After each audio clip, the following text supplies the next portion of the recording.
The Boomstick is only slightly better than the Sabasa because everyone just likes double barrels more than simple ass pistols, which is completely reasonable. But yeah, punch. it's got good reload animation. Got some good sound effects. Because it's a double barrel, so they made it cool. That's kind of how it works, and that's all it has about it. Moving on. Moving on. All right, I guess it's over then. Yeah. Bring it down to D. Come on. No, I don't think we can put it in D. But I think we both know it's going to go where it's going to go. And the reason why you haven't put it down is, are you going to disagree with me on this? I don't know. Hey, are we going to have a fight? Well, we're not going to move it down yet. All right. We're going to talk about this. All right? We're going to talk about this, okay? Okay? All right. Okay. Right. Let's have a civilized discussion about the Boomstick. Let's try.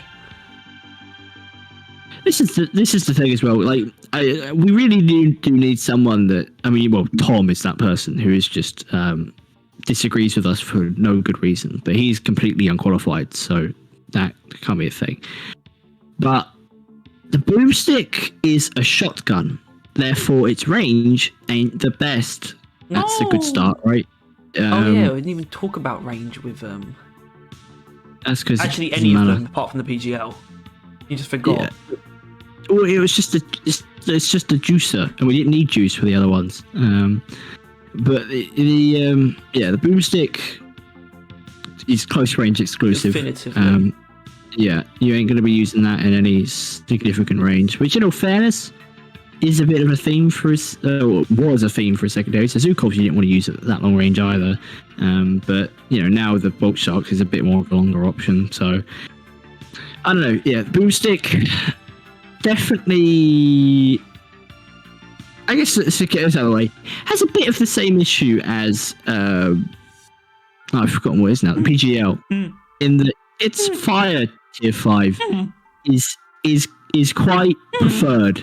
I don't actually think it's as bad though. But it's I'm gonna immediately disagree. I think it's worse. I think it's worse. What, you think the Boomstick relies even more on it? I think it does. I don't think there's any reason to not use it ever. Honestly, ever. I realise now that is entirely true because you can actually not use the fire one with Fat Boy, but there isn't an overclock. Like, let's have a look. There isn't an overclock that doesn't use white phosphorus to be viable, right? I mean, fear is always viable, but not against the fire. Oh shit! Right? Yeah, whatever. Alright. Where were we? We were looking at the things that the phosphorus isn't the best thing for. Because as far as I'm aware, jumbo shells it is. Shape shells it is. Compact things, is that the one left? Stuffed shells it is. Oh yeah, stuffed shells is fantastic. Yeah. And obviously compact special shells powder. Probably the least. Because compact shells is the one that you build. Compact shells the only. I mean, it's good just because it's just ammo, but the main reason to use compact shells is actually to build for blast wave, therefore crowd control, which means maybe fear is a good idea. Maybe, but yeah. The other one, the fast one, no real. I mean, it's double. We'll get to that. I didn't realize what it was. We'll get to these two because I'm gonna have issues with special both. powder is also white phosphorus. That's also the best thing to use, so you can actually use it as a shotgun. Yeah, I mean, fear is actually useless with special powder. Yeah, so basically, in my opinion, it's what makes the Boomstick the decent casual trash clearer that it is, of just picking off the occasional grunt in slashers and anything around that strength level, because you can just one-shot them most of the time if you're using white phosphorus, and I think that's pretty respectable. I guess it's because the other two really aren't very casual weapons. The Zhukov's a bit more limited, but they both have a lot of very extreme uses. Yeah, I think the only exception to that. What? Well, if you actually have normal bolts on the Bolt Shark, it definitely fills that purpose. It's like the only thing they'll do, really, if you somehow have them. They would just be used for picking off. Yeah, obviously, yeah, but it's like that's it. Like, but yeah, no, generally, yeah, the boomstick is I don't know, it's used for something.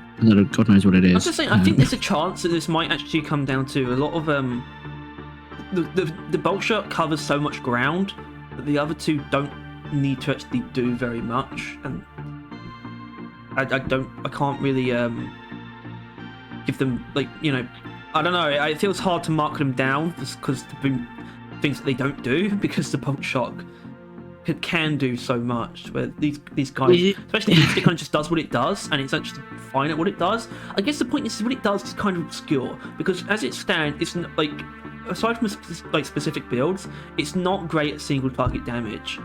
But it's also not a particularly great crowd clearer. But that's just scout. Bad at it though. No, but it's actually not bad for scout. Jumbo, it's pretty solid. I mean, it's not exactly what you'd want to be doing against an enemy like that. You know, like you don't really want to be straddling a dreadnought, trying to jumbo shot him in the ass. Jumbo shots is good for that. There's nothing wrong with that. Yeah, he goes. Well, I mean, you're just grappling hook away. But if you fuck it up, I'm a jumbo shell man.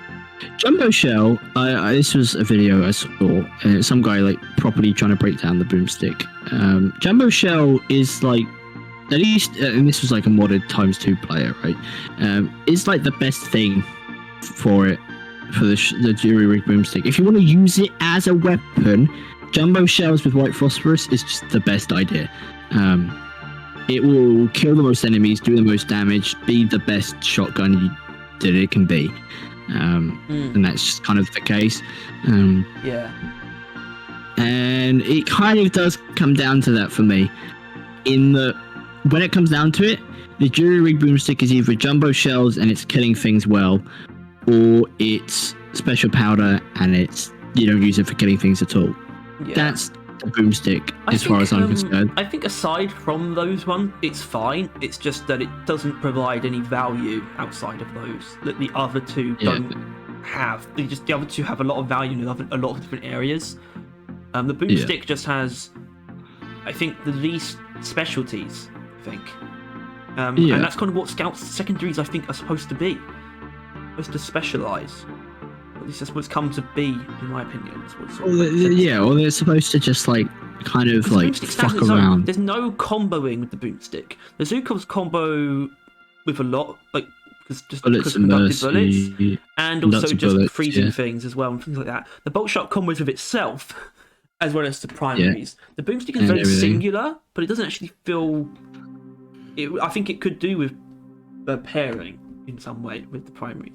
I guess it has fire. It's a good source of fire, I guess. Yeah. But it's a mercy. But that build's probably limiting you in some other way that you wouldn't be limited by if you were using fire bolts, because then you have fantastic crowd clearing. Yeah. It's, I don't know. I think the boomstick suffers from a little bit from the same thing Sabata has. Just conceptually designed, it's not gonna be that impressive. I mean, it's a double barrel shotgun. The fact they've managed to make it a mobility tool is already pushing it further than it could be, right? And they'd have to do some more extensive measures to make it a little more special. But yeah, as it stands, it's just fuck, man. I can't get on side of is very boomstick argument. To me. I never know what to pick here. This is bizarre. I guess blow through is good. Actually, that's the thing. It's not bad. Blow through for ignition. That's what it comes down to. I think it's actually pretty decently balanced here. So is this. Obviously, this isn't. Tier 3. Tier 3 kind of weird. I'd say the stud is probably completely irrelevant. Apart from that makes tier 1 and 3 like the same, just like sort of swapped around a little bit. Yeah, it's weird. It's weird, even though it's not a very weird weapon. Once again, it could have a better. It could have a better mod tree. It could also have a lot better of an overclock selection, if I'm being honest. This is a problem. This is a problem. It has 4 cleans. It has 4 cleans. One of them is this. Yeah. Right? The start of that. One of them is this, which is, by the way, not only is double barrel bad, even It is an not only official downgrade. What? What? That's what it comes down to. Why would you ever use double barrel? Sucks. And then you have another clean, which is special powder, which is the main attraction, I guess. Which, to be honest with you, let's get spicy. Special powder should probably be increased to at least a balanced, maybe an unstable. Because let's be honest, special powder is too strong. It is exceedingly strong. Special powder is too fun. I don't think it's actually strong. So I literally don't think you need it. I think Tom would disagree. I know, but Tom's No, I agree with you. But it is a fact that a lot of scout mains, and Tom is one of them, would literally not be able to use the character if it wasn't for special powder. That's why. Yeah, but I think I view that not as. I guess it is a problem with special powder, but that's what makes it a problem with the boomstick. In the community's eyes, the boomstick is very singular. In the like for people who use it, it's just special powder. Even though I think it genuinely has a good use of just doing a lot of damage at once. Jumbo shells. Yeah, I like jumbo shells. But that's the thing. It's like there's more to it than special powder. No, there ain't. I mean, there's not a lot more to it. There isn't. I'll give you that. There isn't a lot more. It's igniting as many enemies as you can, / dealing as much damage as you can with jumbo shells. That's literally it. Because jumbo shells ignites better, therefore you use both. And that's literally it. It's special powder or jumbo shells. And like shape shells tries something, right? I'll give it that. It tries giving it some range, but it's not particularly good at it. I mean, it does. Shells, but it's like minus 4 max ammo for no more damage. That's the way I see it. Yeah, you lose damage from it. Yeah, I guess you do. Yeah. I mean, less missing means more damage in the context of something such a widespread pellets. It's doing something, kind of. Yeah, it's reducing your max ammo. That's what it's doing. Okay, what? Yeah. Yeah. Yeah. Yeah. Yeah. Yeah. Yeah. Yeah. Yeah. Yeah. Oh shit! No. Shit. Yeah, it's not that far, but it definitely is a C for. I don't know. Could be better. Let's go with that. C it's just could be better. C means classic. D means crap. Because it's a piece of crap. D means doggy doo-doo, dickhead, dum-dum. It's like the other ones in that it is good. It is very good with jumbo shells ignition, right? It's perfectly good with that. It's usable with the other things, but it's just worse than jumbo shells ignition. And special powder provides a level of utility that nothing else really compare to, and will take over the gun if you allow it and you learn to rely on it.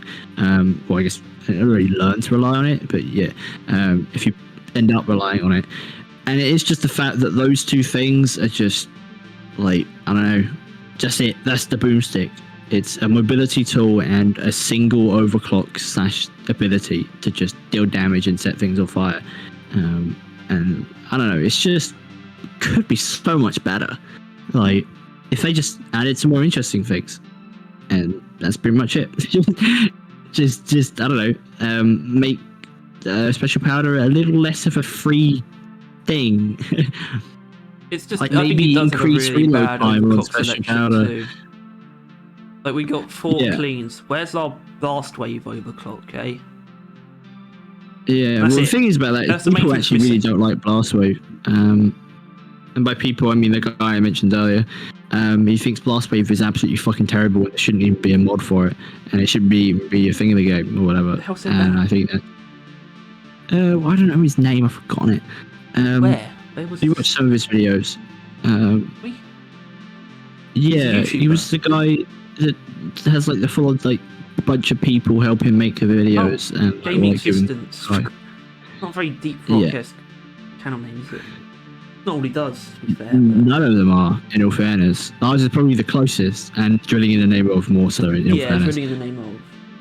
But the rest, they don't even have deep profile pictures. I mean, we also don't. But you know what I mean? What it is the Boomstick is like the M1000. It's got like one thing that everyone uses. And you can make an argument that it has something else, but it really doesn't. Everything else is just worse than that thing. Yeah, but I think it's a bit better than in that case, in that sense, because the M1000, the problem with Hipster is that it's just taking a lot of ammo. It's just hogging ammo that should be on the base weapon. Not like you can move some of special powder to the base weapon. It's one function. It's one mechanic. In fairness, I mean, the thing is, I was about to say make special powder a mod, but then I realized whatever mod is put in that other against those other mods will never get picked. White phosphorus. In the same tier as white phosphorus.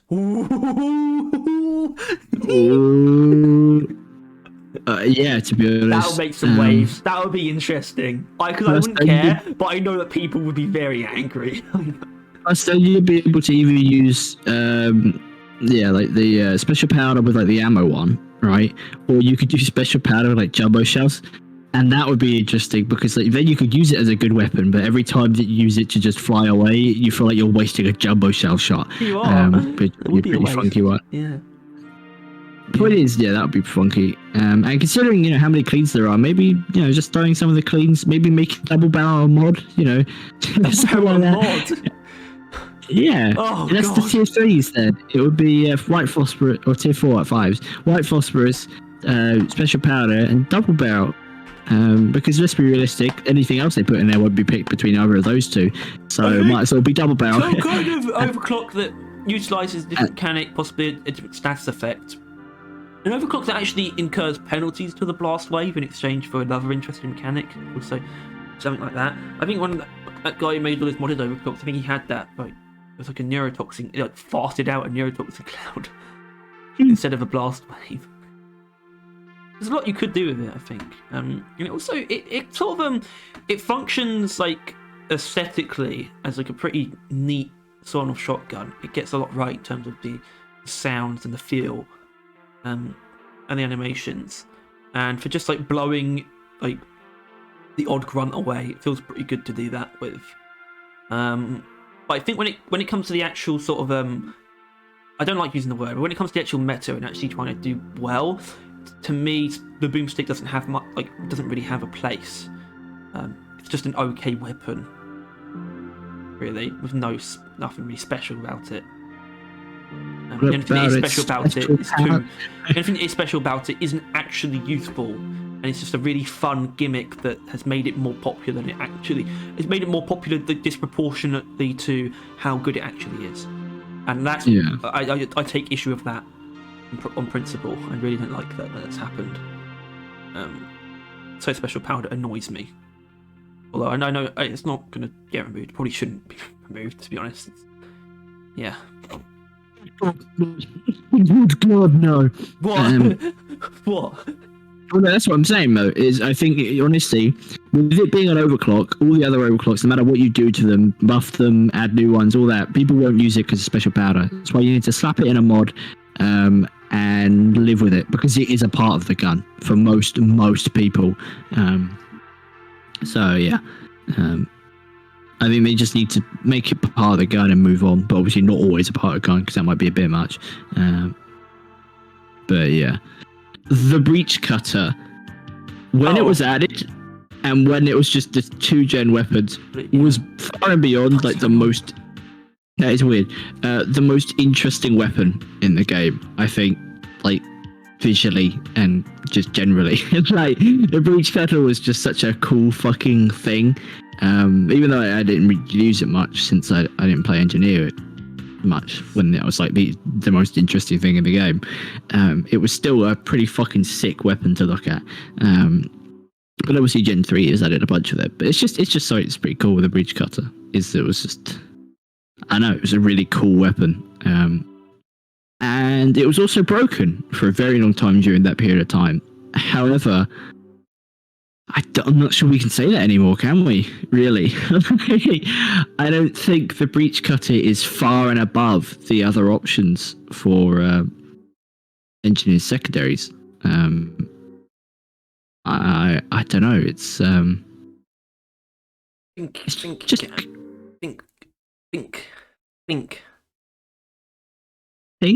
Think a lot, think a bit, think some more.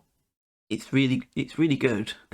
Obviously, yeah. It's an engineer secondary. It's kind of given that it's going to kill anything you really want it to in a unreasonably short amount of time. But yeah. it has its flaws. You want to start? Not start. We've already started.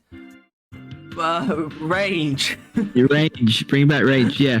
Which, I think honestly, this might be the weirdest one with range. Obviously, not. I know it's not long range, but because obviously this is one of those ones that truly has a projectile set or a limit range cap. Range.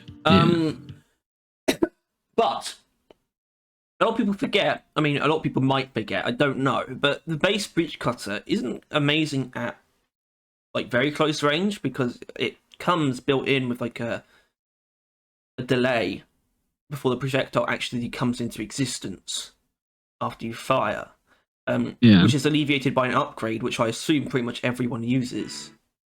I mean, what's the alternative? Isn't that just a 2-1? Let's have a look. Yeah. Reload time, which exactly if you're playing it right, you should be using Born Ready. So this won't be an issue, really. People don't really tend to think about that. Or you're using lightweight cases, in which case your reload speed is already reduced. Or increased, your reload speed is increased. Well, it's still, you still feel it. I guess, yeah. Somehow. I don't know. Yeah. But the breach cutter is incredibly simple at what it does. It kills the enemies in front of you. That's it, essentially. Generally. I mean, even then, with his overclocks, is it ever really away from that? It doesn't really, does it? It's always just you shoot in front of you and the enemies that are there will perish and or take a huge amount of damage. To do what it does. It can be specialised to do what it does in just a lot of different ways. And you can sort of push it towards specific functions. But overall, the breach cutter is actually, I'd say, pleasantly like static in its overall function, but there's still a lot of different like viable builds for it. But you're still sort of doing the same thing, which is actually, I think, a compliment. It's always good at what it does, but you can just sort of just use it kind of how you want, and there's actually a few fairly interesting ways that you can use it. I think because of literally every other YouTuber who's talked about the breach cutter has sort of like introduced this fake problem, I think, and it's sort of been latched onto by the community. It's almost like the community thinks that the breach cutter has a hipster problem when it doesn't. I mean, I don't know if it's really viewed as a problem, but you know, everyone's heard people say, "Oh, lightweight magazines is lightweight cases is the best overclock in the game" or something, and so everyone just uses it. But I think the breach cutter is a lot more than that, as in pretty much every overclock here is viable. That's the thing, though. That really is the thing. But I think with hipster, it's like with hipsters, it's the only way of making the thing viable. But the issue is that the breach cutter is so good by default that just having more shots is inherently just really good, right? That's it. That's what it comes down to. Though. And I think I think it's actually. I guess you can't really disrespect the weapon. I'd say it's almost dishonest though to act like it's the only thing that's worth using, because that is not the case at all. I think probably high voltage crossover is probably the only one where I would say probably not much point using it, because Inferno is just better. So it sort of comes down to that. But yeah, I mean, the breach cutter is just really solid, just in every way, and it actually has a lot of different builds that are distinct from each other that you can use and are viable. I'd say probably the three best would probably be taking ammo, just going hard into ammo, or just using Inferno or Spinning Death. Because Spinning Death really does change up what you do with it, and yeah, I think Spinning Death is probably the most different in terms of function. I mean, these two are sort of for single target damage, but the Breach Cutter is just a good hybrid weapon in general. It's kind of good at everything. It's sort of just compensated by the way it works. Coming off as awkward, obviously, it benefits from the way it works in having infinite pierce or infinite penetration, but it's still like a sort of quite. It's not small, but it's all this fixed size projectile that you do have to line up shots with. But I'd say that doesn't. I wouldn't say that ever really feels like a handicap, even though it's sort of meant to rein in strength a little bit in terms of the way it works. But I'd say it's a pretty fun mechanic to actually learn, almost, or just get used to. You can also go through terrain, which is pretty good. It's got a lot of strengths. Not a lot of weaknesses. As in, I won't see any real just flaws. like flexibility, right? In that, like, you kind of need things to be in a like queuing up straight line in front of you, which isn't a hard thing to do in this game. It's pretty easy to put them in that position, the enemies in that position, especially with like platforms. If you were to just build a platform out of a wall or something, they would have to come into like a death position to get to you, right? A single file line towards you. But like, just generally still, it's like if there's lots of enemies, you just fire off your breach cutters and there will no longer be that in that area. Like, it's just pretty much, yeah. I mean, and that's the thing, though. That's why I use Inferno, for example, because guards are always left standing, but not if you use Inferno. I can't believe, because if the goddamn this is to believe. It says it does 575 damage per second. It's right. quicker than that. The projectile is quicker. It's never going to spend a full second inside an enemy. It's right. Much less. Even though it's technically it's far from hit scan, obviously, but it's still much quicker than it spends much less than a second even inside a Praetorian. And I know this Spinning Death does this, but I'm not sure if there's anything else. So would slowing it down actually increase its overall killing ability? A lot. Yeah. That's why Spinning Death oh shit, that's not Spinning Death. That's why Spinning Death reduces the damage a lot. Yeah.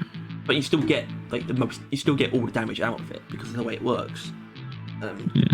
So that'd actually be a pretty cool overclock or just mod that just slows it down slightly. Yeah. But the thing is, I think that'd be difficult to sort of frame as, even though that would be a buff. I know, that's why I'd like it. It's like, why would you voluntarily slow the weapon down and then you'd use it and you'd be like, oh. Yeah, and you understand. Yeah. I'd like that as like an alternative to quick deploy, actually. The issue is alternative to projectile lifetime. You sort of have the opposite, where it slows it That's down. what it would do. You would have to pick this at the cost of lifetime. Which, if it's a mod, it's either or if it's an overclock, it would reduce your lifetime. That would kind of have to be how it works. But that's us getting into Overclock Workshop. This is a tier list. But the point is that the breach cutter is just so good. It's a bit like the Warthog in that it may not be the most interesting thing in the world. It's definitely more interesting than the Warthog. Obviously, it's more interesting. I think it's got multiple builds that all feel different, though. That's the thing. Yeah. At least 5 actually viable builds that all feel different. One of them is just default, I guess. The other one is roll control, because roll control is viable, right, guys? Yeah. Understand? It's not a useless overclock. It's something that you don't have to use if you don't want to, but if you want to use it on like angled places or walls, right, then boom. In fact, I kind of want to use roll control. If it's just the fact that I don't really like playing engineer, I definitely would give it a go. But yeah, it's I mean, Strong Plasma Current isn't a particular build, but it's still a good clean, and I prefer using it over lightweight cases. Third Descendant is for single target damage, like I think specifically almost, but you can still use it to it'll kill anything, better, because but it will take out guards as well. But it's mainly to increase the amount of DPS on a single enemy, like mainly Praetorians and Dreadnoughts and things. High voltage crossovers, unfortunately, is quite redundant, and it's really hard for it to not be. It chooses crowd control over crowd killing. That's its issue. Well, it doesn't reduce your damage though. That's the thing. It's still going to kill every grunt and slasher that it touches. Yes, yeah. But it doesn't kill guards. That's the difference. It's not actually changing the breakpoints. Guards are left being electrocuted, right? Yes, but they won't die. Inferno will kill everything. And doesn't Inferno decrease your ammo? No. Doesn't look like it, does it? No. No. Surprising. No. So No. It's supposed to decrease your direct damage. I think it's bugged to not do that. Don't tell anyone though. yeah. Either way, it's the highest damage like per shot Inferno without increasing damage like directly, without like sacrificing ammo. You can still kill guards and do like more than half Praetorian's health with one shot, things like that, and it will kill every Magterra type in one shot too. Like, you know, it's good against Magterras. I think it will kill normally. I think it will kill even Trijaws, but Inferno will kill Brundles as well in one shot. And then Spinning Death is for everything, but it's just weird. It's like, you know, it's good single target, but it's also really good area denial, but it has no range. It's weird, but pretty cool. I actually like Spinning Death as one of the more extreme ones. That doesn't feel like a joke. It's probably the best thing against a Dreadnought, right? I would imagine. Yeah, that or Return to Sender. Also, to be honest, lightweight cases and just spamming Plasma Trail also works. Or just spamming it generally. But like, Inferno also increases your DPS against things that can't be set on fire anyway. It's just amazing, Inferno. Anyway, basically, Breach Cutter is awesome. Definitely. It has, you know, some weaknesses, but really, I wouldn't say any flaws though. No, it's just it's just very, very, very solid. No real buffs or nerfs needed to anything. No, I mean, I agree with that in terms of the Breach Cutter, but that doesn't apply to every overclock. I mean, it's mainly Overwatch crossover. I think if it came with its own electric trail, like coil gun style, then it would have a use. I think something like that. But I don't know, because I don't know how you would help it in comparison to Inferno, other than giving it another mechanic. It would be like maybe just wider beam. Maybe decrease the damage, but give it a wider beam so it does hit I admit we don't have that overclock. Either. That was one on the Death does overclock increase the workshop. beam width, but you know it's Spinning Death. Yeah. I guess what would be ridiculous is one that slows it. High voltage crossover, slowing it down would make sense in a lot of ways. Slowing the beam down. Yeah, but it wouldn't really do anything for the electric, would it? No. Like, it wouldn't play into that in any way. No. But yeah, so it's not perfect, but it is very good. Yeah. Wow, Breach Cutter, go Breach Cutter. Yeah. I think there's still an argument for S, but I'm not going to make it. I agree with you, but I don't feel it. I know exactly. you. That's the same. It's exactly the same with me. I feel these guys being S more than I would feel anything else. Yeah. And that will probably remain true right to the end. Yeah. All right. Next. Did you stop it? What? Stop vomiting. I can't. It's the vomit Oh. gun. It's the BURT. The burst fire gun. Gunner's primary? Gunner's primary weapon. Gunner's Gen 2 secondary. His second secondary. The secondary. What a little chap. He is. I like him, but I can't praise it. I can't do like him openly. Like he's a little shame like. The problem is the point of the BURT doesn't actually come through in how it works. I get the impression the point of the BURT is to be sort of your high ammo option as a secondary. You have a larger ammo pool to work with, but you don't necessarily have as much damage per shot as the other two. Or well, mainly the Bulldog. The coil gun is a bit different in that regard. But yeah, the BURT doesn't really fulfill that role in my opinion because you don't actually have a massive number of shots. I think the BURT would have been much better if it was a straight-up semi-auto or even a machine pistol. I understand why they didn't do that, because it wouldn't really distinguish itself from the Sabata or the Zhukovs. It would be too similar to either one of those. Yeah. But in my opinion, I do think the burst function is somewhat holding it back. It also has a bit of a problem with having a dumb overclock selection. And a dumb range of builds. And here's why. I'm going to do some quick maths on screen for y'all. So we take compact mags, damage, ammo. Total damage 8,100. Take lead spray, same build, 8,748. Every other build, even micro flechette, which is supposed to give you a shit ton of ammo, results in a lot less damage.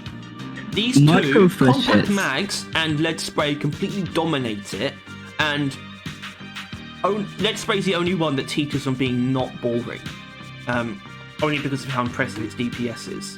But it's still a similar amount of total damage. I mean, it's quite a bit more actually. Micro flechettes is not boring because it's absolutely fucking hilarious. If you don't put the damage mods on it, which I know isn't the best idea, obviously, but like if you just like fuck it, have as much ammo as humanly possible, it takes 4 to 5 bursts to kill a grunt. Like, it is fucking hilarious how little damage it does. The fact that it results in like that much total damage compared to these two. And then Electro Minelets is awful. It's so bad. It is such a shit overclock. If you use this, you are stupid. Because this exists. This alone, don't even need to take anything else. First of all, what the fuck is that? I'm just going to ignore that. I don't even want to look at that. What is that? Why is that there? We're not supposed to be talking about the coil gun, but why does it say it does so much damage? Have they fixed this? No, they haven't. Either way, I assume that's because of how much damage you can do with the trail. Although it doesn't seem to be affected by anything. Stop it! Hey! So, cut it out. Get caught up. Well, I'm just saying, it's just you can. Anyway, that's the coil gun. It's different. It's built different. Okay. Point is, this sucks, and there's no point using anything other than these two anyway, and that's a problem. Yeah, it's and it doesn't pair, in my opinion, well with the primaries in any particular way. It doesn't pair with anything. Exactly. These two definitely do. I genuinely do think, honestly, because I don't see the Burt in that way in my mind, because I only ever use lead spray, right? So it's like as far as I'm concerned, the Burt is amazing and I love it, and the damage is orgasmic, right? Lead spray is good, but I'm actually not impressed by it, to be honest. Shut up. I'm just not impressed by it. I can do more damage with primary builds that are equally good at single target and AoE, and they impress me more in terms of single target than the Burt, and yet they're still fantastic at AoE. That's Big Bertha, by the way. It's just Big Bertha, but still. That's why you use both. Yeah, as good as that overclock is, there's sort of I think to really be able to place it, there needs to be something of an agreement made in that it is the worst gunner secondary. Yeah, and it's but what also, does that mean in terms of placing it? It's definitely C. Okay. I agree with that. I think it is a genuine. It's a genuine candidate for because obviously D. While I think the support needs to be entirely reworked, I don't think they're going to do that. But I think for an actual legitimate gun for Season 4, for them to pick out and upgrade and change and adapt and that, the Burt is one of them. Burt or Stubby, I think, is what we're looking at, personally. I think they're the most sort of, I think, those are the ones that people would understand the most, you know. People have got a lot of love for these other idiots. But that is the thing. But even then, people defend the Stubby, but I don't think anyone can, honest to God, it's just factually, and that's what it comes down to. That's why they buffed the GK2, is when it comes down to it, factually and mathematically, it's bad, right? With your example, if only 2 of the overclocks are viable, that is bad, and the rest are either in comparison, not worth because of in comparison, or just straight up awful, being the electric miners. That is an issue, and it's something that I feel like they would sort out, because it is a fact, you know, having over 50% of the overclocks be not worth using. I mean, I don't know but it's something they would fix, and I could see them doing it. I think the Burt is 7 actually overclocks. Yeah, more than most weapons. And I think the only reason why they might not buff or like rework the Burt is it because nobody talks about it. Nobody talks about the Burt. Well, I mean, that would be that. I would bring that up as a reason to do something wacky with it, and then it would get people to talk about it.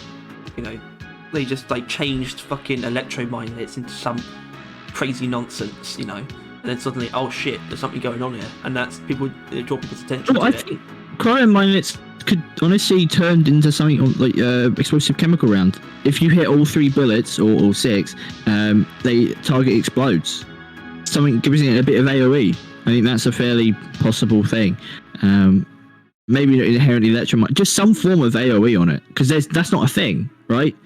Well, electromagnetic is supposed to be that. Unfortunately, I don't think it was ever good, and it's so completely blown out for water by the coil gun. If you try and use it with, for that.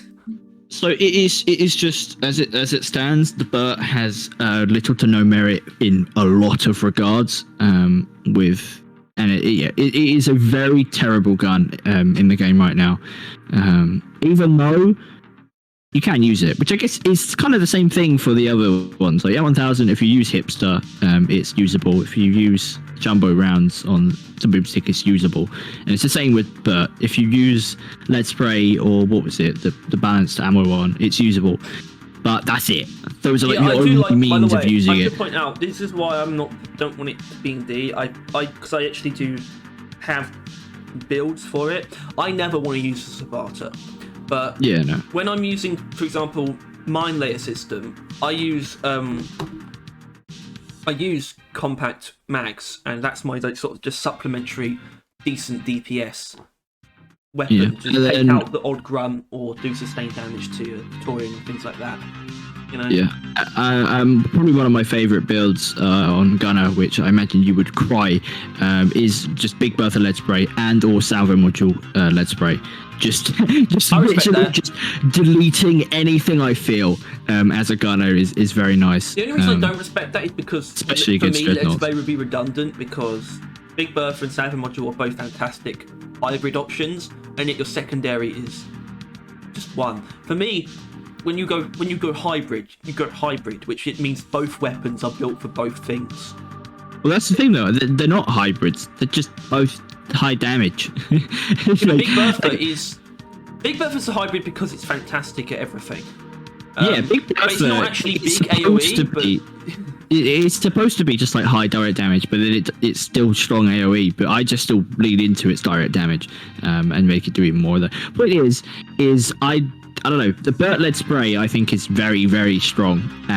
But I would, and obviously compact mags is a nice one with that as well. I think you like, but the rest is not worth using. It's simple fact of the matter. Like the fucking 5 other overclocks are not worth using, and that is bad. That is real bad.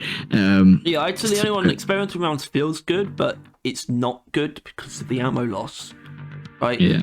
It's only because it's much more accurate than lead spray, but it's still not as much damage. Into the damage, and but you lose ammo, so you might as well just have more ammo, really, right? It's stuck into the head.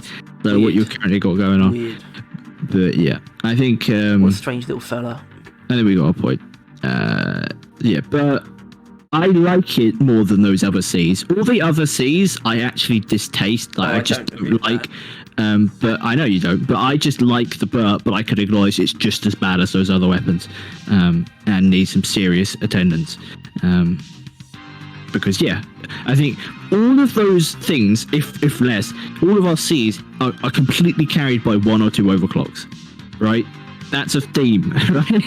Like M1000's just got Hipster. Low-key has got Executioner and Explosive Compound, and even then, you'd argue, but it's still, those two are really... I think the Smart Rifle is slightly better. It's not as bad as just a weapon as I thought.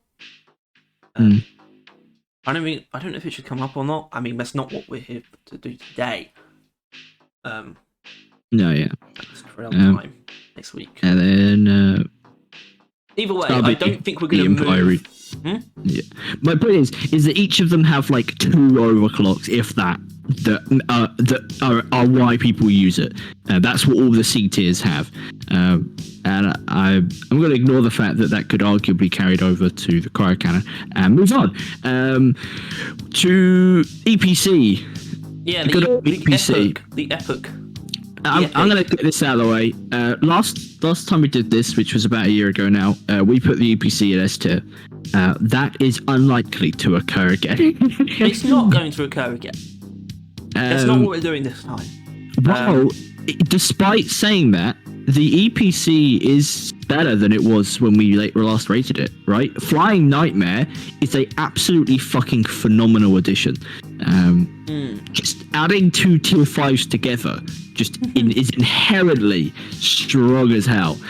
Sadly, the extra spare slot that they had gave Plasma Splash, which isn't really doing anything for anyone. But no. At least they added a replacement. You know what I mean? Yeah. I just think it's interesting because you look at the problem with Plasma Splash is that it's become sort of the point, I think, when they combined the two, that all the tier 5s, or at least if you ignore Plasma Splash, they both do multiple things. That's sort of the point. Both affect the normal shots and charge shots. They both do it. Yeah. Unlike Plasma Splash. I still hold that this is their opportunity to bring back bouncy plasma. I think that's what it's called. Maybe, yeah. And but especially for the charge shots. Yeah. That's what I thought they should have done. You can even combine that Plasma Splash because these are actually 2 pretty fantastic upgrades. Personally, I think Burning Nightmare kind of follows Finish Containment Field out of the water. Either way, the EPC, I'm not going to deny that it holds a lot of different places.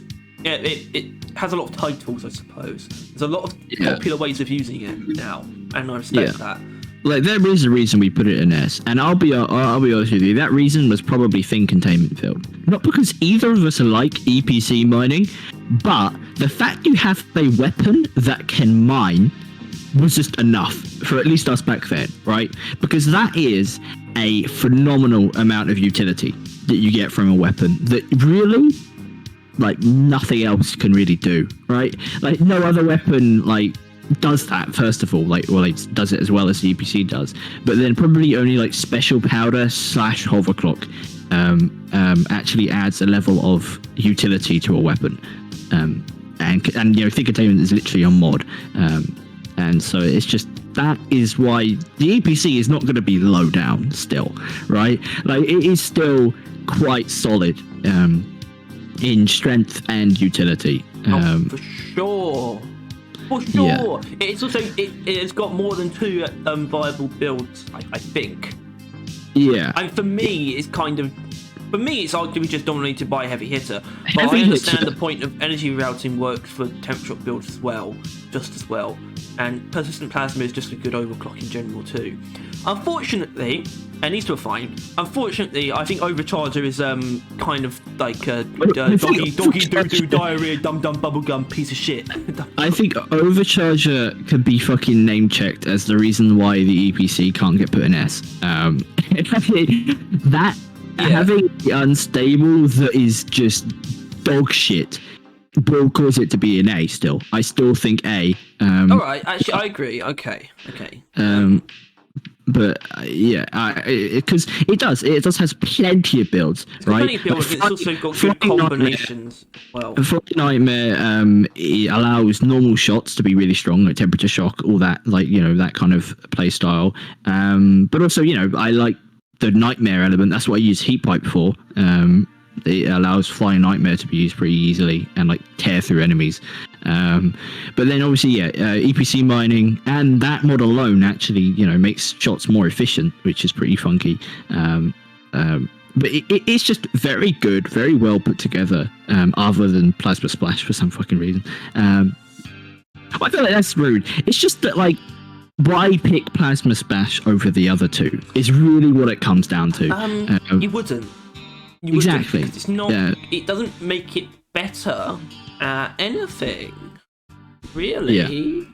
It's interesting because if you take Plasma Splash, it's a flat.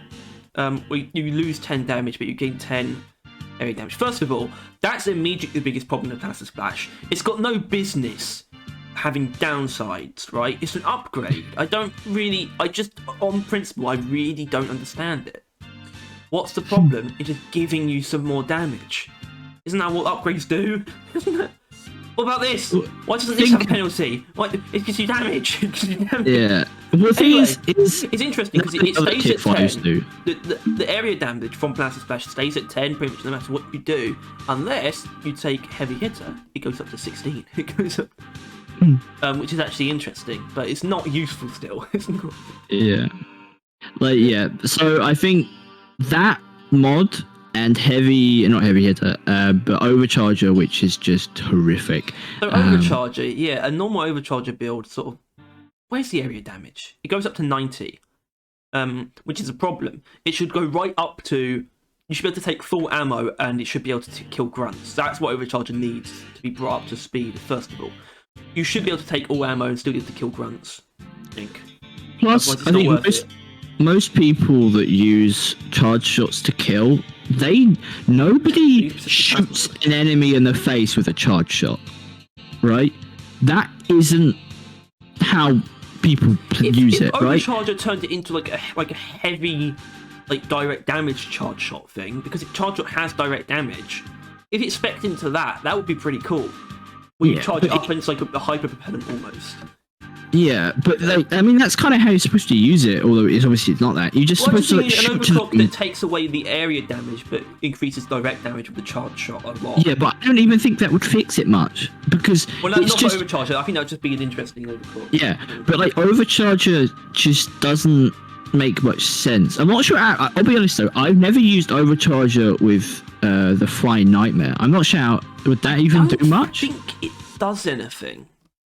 I think Burning Nightmare, right? Okay. Yeah. It would increase its damage. Flying Nightmare. But doesn't it still set on fire? Well, doesn't it temperature shock everything in one go anyway, no matter what? Exactly. That's what I use it for. I freeze enemies and then I shoot a Flying Nightmare through them all, temperature shocking all of them. So I don't need damage there. But if I was to be using something other than Cryo, maybe there's an argument for Overcharger with Flying Nightmare. It does increase the radius, but only by... Where is it? Okay, we've got Burning Nightmare on. Burning Nightmare. Yeah, this doesn't help. You could increase the radius again, I think, in the mod.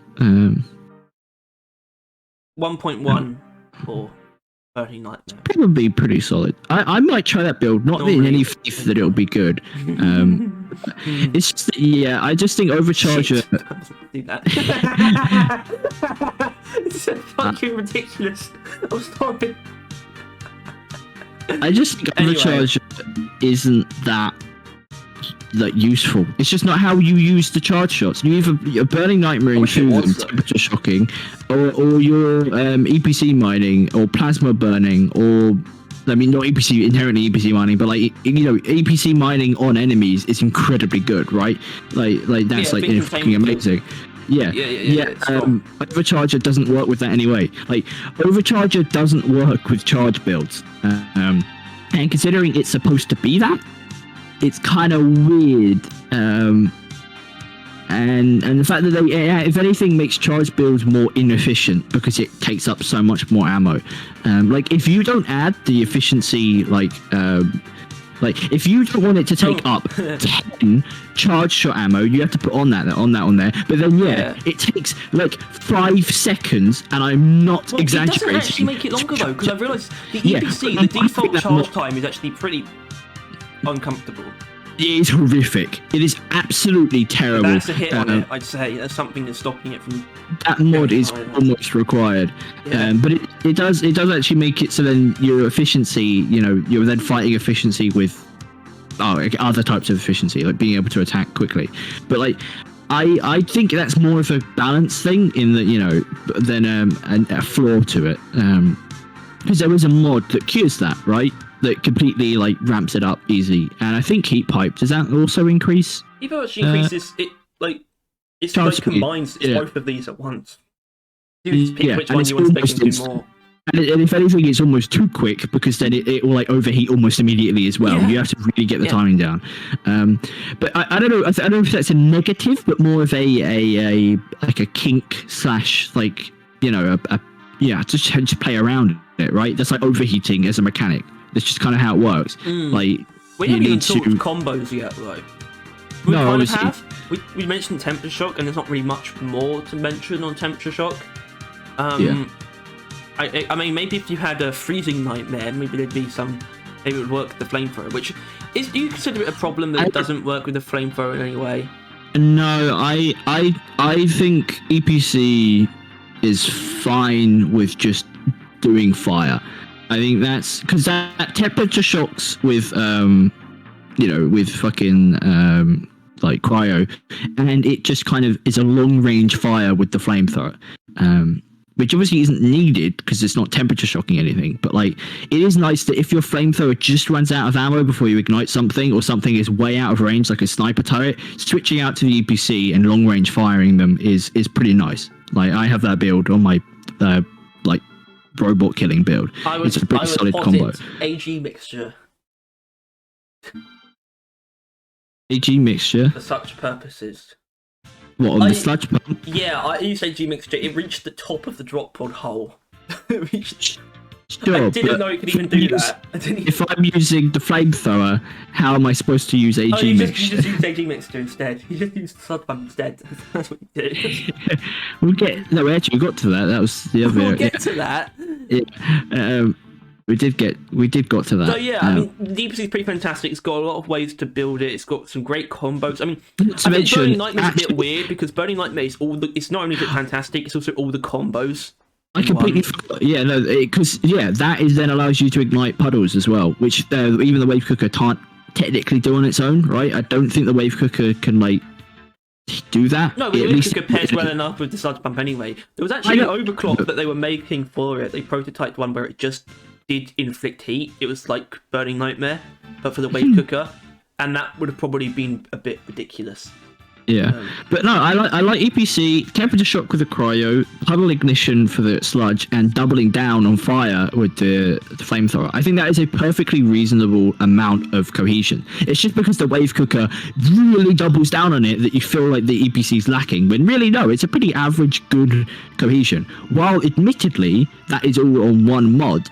Despite that, though, Think Containment Field is if you want the EPC to be its own beast, right? Like, if you want the EPC to be tearing hordes, mining minerals, killing shit easy, and it's also the same with the fire one as well. Like, Heavy Hitter Fire one is pretty solid. But EPC has a wide range of very good builds. That cannot be denied. But I would argue it is some bad mods and some bad overclocks. It does some bad things, but the sad part is it's got some bad stuff that could be used to what those things could have been is stuff that it's arguably missing. Something to make the base charge shots good. You know, both this changes charge shots outright. This you're supposed to change the charge shots because you're supposed to shoot the charge shot. Right? Yeah. But overcharge is meant to make normal charge shots good, but it doesn't really do that. I'd argue it's kind of missing that. It is. All of its charge shots are best used when they're not in their base form, and I think that is an issue which Overcharger was definitely tasked to like figure out. And I think Plasma Splash was also a task to make normal shots not only good with like heavy hitter / fire, right? But they both fumbled it.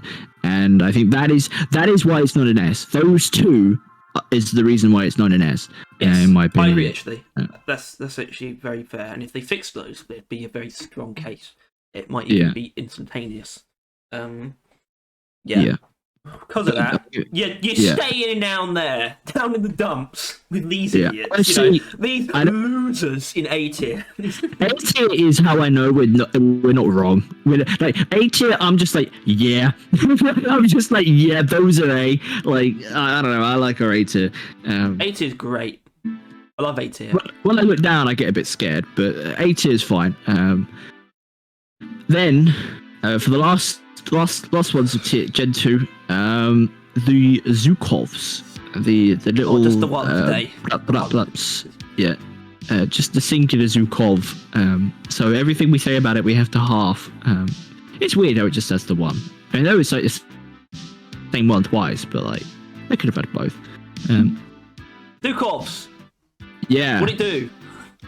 The issue with the Zhukovs is that I think I like them more than they deserve. A bit like the Burt. Same. I also I did. I don't think they're objectively bad, unlike the Burt. I think they are probably going to say where they are, to be honest with you. I think B is where they belong. Just getting that out, ripping that bayonet off. I agree. I actually 100% agree. Because I used to like them more than they deserved. I've sort of cooled off on them a little bit, I'd say, because I like the Boomstick more than I used to, and I also think the Crossbow is the best out of the three.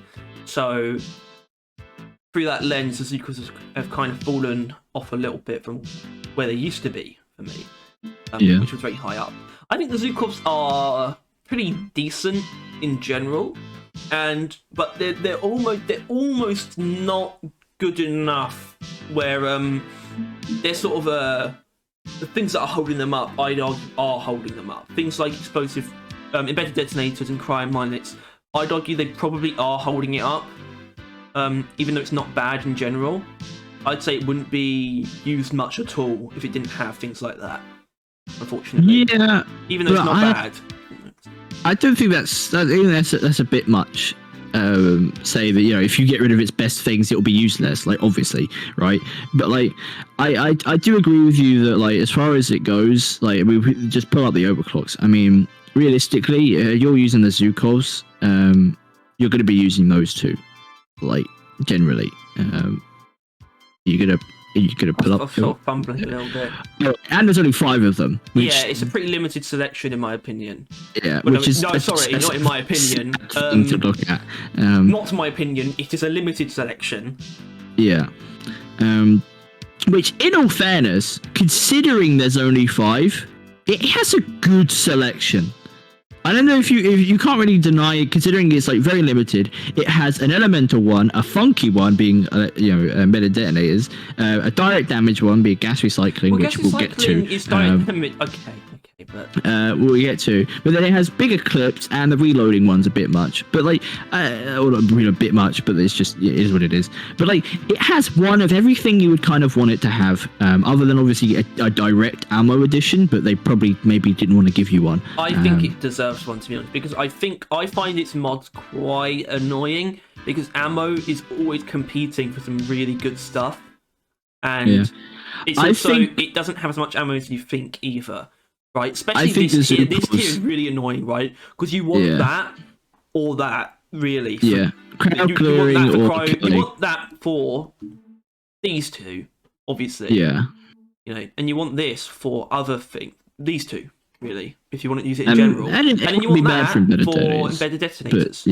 But, unfortunately, it feels bad not going full ammo, but they don't particularly feel very strong if you don't take the ones you're meant to. If you don't take hollow point bullets on a generalist build, you feel weaker, but you also feel more limited in terms of ammo. It gets on my nerves a little bit. It's mod selection. I think some of it's okay. I think this is actually a weirdly good tier. Actually, I wish it had a third one, perhaps, but this doesn't dominate at all. And this is like how I say that, like, N tier overclocks is we have like 3 different versions of basically all editions it could get, right? Like 3 different like it's like a funky one, a simple one, and like a clean version, right? Like that kind of thing. I think everything by the end of the game should have 3 tier 5s. I think that should definitely be a thing, because it is a negative when it only has 2. Even though, as you mentioned, these 2 are pretty good, right? Like, conductive bullets is solid. It defines at least one of my builds, and is still handy for quite a few others, right? Because Scout has such a good way of dealing electricity that having that mod is often going to be used. And if you're not using electricity, then just get out. Yeah, I think speed boost.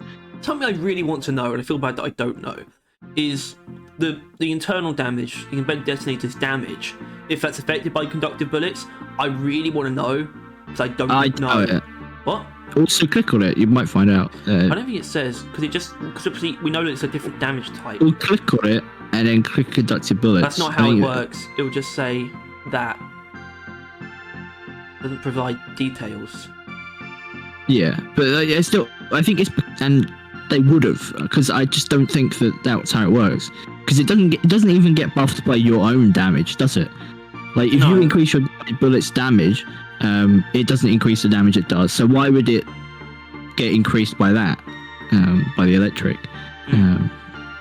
Also, you gotta ignore that, because if I was to build for embedded initiators, probably be that. And I think what's this? Alright, okay, let's just ignore that. It's not helping. It's not helping. It's less than I want it to be. So it's not that useful thing to look at, to be honest. No, it's useful if it helps your case. As in, if it tells you what you want to know, then it becomes useful. It's just a lot of gibberish. Either way, I do wish the Zhukovs. I wish generalist builds felt better with the Zhukovs. To be honest, it does feel like if you're not using ammo overclock or ricochet overclock would be something. It feels like everything other than cryo mines. It feels like you're pissing through your ammo. Like you're empty immediately. Yeah, unless you use custom casings and are really careful, because they're not quite precise enough to really benefit from the hollow point bullets without you have to be really careful. Otherwise, you lose the piss through your ammo. Yeah, I think they actually do have some issues that we kind of glossed over last time we did this. But they do have quite at least 2 pretty significant peaks. Yeah, and there's no real valleys either. Like, you may not quite like gas recycling, which we may get onto now, but it's not bad. It's not bad, is it?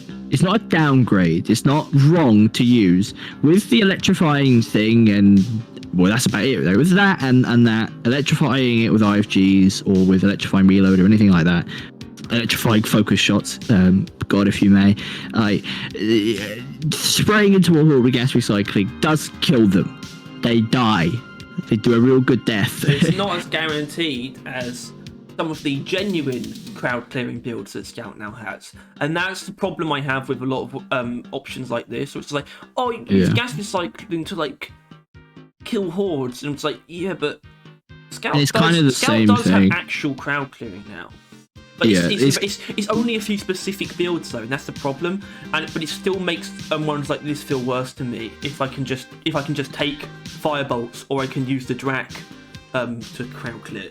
And that is kind of the same thing. Even with the cryo minelets, is there's ice bolts now, which while ice bolts may not inherently be better, and I can also take you still have special bolts as well.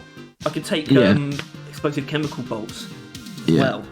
And it is just the fact that I think this is probably the case for quite a few of the weapons, but the Zhukovs, it's the most obvious that the Zhukovs got by being the best at something a character wasn't particularly good at, where the new weapons have made them good at it. Therefore, this kind of made the Zhukovs worse. And I feel like there's probably other guns and probably other characters that have fallen victim to that kind of thing. Yeah, no, I think the Zhukovs are probably the biggest victim of the new weapons just being better.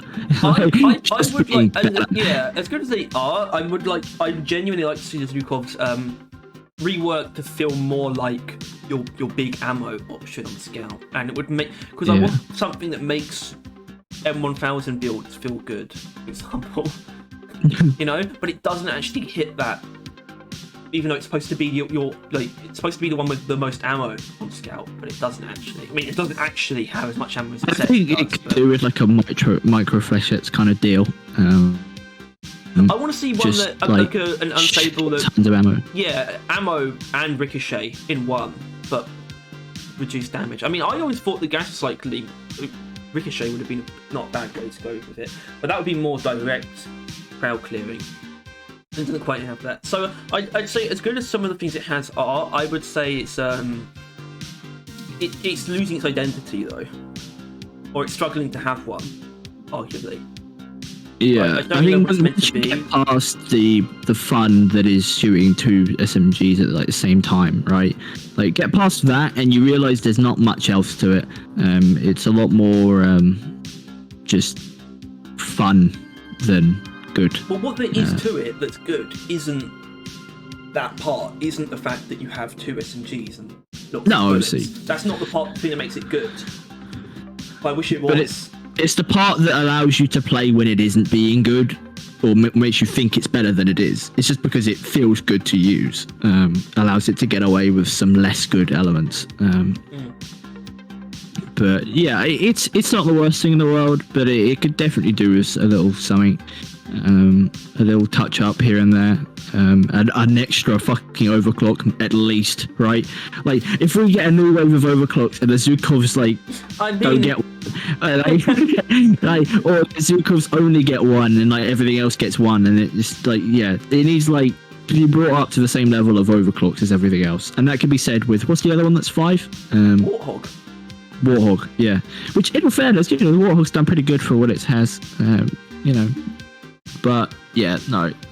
Come on, Ghost Ship. That's just a dick move. Come on.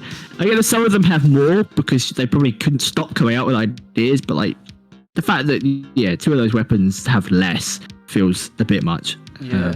I especially like your one that overclock that really spec'd into speed. That was interesting. But yeah. I think I don't think it needs to rework, but I think it could probably do with some things. I think possibly moving some mods around. Either way, I wish it was easier to have. I wish it was easier to take more ammo. I kind of wish it just had a bit more ammo. To be honest, and that would make it feel good to come up with other builds for it. And you could introduce overclocks that don't, you could have things like your speed demon overclock or whatever it was called. And it would feel good because you actually have ammo to back it up. I don't know. Zhukovs, silly little men. Issue with giving it more ammo is it would make Embedded Detonators even better. Well, you balance it. You'd make it so Embedded Detonator takes away even more. You'd make it. I guess, yeah. Embedded Detonator it's good where it's at. Pretty fucking fantastic overclock, and it's not its only leg to stand on. But I'd say it's the Zhukovs strongest. Yeah, the Zhukovs is closer to being held up than it is to standing on its own, which is a bit weird. But It's just I in B. Yeah, I mean, I guess it should be in B. It's fine, right? Cryo Minets and Embedded Detonators are strong. Cryo Minets be a bit more utility and playing around bullets and mercy than it inherently killing everything. But Embedded Detonators is the opposite; it just kills everything. Gas recycling is at least fine, right? You really don't like it for some reason you can't put into words. So until you get that in the point, the fact that it's the fact that it's for direct damage that you can't really spec into it because it feels like shit if you don't take that. It feels ridiculously bad if you don't increase your accuracy. But yeah, you should be able to just spec into damage with it. I think decreasing your movement speed and taking away weak point bonuses, that's enough. In my opinion, that is enough. Come on. That's my problem with gas recycling. They're pretending like its penalties are the things that didn't need changing. But they did.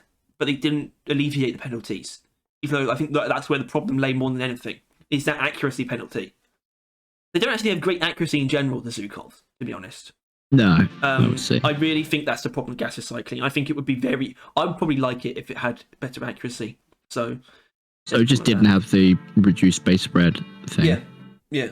Or increased base spread, technically. And also, once again, to make it feel good, you kind of need to take penetration and more damage. You can't really take more ammo for it to be as good, to do what it's meant to do. And that just annoys me as well. Maybe that's what it is. There's a lot of reasons, I guess. Yeah, I don't know. It's not a C, but it ain't an A either. It ain't perfect. Yeah, for me, it's probably closer to being C than I agree. It is leaning towards C, but I don't think it's there yet. I think shard potatoes. The shard, the potatonator defective.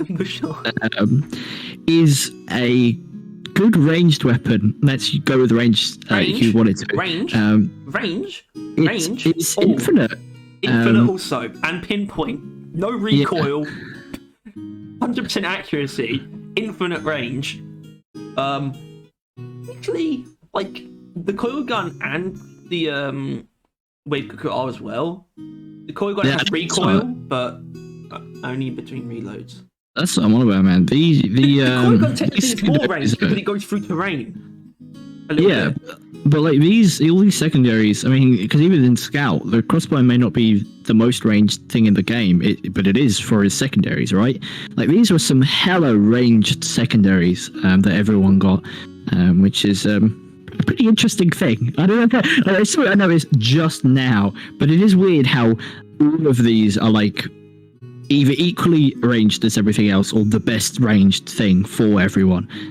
The driller got his best, like his longest range primary in Gen 3 as well.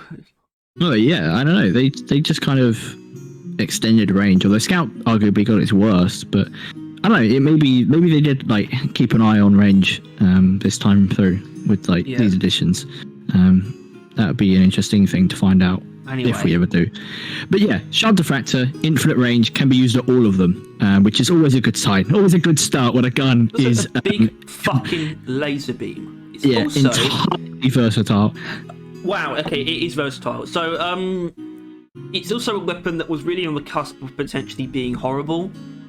As in, I really don't think the Shard Diffractor would have been popular if it had stayed the way it was during experimental or right at the start. Yeah. The thing that makes it so fantastic is how flexible it is in general, and sort of the fact that it functions closer to a gun at primary than an engine at secondary. It's the most... It transgresses the most in terms of the class trends. Yeah, which I think I know why. It's because of the changes. The way it used to be, which I think for those who don't know, because I think that's a plenty amount of people, the Shard Diffractor, I think there is currently like an overclock, right, that would represent this. But the Shard Diffractor used to force you to shoot like a burst of laser, like a 40-something burst of fire, no matter what. It was basically a burst laser beam. And people were not happy. And this was in like the beta of... season 2 it would have been, yeah, and people basically just berated the shit out of Ghost Ship until they changed it, and they did. It was actually a lot more interesting than people think, though. It wasn't good. It had a massive number attached to it. It had like over 1,000 battery capacity, but it used more than one ammo per piece per like instance of damage. And I think like the ammo like upgrades would like it wouldn't be ammo. It would change like your efficiency, which made it the battery stayed the same size, but it changed the amount of energy it used per piece of damage. So yeah, they really had big ideas for this, and I wouldn't say they got taken down, but it got changed a lot for the better. I think there's some remnants though. That is definitely true though. I think if they weren't happy with the way the Shard Diffractor is now, they wouldn't have made it that way, right? They just, I think, understood that there was unnecessary difficulty in the way they made it, and so yeah, they simplified it a bunch, and now you can just shoot it basically, just whenever you want, shoot it, stop it, shoot it, stop it. You got to have a little bit of a cooldown, which is slightly awkward. You can't deny how slightly awkward it is. If you shoot, you then can't immediately shoot after. You can't literally use it like a minigun, which is why there's a little bit more deliberateness involved in using it compared to a gun of primary, but it's still, I think it is still closer to that than an engineer secondary. But my god, is it a good weapon? It's really great, right? It's interesting in that it is good at everything. I'd say it's inherently better at single target though, by default. And you can only you can push it towards AoE, but I think the thing that makes it fantastic is that you can push it towards AoE, you can make it very good at crowd clearing, but it's always as good at single target damage as it is by default. You can never really hurt that part of it. It's always good at that. And it's not always amazing at AoE, right? It's not the huge crowd clearing that PGL is or that the Breach Cutter can be most of the time.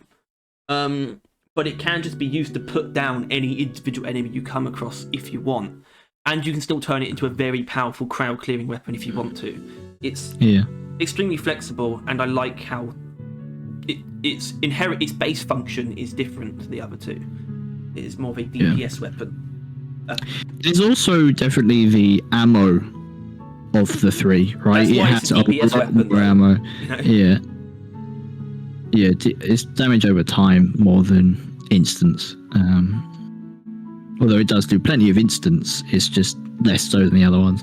I don't know. I think my opinion of the shard diffractor hasn't really changed since it was added, mainly because I haven't used it much since then. But it's the fact that, like, if you wish something to die, no matter where or what it is, the shard diffractor will kill it. Like, it's just a fact. You point the shard diffractor at an enemy, they will die. And I think that's pretty strong. Pretty strong. And like I said, it is kind of good at both things. But if you do try and use it for both, that's when it sort of starts tearing through ammo, because its ammo is very good, even though it's like obviously it goes through it very quickly. You're only really hurting yourself if you try and use it for both. So as good as it is at dealing with crowds and single targets, it rewards focusing on one or the other, I think. Or it rewards I guess it doesn't work if you try and use it for both an equal amount, I suppose. It's pretty difficult to sort of place, but I say, I don't know, I just really like the fact that it stays good at single target no matter what you do to it, pretty much. Yeah. And it's got a pretty simple mod selection as well, but in sort of a good way. I'd say the only issue is probably tier 4, and I wouldn't call it an issue because I don't want this mod to change ever, but this is kind of pointless. As in, they should probably make this default. Because I don't think anyone's not using it. But that's also one of the best things about the shard diffractor. It just makes it feel so much better. It's just being able to set things on fire very quickly, you know? Yeah, you don't you know, when it comes to taking out the individual grunts, like, I think it especially applies to that for me, individual grunts on that terror, you don't necessarily just fire until they're dead. You just fire until they're on fire, and then they will die very quickly too. This usually not left on a lot of health, but it means you don't just have to. You don't end up wasting any ammo because you stop once they're on fire. And compared to the flamethrower, how are they pretty similar in dishing out fire? Well, it's equal to the direct damage. It's 7 heat per piece of damage, and you can get up to 525. Couldn't you also increase your direct damage? You could, and then it would be 9. 475 times. Because the flamethrower can get up to like 20. I think it starts at 10 default, and you can put the flame on to 20. So it's not really incomparable to that, but it is infinite range fire, which is definitely worth noting. Yes, it's also that. The range is ridiculously useful as well. That's something that really makes it just. Which is why it's such a nice weapon to have with you. You feel good having it with you, I think, and it can be built in quite a few different ways. Some of them, although I do think some of the overclocks don't quite hold up. Yeah, overclocks. For me, it's sort of it's stuck between these two. Volatile Impact Reactor, which is the magma one, and Efficiency Tweaks, which is just ammo, which you take for direct damage or a sort of light crowd clearing build. You could take Radius and and Biomass Converter, and that's actually not bad. But you would take that for single target damage, and I usually take ammo anyway. I really don't know where to go from here though, apart from getting into the stuff that I think isn't particularly good, which is some of these overclocks. Right. Yeah, you're not fond of a couple, are you? Or at least one. These two. Alright. I think this one's probably the worst one. Feedback loop. Look, for every full second that the beam fires continuously, the area damage increases by +1 and AoE radius increases by plus 0.3 meters. But you lose 100 ammo. Yeah. +1 damage per second. Look at how quickly it uses up all that ammo. Those effects do not come into play at all. Like, that is so goddamn useless. If anything, it needed more ammo, not less. Exactly. Which is why this is better for that anyway. I already had that selected. I keep deselecting it. Oh. This is already better for that. You can just take Radius. There's an overdrive booster. which is a cool idea, but it's also a useless idea. As in, it's not cool enough to really justify the gimmick, and it would be so much better as a straightforward, unstable overclock that specs into direct damage. Because I wish it actually had that. I wish this just hard spec'd into AoE, and this just hard spec'd into direct damage. Plastic Catalyst, though, is actually pretty good for a really gimmicky overclock. If a bit awkward. Yeah, if a bit awkward. That's my issue with it. You get like up to, I think you have enough ammo to use all your platforms, which means you get like 32 300 damage explosions in a 5 meter radius. That's essentially Fat Boy as well, in a lot of ways. I think that will kill guards first of all, and it does decent single target damage with the explosions as well. So this is actually pretty good too. I guess the point is that the Shard Diffractor is very good as it is, and that's why this is probably the best overclock for it. And then these two sort of break into being pretty interesting ways of using it for crowd clearing that do actually work. Yeah, it's difficult to like really use it as a big criticism. It's the fact that I think 3 of them aren't great. I mean, this is fine, okay, it's fine, but I think it's also made kind of useless by efficiency tweaks. I want to use this again, actually, though. It's the homage, isn't it, to how it used to be? It is a isn't homage, essentially. Yeah, I don't think it was actually there at Season 2 launch. No. Or at least it disappeared after they reworked it. It might have been introduced before launch still. But it wasn't there when they reworked it, because it just it is reworking it into how it used to be, right? Yeah, that didn't exist before. Which I think they did have to change quite a few of them, didn't they? In changing how the gun worked. Like there was a lot of things. Which if you want to learn more on, we've got videos on in the like probably Season 2 patch notes. Probably talks more about it. I mean, this is probably one that underwent the most changes, because it was actually I think it still used the platforms on launch, potentially. As in, what it did before, it used to bounce off of platforms, which I never actually saw in action. Wish I did. Yeah, but they changed that pretty quick, didn't they? Yeah, it was weird. Kind of wanted to bring that back, to be honest.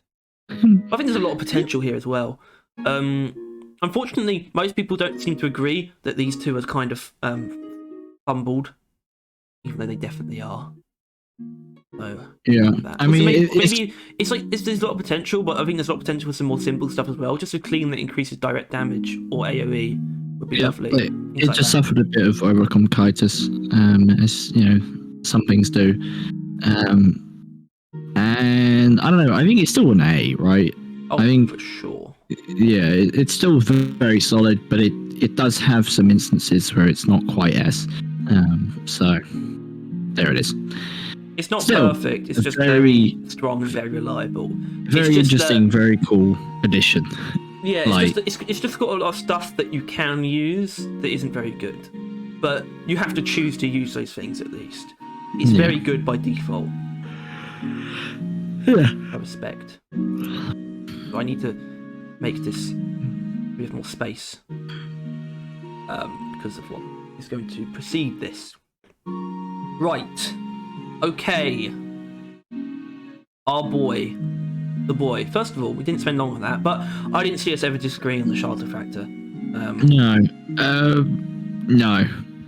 However, I'm gonna, if anything, just so we can start disagreeing, if anything here of the new 3 or new 4, whatever, I don't like the coil gun. It's just... That's an opinion I respect. Not liking it is very understandable.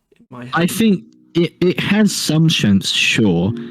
Like, I mean, I don't know its strengths, to be honest with you, because I've never wanted to use it.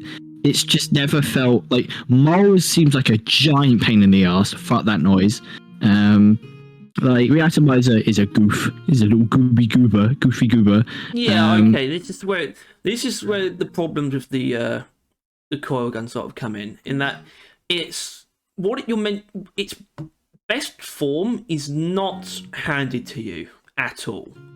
It's very unclear what it's meant to be when you first get it.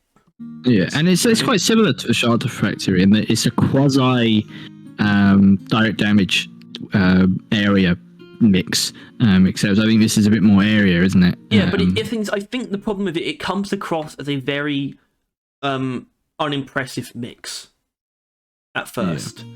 Even though that's quite a lot of damage per shot, for some reason, both of the others I think feel more effective at sort of picking off priority targets. You can one-shot things like acid spitters and trijors and things like that, which is sort of like not like they're like non-tanky high priority targets. It can do, you know, and then you do have the trail, but it's like I'd say if you do look at the overclocks, it's like I'd say only 2 of these or 3 of these are really worth like a damn. Like the mole is pretty awesome, but it's a pain in the arse, and I don't think it's actually worth it. I don't think it's worth the effort. Reatomizer is worse. Goofy. Well, it's just goofy. It's just goofy, but it's so fucking boring too. Yeah. It doesn't do anything. Like, it seems like it'd be goofy, but it ain't. And then backfeeding module is a good overclock, but the base weapon isn't good enough for backfeeding module, I'd argue. Yeah. Triple tech chambers is something. Probably the only one I actually like using, just because it's interesting. Like, it's just literally, yeah. I think it's also because it alleviates one of my biggest issues with the coil gun. It's a single shot thing, and it has a slow ass reload, right? Like, it's shot, reload, or charge, shot, reload, and it's just not there. The damage just isn't worth the time for me for most of it, except for triple tech chambers, which while it is kind of still like that, at least it's shot, and it feels cooler. It feels kind of a bit better. It feels a bit skill based, which even though it really isn't that much, it still feels quite cool. Unlike the rest of the gun most of the time for me. Hellfire is pretty awesome. I have yet to. I don't think I've used it, but you don't like. I've only ever heard you compliment the coil gun with Hellfire. Hellfire fantastic. So this is the problem with the coil gun, right? So if we were ranking these in terms of how powerful their strongest build is, we need to create a new tier. Yeah, I'm being serious. What? You think the coil gun has the ability to be the strongest thing in the game? Actually, no. Only because it's not actually that versatile. It's just what you can do with it is ridiculously efficient crowd clearing, just incomprehensibly efficient. But the thing is, it's slightly better than that. It's not good against single targets, but this is what it comes down to, though. What the coil gun. The best part of the coil gun is not the damage, like the direct damage. It's not the piercing necessarily either. It's the trail. Yeah, that's a gimmick. It's the trail itself. And there's only one upgrade that specs into the trail. Actually 2. But this is also useless. This is for Hellfire. This is for ultramagnetic coils. This is what you do with the coil gun. There are 2 builds for the coil gun. And I'm about to show you them. There's this. Actually, these 2 don't matter, but you take that and that. Oh, no, that. You take this. Most ridiculously efficient AoE in the game. Right? Or you take Hellfire. And you just have really strong, just very straightforward AoE. Crowd clearing. And they're both fantastic builds. Yeah. But that's kind of where it stops. But they are easily strong enough where it's not going anywhere low. As in, I think the coil gun has a lot of problems in overcomplicating itself, and I don't think they want. But the thing is, I think its best builds aren't necessarily what they want the coil gun to just be. But also, not a lot of people see those builds either. So for a lot of people, it is things like the mole. The coil gun is for a lot of people, but for me, it's not. It's actually this absolute crowd clearing monster that's just hidden behind a few doors. You can just, if you could know how to open them. Yeah. But yeah, there's too many caveats, I think, and there's too many. There's also, it has things that has some drawbacks. There's plot holes, basically. Yeah, there are plot holes in the coil gun, and I don't think I can actually put it in A. No, I think I could tell, but yeah, no, I don't think it should be an A. I don't think it's inherently a C, even though going by kind of definitions, you know, 2 good builds, that's basically a C. But I this think is better than that, though.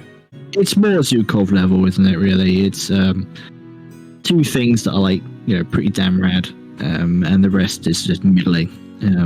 Well, I not should point out inherently triple tech chambers is good for the same reasons Yeah. as ultramagnetic coils, actually.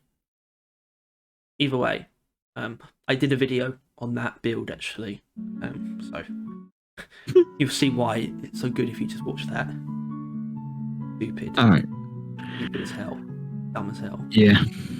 I don't know. I just don't like the coil gun, to be honest, and so I never really bother using it. So I'm glad you carried that one, because it wasn't much more for me to really be qualified to say. Not that I'm qualified in much things, except maybe talking about this guy. Not as qualified as you think, Tyler. Not as Well, the most, if of any, right? Anything Dreller's got his grubby hands on is the most I've got my grubby hands on. And we are, of course, talking about the wave cooker. yeah, The wave cooker.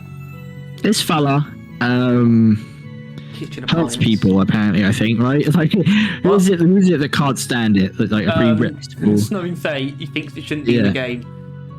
Yeah, he can suck a fat one. Which is The wave awesome. cooker. Awesome opinion, buddy. The wave cooker is really fucking sick. To be honest, it is so cool and arguably almost too cool for school. Like it is hard to pick other secondaries with the wave cooker being in the game. I mean, that's what it comes down to. Like, as far as I'm concerned, the wave cooker, like the EPC is just a preference if you're using it, right? If you're using the EPC to temperature shock, it's just because you prefer using the EPC over the wave cooker, because the wave cooker is exceptionally better at temperature shocking than the EPC. And it's almost a bit of the breach cutter thing again, though, I think, where it's like people sort of view breach cutter as being dominated by lightweight cases. I think in the same vein, the wave cooker in sort of the community's mind is dominated by the temperature shock build, but I also, which is fantastic, but I also think it's so much more than that at the same time. it is a lot, and it's just a lot of a gun, right? I mean, first of all, let's get this out of the way. Infinite range. Right, for range, Triller, that is really fucking good. And it's like, it's easy hit scan as well. Like, because my shit ass fucking doughy finger hand ass, dumbass ass, can't hit a shot with the Sublata at long range, right? Like, I hit better with the EPC at long range because at least there's bigger shots and I just have to lead them a little. But the wave cooker, those web stutters and atta spitters never stood a chance. Because even though the wave cooker may be built for something else, right, I still should use it for killing enemies like that, and it's perfect for that. Easy deletion of like rooftop threats, right?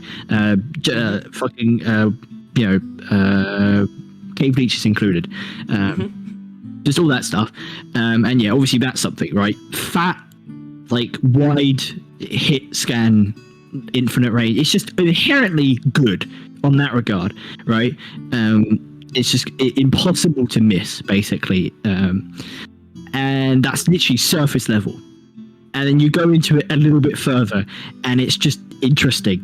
Like, it's just really fucking interesting. Like, I think you can start at the very most basic level, which is like it's just the way it works.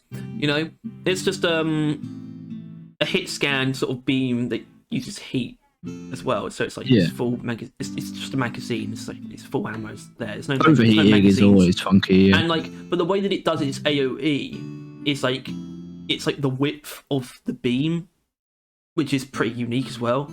Right? Yeah, and you can sort of play with that in a lot of ways. You have this in tier 1, but you also have the alternate firing modes. Like, I'd say it starts getting interesting at tier 3, I guess. Yeah. doesn't it? Well, tier 3 when it It starts. doesn't let up. And I think this is something they kind of lean on more during the Gen 3 stuff, but I think it's very visible during the Wave Cooker. But like tier 1, tier 2s, they leave to generic additions. Like, you know, like damage, ammo, AoE, right? Pretty This generic. is actually a good tier 1, by the way. Like, it actually works for the Wave Cooker, I think. Yeah. I think ammo is often more tempting, but Ammo is always the option if you're playing to the obvious builds, right? Like, 'cause Yes, you don't it is need actually, that is area or true. damage for temperature shock or you know, the other one.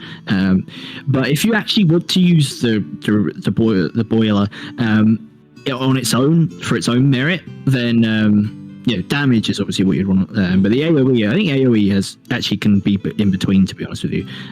But yeah, and obviously, yeah, tier 2 is just like pretty generic, but not like the obvious stuff. yeah, Like these two sort handling of of the exist to gun. alleviate certain overclocks, I think, actually. Yeah, And then this is sort of, yeah. if you want, feels pretty good. That one is because I realized, well, I never really understood rate of fire on it, but I realized it's really because a lot of it relies on percentage chance. Probably the biggest criticism, actually, you're going to have, I reckon. Probably, yeah. But that's my point, is that the rate of fire alternate firing mode and the rate of fire mod there is kind of given to you to alleviate that. However, as mentioned, I still can shoot a Praetorian until it almost dies, slash my Wave Cooker overheats and it will not have irradiated it, right? And obviously that's for an overclock later, but like, it being so reliant on luck more often than not I is just need to kind ask, of annoying.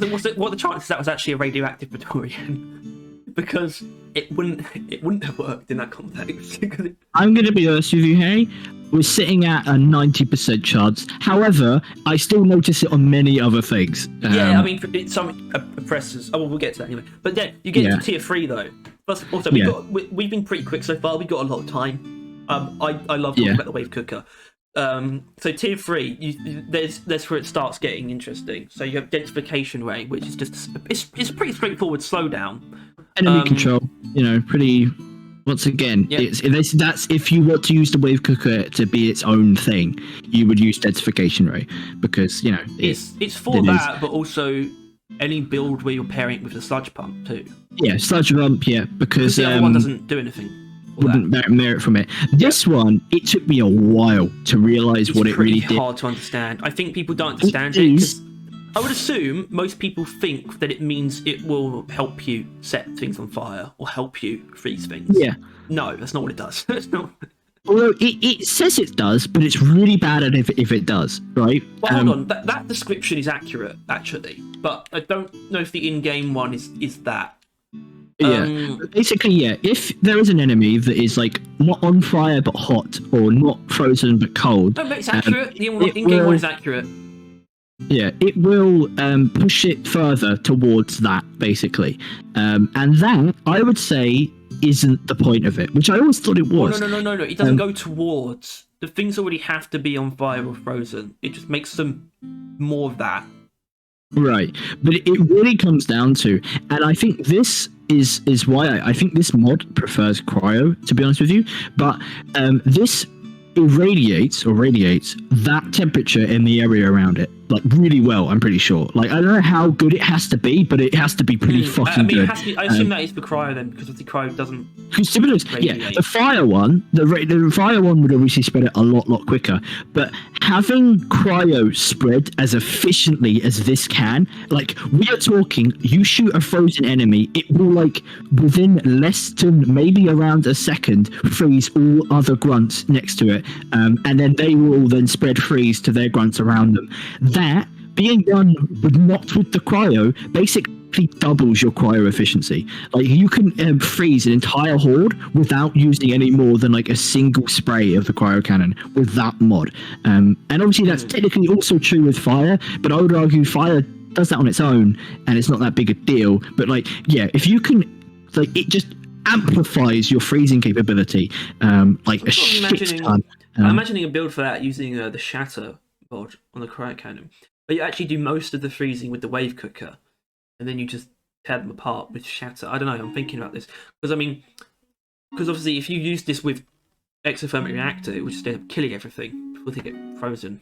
Yes. Yeah. Well, that is still the thing, though. Is with them combined, they don't stand a chance. It's just a fact. They genuinely do not stand a chance, because it's just a fact that, like, if you have a grunt frozen and then you're hitting it, and like it spreads cryo to the other grunts while the first one gets temperature shocked, so he dies, and then all these other ones are frozen, and while they're frozen, they spread frozen to everyone else around them, then they get temperature shocked. And it's basically that as long as you can hold down the trigger, which for the wave cooker with overheating isn't that long, you just temperature shock, freeze, temperature shock, freeze, temperature shock, freeze, temperature shock, freeze everything that comes in through your path. It is fucking amazing. Like, it is absolutely diabolically broken, and I love it. Diabolical. And that's just one build. That's literally those two mods. Admittedly, you really just need those two mods. That is just it. That'll do you for cryo. It works for fire the same way, but I just prefer the cryo side of it. Like, it works just as well with fire, except it doesn't hold them still before they get temperature shocked. But yeah, that alone destroys. The wave cooker fucking tears enemies to pieces. And not to mention that with, these next two... Tier 4 is weird, but Tier 4 is so fucking cool, right? They don't always feel, like, particularly impactful, like, all the time. But the fact that it's two upgrades and they're both alternate firing modes that get added on, it is so really weird sick. and cool. And one of them... And they're just for different things. I mean, this one is actually more for... percentage chance stuff. Yeah, I agree with that. Yeah, just for like you don't need more accuracy though. You never need to whittle down your thing. Well, that's supposed to be that's kind of supposed to be a drawback actually. The rate of fire is the thing you get, and then it becomes a much tighter beam. Yeah, because you don't need a tighter beam. There's no reason to have it more accurate, because you are still hitting that area, right, with the wider beam, just as well as normal. But yeah, the smaller beam isn't supposed to be a negative, but even then, it's not that bad one. But yeah. Also, by the way, this is how you handle upgrades that have drawbacks. Yeah. Because they're alternate firing modes, it's as simple as that. And wide lens is also really great because that's how you get more width. You could sort of have a balance of both, or you could go hard into rate of fire, or you could go hard into actually I guess you could have that as well with the rate of, with the AoE, but you get like a massive like lens. Yeah. And the thing is that I genuinely like with the way the wave cooker works, that isn't inherently a good idea, but it's also by no means a bad one, right? Like it does not hurt you to do that. Really, like, it's just down to personal preference. And if you want a huge fucking area just for the shits and giggles, you really can. And the wave cooker is just so strong that it will allow you to do it, as long as you play it not recklessly. But yeah, it's I don't know, it's such a fucking cool tier of mods, let alone all of them. It's just like Wave Cooker, its mods are just peak. Like, that's it. Like, it's an amazing mod selection. It is by far, like, top 3, if not best mod selection in the game. The most unique, most like specialized, most interesting mods. And as mentioned, though, I think the first 2 tiers are generic as hell. But I think that's kind of the point. Generic stuff. You do need them to be. It would be too much if they weren't. Yeah, just like generic stuff, simple fucking stat leaning towards stuff, and then alternate firing mode, which is like, it's just wild, because then it's like that mod doesn't do anything until you want it to, which is pretty sick. And then obviously tier 5, pretty fucking wild, because I think tier 5, here we go. For a long period of time, I think we both, at least I've been of the opinion that temperature shock build, as we mentioned earlier, fucking fire, or cryo, you know what I mean. But then obviously there is Contagion Transmitter, which I think, do you prefer that more than the temperature shock? Because I guess shock is not what I do with the wave cooker. Yeah. I just don't. I don't care for it. But I know it's amazing, but I don't find it that interesting. It's pretty exciting when you use it, but I just prefer doing other things with it. I find it, it's not my preference. Contagion Transmitter is absolutely fucking amazing as well. I mean, first of all, it increases your damage against corroded enemies, so obviously pairs well with the Sludge Pump, but then it also pairs well with neurotoxin grenades, which that can't be said for many things. But also it doesn't have to. It's not actually for that. Yeah, it's just the point of contagion transmitter, right? It does more damage to enemies that are poisoned or corroded. Actually, it might be specifically neurotoxin, but that's the main form of poison. But it does more damage to both of them, and that includes the sludge puddles, obviously. But additionally, when it's hitting any enemies that have neurotoxin or are corroded,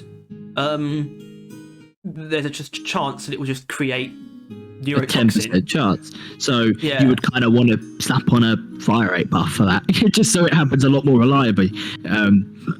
But this is a bit weird. As much as I love this mod, it's a bit weird. If you figure out how to use it, though, it works. Like the main way of using it, the main use of it is actually stacking damage over time effects. But because I think if you shoot a sludge pump into a horde of grunts, most of them will die. All the ones that you hit will die, but the puddles are still going to be there, and you can use those puddles to just make your sludge pump go a lot further. In that, don't shoot another charge shot. So even if there's more grunts coming, just let them walk through the puddles and then just lay into them with the wave cooker, and that's how you get the neurotoxin to actually take down hordes. That's how you stop it from being overkill, and you actually get really good use out of it. And I agree that, like, because this was something that kind of blindsided me, and this is entirely your fault, and I hate you for it. Not true. Basically, I got blindsided by this corrosion transmitter is used to stack status effects, but I would say that's not really true. It is also quite a bit like the Sabatas Fire one. If you want to deal damage with the wave cooker, like direct damage, it is actually good for that too. For it. Contagion transmitter is great, actually. It's for a lot of different things. If you sludge up a fucking dreadnought and then you're like full damage fire rate wave cooker, you're probably gonna actually do damage. Maybe not the best in the universe. No, I've been doing this. It's pretty weird. It doesn't feel that efficient, but it's kind of fun. It's probably not efficient, but like the fire rate thing. But I don't know. It's an option, and that's the thing. I think it is so many options. It's one of the broadest yet clearest. Actually, I'll take let's just remove that for now. I don't know, it's fucking sick. And then here's the last tier 3, which I'll be honest, I kind of dismissed, but you have recently acquired a taste for, right? This is it, isn't it? The Boiler Ray. Here comes Boiler Ray. You're in trouble because Boiler Ray's here. You're in trouble. Boiler Ray is for the wave cooker if you don't want to actually if you don't want to directly combo with anything. There's still an element of pairing in that it's better if you're using it to finish things off because then you don't have to waste a lot of wave cooker ammo.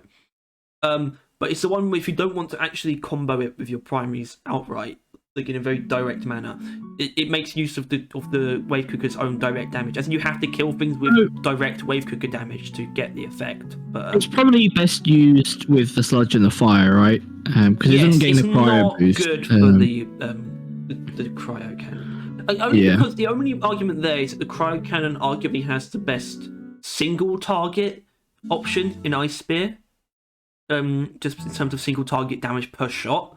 And then Boiler Ray sort of DPS AoE. In that and it does feel pretty good, especially if you spec into ammo. You do feel like you have a lot of ammo, even if you're just doing it to grunts. It feels amazing. Like, it doesn't always feel great, but it always feels fantastic against tiny enemies and dense groups of enemies. Always. It feels a little bit dubious against sort of like more spread out or smaller groups of grunts because you do have to use quite a bit of ammo. You don't always get the explosions, but it completely annihilates tiny enemies. Like, people are like, Jordan's primaries are really great against swarmers and shit. It's like, well, they are, right? But they're not actually, in my opinion, not as good as people think. They're not particularly. It's not something you'd want to use your primaries for, though. No, that's something the Boiler Ray can do. It decimates them beyond efficiently. It's hilarious, actually. It's kind of hilarious, and especially when you get tiny enemies mixed in with larger groups, that becomes very powerful. They go beyond funny and just become deadly. I think the other two options are more attractive, but Boiler Ray absolutely has its place, and it should exist. Because the other two are for the primaries, Boiler Ray's for the wave cooker, and it works. Yeah, I'd argue because the that other was two are probably always better overall, but Boiler Ray, it earns its place. that was always like my perspective on it, and that the other two were obviously specking into what they clearly are. But I thought that the Boiler Ray was for the wave cooker, but I didn't think it was particularly good for it. But I haven't actually tried it since you recommended it, but because I don't know, I just fucking love the wave cooker, I'm like totally raring to go to do that. And obviously, like, you know, because you're basically, it just turns the gun into volatile guts, right? Like, it's just always volatile guts while you're using this. Yeah, pretty much. Yeah, that's exactly what it is. Well, No, not exactly, because volatile guts, everything would just blow up on death no matter what. Boiler Ray won't make the things it kills blow up. Like, there's an explosion killing other things, you know, won't make them explode. See. But you know, it'll still it's not like it's not actually a grunt killing explosion outright. Obviously, you get a bit of you're only missing 8 damage actually to kill grunts, and you sort of get that extra bit of just the wave cooker's based AOE.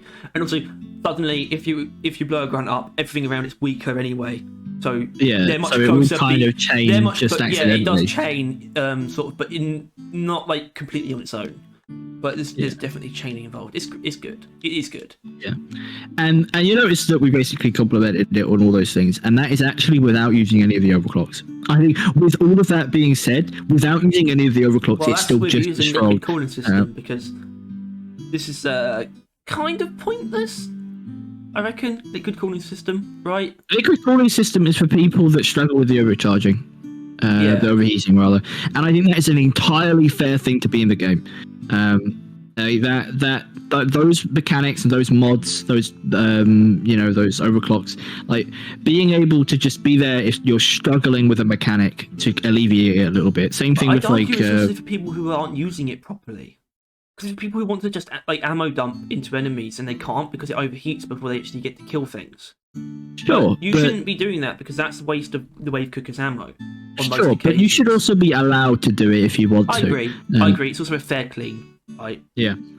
It is. I don't think. Yeah, it's by no means meta, but it's by no means bad. Mega power it's supply. Also a clean that has 3 positives, by the way.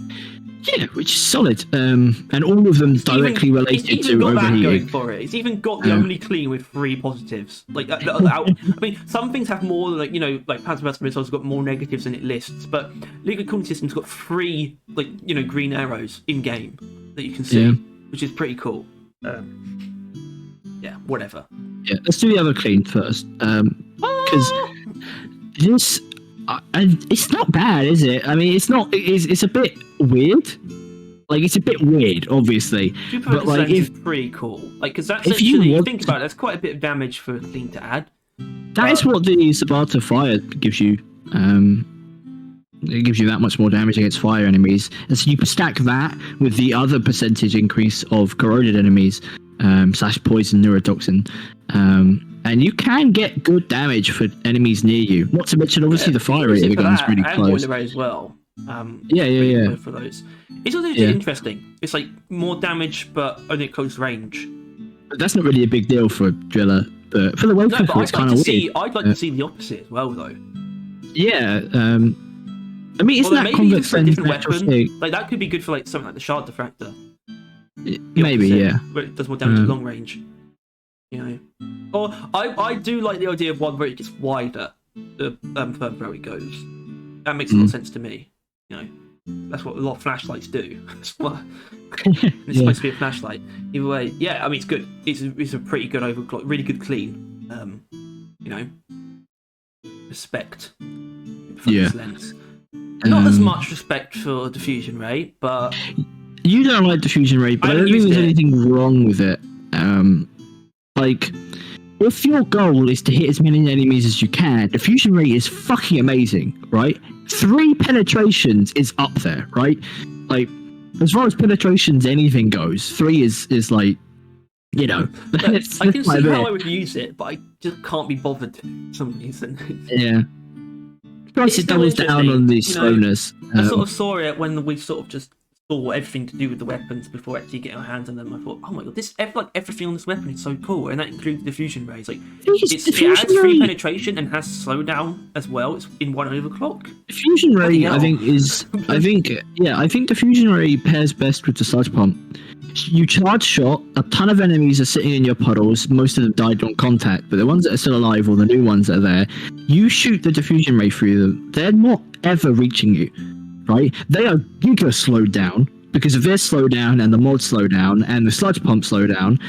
If you're using diffusion ray, they're also then going to have neurotoxin and thingy, and they're definitely going to have neurotoxin because you're hitting 3 enemies all with sludge on them at the same time. You're like guaranteed almost immediate neurotoxin clouds to start appearing. Like, it is a very you cannot come near me overclocked. I mean, the wave cooker is already like your argument for it. I don't know your argument for it, but like the wave cooker is already good at that. I will acknowledge that. That even without diffusion ray, it still does a good enough job with it. But diffusion ray just triples it. It triples the you cannot move or come close to me, and I'm going to hit all of you at once. Yeah, I guess my issue with it is it's adding on to the stuff that I don't need more of. Yeah. Wave cooker, and it's taking away something that I'd rather keep. I mean, it's only 1 damage, but for some of my builds, I would rather keep the damage it has, even if it's not a lot. I don't know. I think you start the AoE or ammo on that thing on tier 1. Tier 2 doesn't really matter. And literally, you have a charged sludge pump shot down. As long as that puddle is still around, you will be untouchable with this. As long as you're holding down the enemies with the over before you overheat. So maybe whatever tier 2 mod prevents you from overheating quickly, slap that on, and you'll probably be like untouchable, really. And now I want to try that build as well. Point is, I just fucking love the wave cooker, and that's still those are probably the worst 3 overclocks, right? I mean, or at least the least obviously good. I think, yes, I would agree. I think Super Focus Lens got a chance at getting to the big leagues, maybe, but yeah, it's not the big leagues. Yeah. Speaking of big leagues, because I'm going to be honest, people would say this is the best overclock. They're probably right. Okay, they're probably right because it's best. It's just amazing. Best for the efficiency of the temperature shock build with mega power supply is unparalleled. It's just simply unparalleled. It is the efficiency of your primary, like having to not deal with that much of anything because the wave cooker will carry it for himself, but then the wave cooker killing everything and temperature shock and being incredibly efficient with shit tons more ammo and fire rate, so it takes even less time. Like it's just ridiculous. And with its negatives basically just being don't overheat, it's just free ammo. It's just free ammo. Like it is great. Mega Power Supply, so it makes it so much more flexible. It makes it feel better to take damage or concave lens in tier 1. It works with all sort of free variations of it. Like I don't really use it with Contagion Transmitter because I think the other options are actually a lot better for that. Yeah. But even it's then, it great wouldn't be bad. for Exothermic Reactor, and it's great for Boiler Rate because Boiler Rate just feels it's made better by just having a lot of ammo. More efficient, so you can use it more primarily. Yes. Yeah. Yeah. So you don't always have to be finishing things off to make Boiler Rate efficient. I think the reason why people definitely can make the argument, and why I wouldn't shout at them for it, that battery is the best fucking overclock, is because it. The excellent mods we were just talking about, it allows you to use them more, right? It puts the focus more on them rather than on the overclock, which I think the wave cooker is more than good enough mods to carry that kind of playstyle, or that kind of like overclock. Like normally, your ammo overclocks have to rely on the mods being good enough, and I think the wave cooker definitely is that. And yeah, definitely an S tier overclock. Yeah, sure. And then we get to our unstables on the wave cooker breakdown, which is kind of defeating the purpose of my driller guide. Which I mean, there's plenty on wave cooker because fucking hell is it a Goliath to break into. And the process is almost just that. I didn't even try. I was There's no point. There's no point. Okay, we're not going to try too hard. But if you really want to establish necrosis, actually, you know what? I don't even know if Lazy Maybe is quite good enough. It's a bit much. I don't think he really, because he said he didn't say everything that even I've noticed about it. I've noticed things that he didn't really talk about. It's kind of dumb, but it's really Blissful Necrosis is very strong. I know Tyler doesn't like it because it's based on chance. It's a very low chance. I wish they found another way to do it that didn't involve chances. That's its biggest issue, though. The effect is really cool and very good. It I think sort of when it started out, when the wave cooker sort of first came out, it's like, as a driller, these blisters seem kind of useless. Yeah. So I can't really do much to them. You can, but it's sort of weird. Precision necrosis is very good at giving the wave cooker itself a lot more damage, but you can use the primaries with it in certain ways as well. And obviously if other you want. characters. But it doesn't. Yeah, it's also good for that too. So yeah, you literally spawn weak points on enemies, and it's just very strange. It's just very strange, and it allows you to do a lot of damage when the blisters do occur. Yeah. Also, a weird mechanic about it is that it actually gains the bonuses of the weak, like relative to the weak point. Although I think only if it's higher than normal.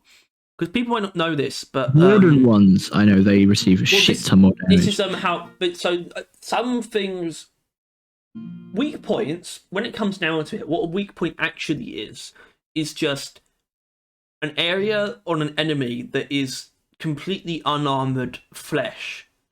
That's actually what it is technically, and the only reason it's technically that is because of the oppressor, which its weak point only takes times 1 damage. Because it's the only place that you can hit it. So the oppressor sort of throws things off. But most weak points take double damage from direct damage. And some take 3 times. Like Warden and all max Harris do. I think the Shellbacks do as well, although their weak points are very difficult to hit. So yeah, you get things like that. And it will gain the bonuses of those weak points. So it will do more damage on a ward if you put it on a Warden weak point. I mean, you have to put it on the weak point though, which is really weird. So Blizzard Cross has got a lot going on. And it's very difficult for me to judge, right? Because I like it a lot. I understand the problem with it, but I don't know what I would do about it. If I thought it needed to change. I think the issue with Piston Necrosis isn't that there's anything wrong with it, it's just that it doesn't work with the mods. Like, as we mentioned, the temperature shock, nah. The corrosion, like that stacking, not really. I mean, it ain't bad because I imagine you'll get the damage boost, but but it's still not like it's not the best thing in the world. It doesn't. It's just not. It's just weird. It's not bad. It's just weird, and I can't agree with it. But doesn't make it not good. It's still good. But the wave cookers, like honestly, the wave cookers mod selection excuses any overclock. Really, it can exist just fine. It's only a gain having an overclock like that. Literally, it's just heat again. Right. It's just heat stuff. So again. It just makes it easier to overheat. There's nothing lost by having this necrosis exist. I think it's only a benefit to have this overclock. It's pretty cool. Other than obviously, it'll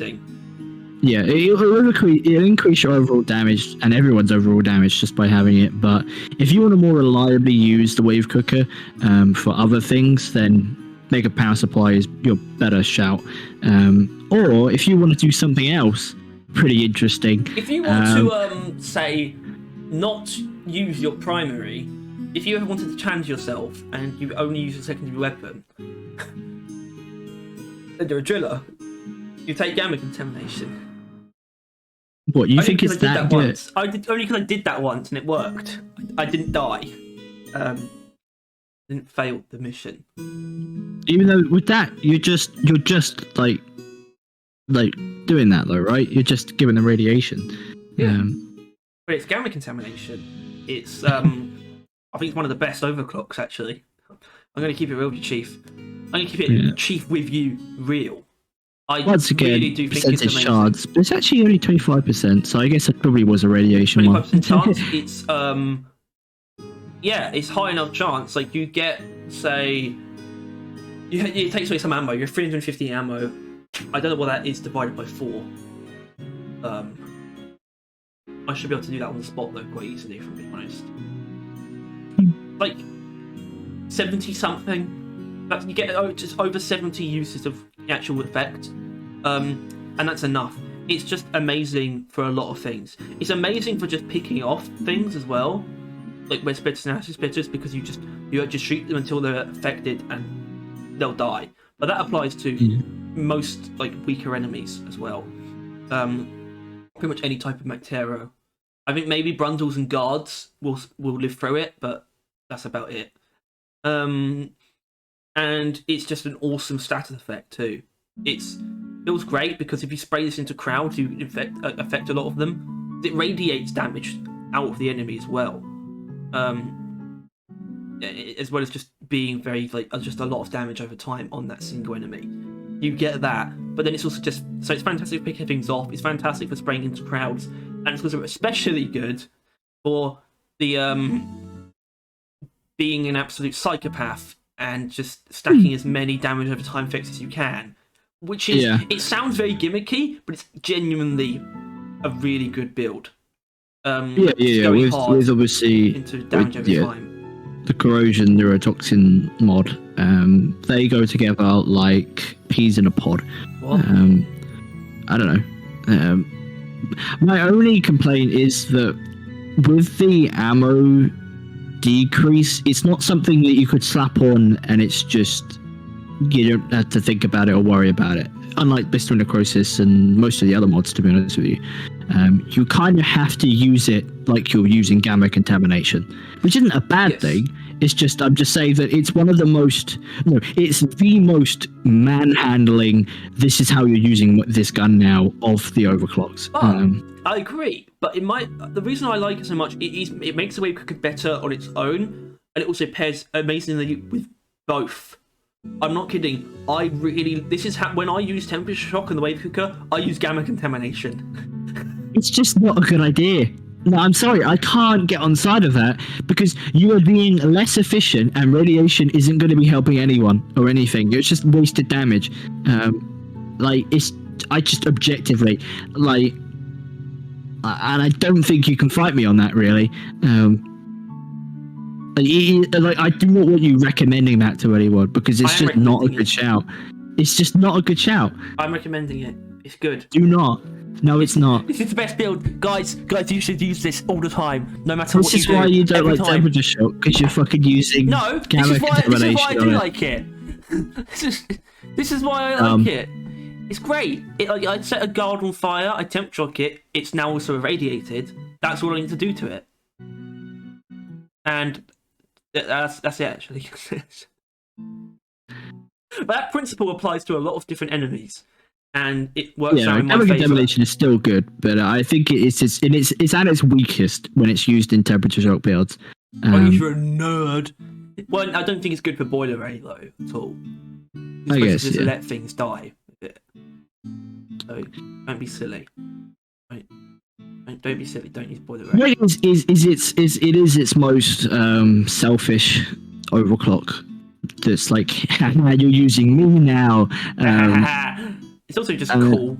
It's just even though technically it really kind of does less than blisters. It just changes to. It's just, just badass. It is, and this was not something that I thought of going into this, but I don't think there's a universe where we can't put the Wave Cooker in S, right? See, this is what I was going to ask. So I'm not actually feeling it, but I was still going to ask, why wouldn't we put it in S? Every part of it is good, if not amazing, right? And I'd say, as much as I like the EBC, it's just no competition. It is the best driller secondary, right? And it's fucking amazing. There isn't a way it isn't in S, but I entirely agree with you. It doesn't sit right, but I think it does just come down to the fact that it's a secondary. Well, this isn't our last chance either to correct this. No, but I think it's definitely. Realistically, there isn't a wasted mod, is there? There isn't a wasted overclock. It's not all the same level as the stuff at the top on it. It's not all equal in my opinion, but I think it's still right. No, it's not all equal, but there are peaks, no valley. It's just like peak. It's just like peak, and there's a low slightly bit, which was still higher than most other mountains, but it's technically not a peak, and then another peak. It's just I don't know. It's just built different. It's like the eggs in Haribo's Star Mix, I think. Well, you still like them, but they're probably the worst of the bunch.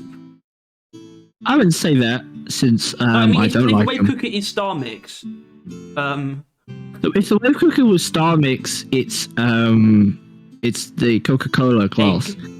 Because I didn't think I would like it, but then I actually had it. I'm like, wait, this is just as good, if not better, than everything else. What's your favourite in Star Mix? So I actually really like the hearts. Well, I don't like Star Mixes, but I like Tenfastics. I know they're the exact same thing, just with more sugar on the outside. I do not like anything. Star Mix isn't sour at all. I do not like. The things aren't sour; they're just more sweet. No, Tenfastics is meant to be sour, Tyler. You're numb. No. You're numb. You're numb. You're numb. The- You're numb. Anything with whatever that white stuff is disgusting. It's just the worst. Which includes like all the crocodiles and that, and the egg and the heart. Crocodiles. So Tenfastics. Yeah, I don't like those guys. They suck dick. yeah, I think it probably would be like, I don't mind cherries, but they're a bit too common. I think it's the dummies, because there's like a bunch of different variants of them, and each of them are like quite nice. There's like apple Tenfastics tier ones list coming soon. Yeah, yeah. I'll be honest with you. I forgot that we had another one after this. I was so like, oh, finally. And then we've got fucking, oh god, the crossbow. It's going to be a pretty similar round.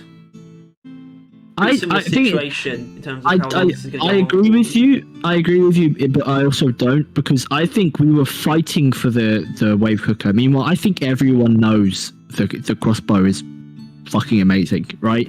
Like, I think everyone knows the crossbow should be an S. Go on, get it in there. Go on, get in there. Or not. We'll see how it goes. But I mean, I don't think it's quite the right number. I don't think of things that are that good on it. It's got probably arguably more viable. No, not more viable. I don't know. It's probably got the most different number of builds. Well, that was one of the reasons why. That's definitely one of the reasons why I thought we were going to do it. It's just divide between some of them. To be honest. It's just, I don't know, yeah, let's get into it, man, and then we'll see. Because I didn't think going into the wave cooker that would come out and give it an S, so maybe we'll see it. But, I mean, obviously, right, out of the gate, tier 1, right? They didn't beat around a fucking bush. Okay, this is the interesting thing about the Bolt Shark. So does this mean it has the best tier 1, or is it's completely different? Almost definitely, but I don't think that should be used as any merit, right? Because no other guns tier 1s are trying to be what the crossbow's tier 1 is. Yeah. Like, the crossbow tier 1s was like tier 1, I think you mean like beta clocks or like underclocks or whatever, beta right? Clocks. Like just like, you know, like, yeah, just like underclocks, just hidden overclocks mods. But they're also part of they're meant to be part of the weapon. Obviously. They just this is just how they had to do it. Yeah. Which is inherently a cool enough idea where I think we both just, if it's not an S, it's going to be an A, right? Don't worry. Don't worry about that. I just mean it actually comes down to the comparison between this and the wave cooker. Where I think the wave cooker's builds are actually more. Don't worry. We'll get into it. I don't think they're universal. I think the wave cooker has like not. 2 to 3, maybe no, 3 to 4. But they are very good. They are exceedingly good, like immeasurably efficient, very good at damaging, very universal most of the time. Those are the wave cookers builds. The crossbow. My generalist obsessed brain sort of stops me from allowing certain things, and that's the reason why the Thunderhead and the Sludge Pump are an S. Is because they're the best. Yeah, because even anything you put in S, obviously you could easily build it wrong most of the time, right? Like you could you could like direct damage one thing, area damage other thing, fucking I don't know, like you could pick like the worst things ever for like every build really. But like it's just the amount of immeasurably good builds and how easy they are to get to is really like S tier. And I think the Bolt Shark, in saying that, is a pain in the ass. Being a Subway employee, right? It's a real pain in the ass to make a really good Bolt Shark build. I want to point out though, I think one thing it has over the wave cooker, it feels pretty good in general, it doesn't really outperform any of the if you take default bolt shock, it's not outperforming the other two, but it feels pretty good that you just have these sort of just these single shots that can just wipe out the smaller stuff. Actually, I don't think, oh no, you could definitely kill slashes in one shot, actually, when I think about it. Headshots grunts, I know that much. Not even headshot, you don't have to headshot grunts at all. Anywhere on a grunt will do him in. There's just a lot of stuff that you can do with it that it just feels very satisfying to actually shoot and hit things with. It's got that going for it. It's very punchy. It feels like a good crossbow, but it definitely goes beyond that. Actually, I immediately though want to delve into my biggest criticism. If I had the choice, I would completely sacrifice all of my standard bolts, the special bolts, and you just can't do that. And I understand why, but how ridiculous that would be. But I still think the standard bolts are holding it back somewhat.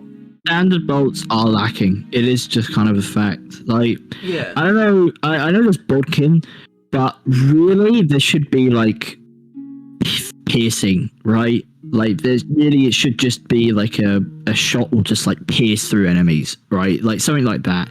Like ballista feeling bolts would really be something. But otherwise, yeah, because as it stands, like, it is strong being able to, like, one shot a grunt. But in the end of the day, it's not much gained by doing that, right? Like, one enemy has died. All the best builds are changing the standard bolts in some way. Yeah. Other than, obviously, there is merit to, and I think we'll just, because we can't really break through the tiers, because let's be realistic, other than tier 1, it's kind of all middling, right? I mean, like, there's a pretty clear path in that, some things lean more towards special. I like tier 2. It still annoys me. It's like, I wish I could have even more special ammo. But I like the fact that it's actually 2 different ammo upgrades, which is pretty interesting. But I don't need this ever.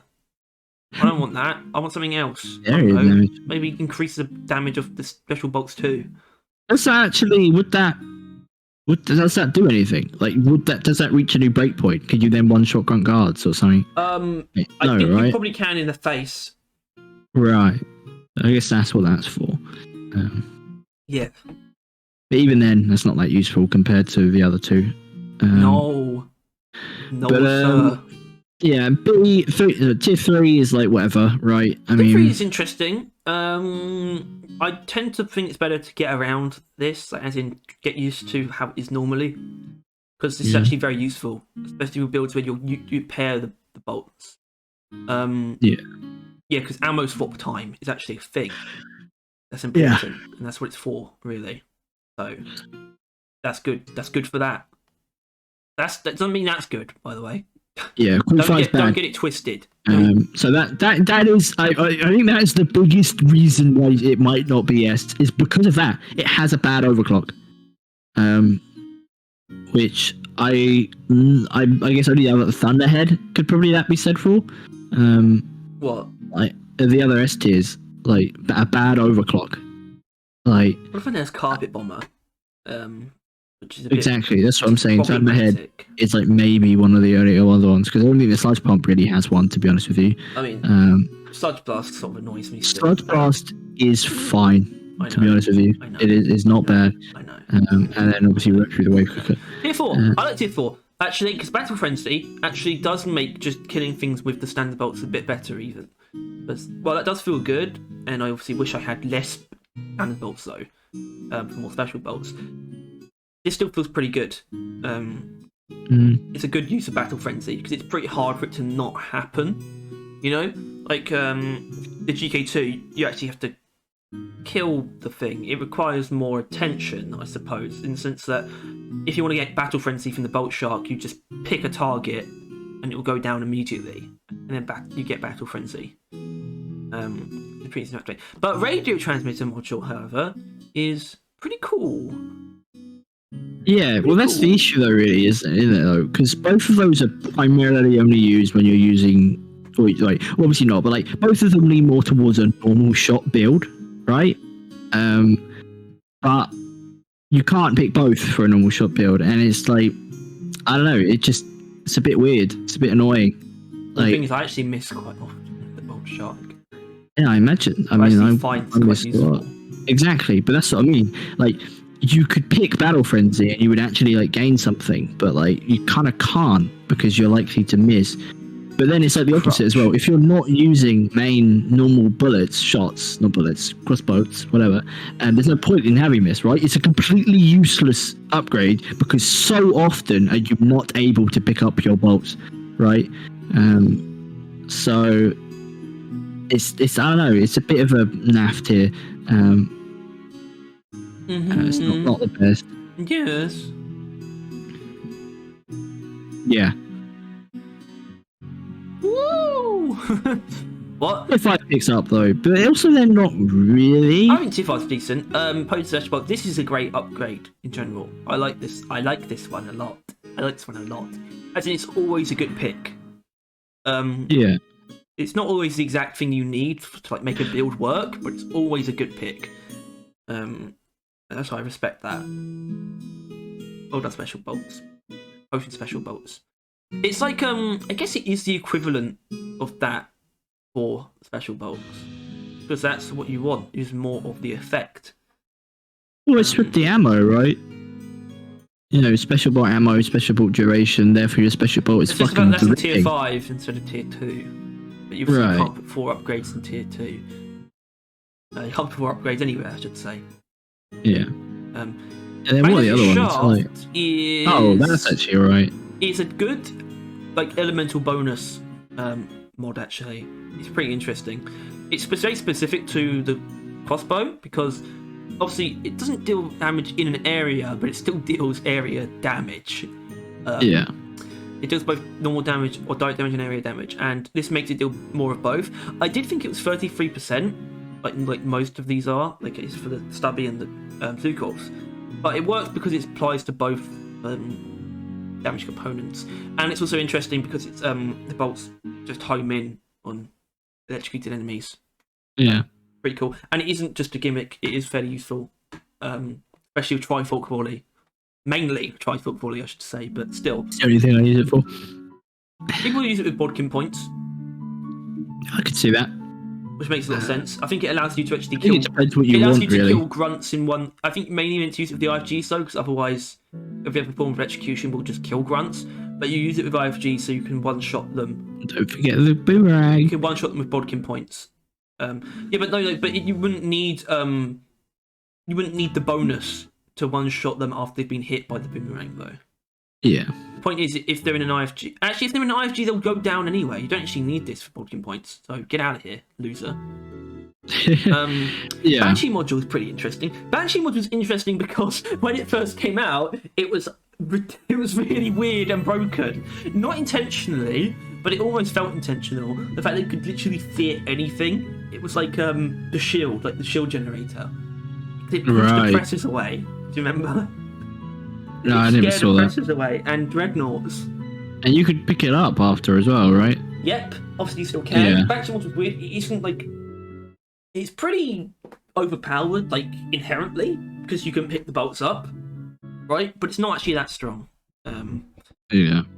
But it's still pretty good. It's more of a weird utility thing. It's pretty weird, but it's not the backbone of any build at all. I think it's that sort of thing. I mean, like, just looking at, like, thinking about, like, most of the mods, and then even, like, you know, the little bit of overclocks we saw with the fucking, like, faster reload, whatever that one was. It makes me feel like, you know, maybe the bolt shock isn't all that.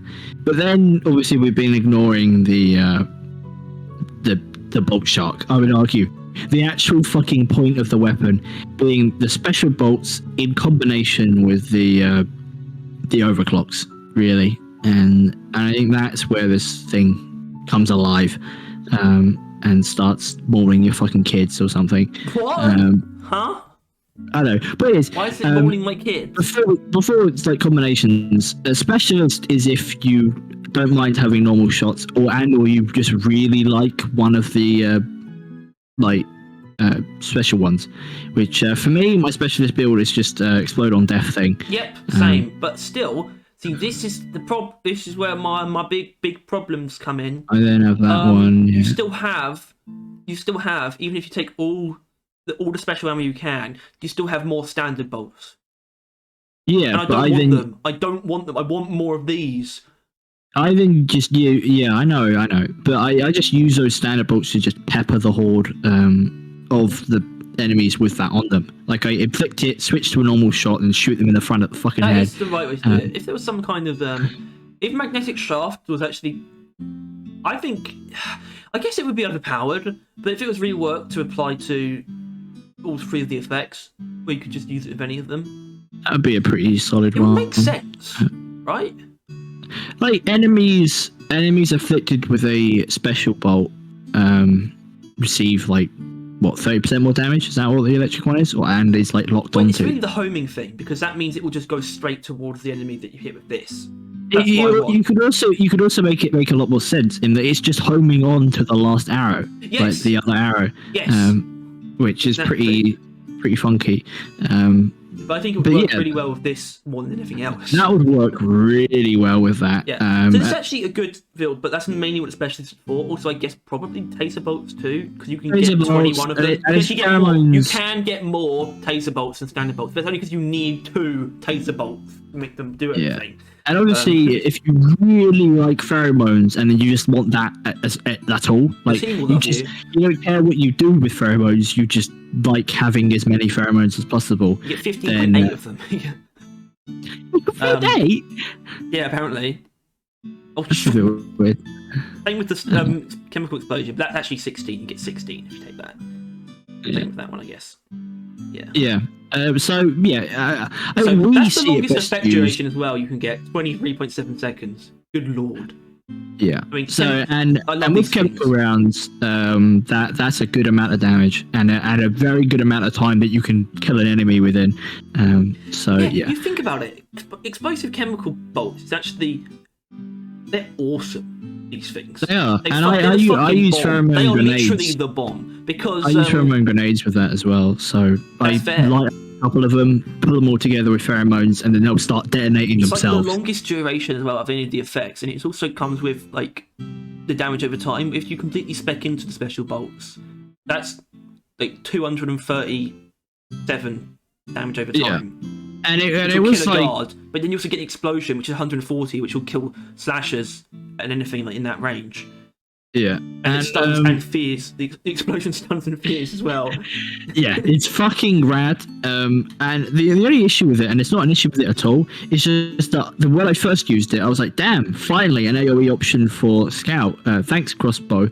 And then time passed, and then it's not the only AoE option, at least on the Crossbow now, is it? It's not. Yeah, it's the Crossbow has alternatives, which. Yeah. I mean, right, let's get this out of the way. Cryo bolts, while not bad, not inherently good either. I like cryo bolts. I like cryo bolts a lot, actually. I'm going to be honest. I'm starting to like them even more as well. They're very good. They're cryo, right? Anything that inflicts cryo is inherently good, and it might not be the best way of inflicting cryo, but it ain't a bad one. So that's just inherently good. But I'm not sure if it really pairs with anything else particularly well, though, does it really? Other than your primary, right?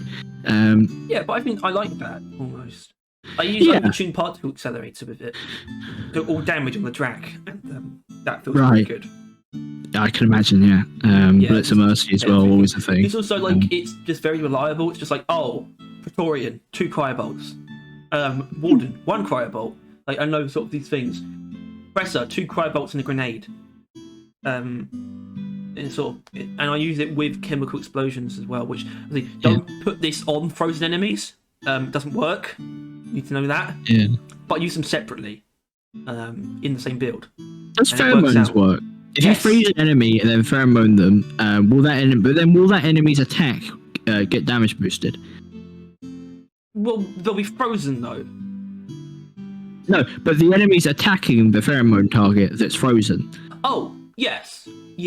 But also, actually, they would then get frozen as well, wouldn't they? Yeah, but it's not the same as the firebolt, so because it's relying on the cryobolt to do the freezing. Yeah. There's no cold radiance. Which I think is a thing to clarify, because obviously next would be firebolts. that's the difference between cryo and fire. Is fire has an area around it that spreads fire, but then the enemies also spread fire, so it like spreads really quickly. Meanwhile, the cryo is only ever the arrow, right? That's kind There's of no how. better match made in heaven than fire bolts and pheromone bolts. Yeah. Genuinely. And I mean, first of all, I respect. Obviously, it applies to literally all 4 of these, but I like fire bolts and cryo bolts because, well, in my opinion, the cleans are a bit dubious to me because I think the whole point of the Bolt Shark's overclocks is because the standard bolts are also meant to be special bolts. In that, how it should be presented is ammo like A and ammo B, or Bolt 1 and Bolt 2.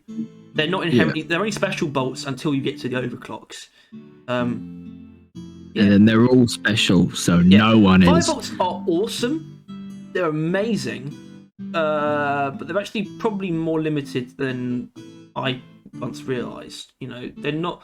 They sort of become a little bit worse on co-op, even though there's more enemies, just because people kill things, particularly your your hosts. Or fire spreaders, you know. Yeah, and also they're there's not a lot they can be used against. Even though it's fire, they're not good against the robots.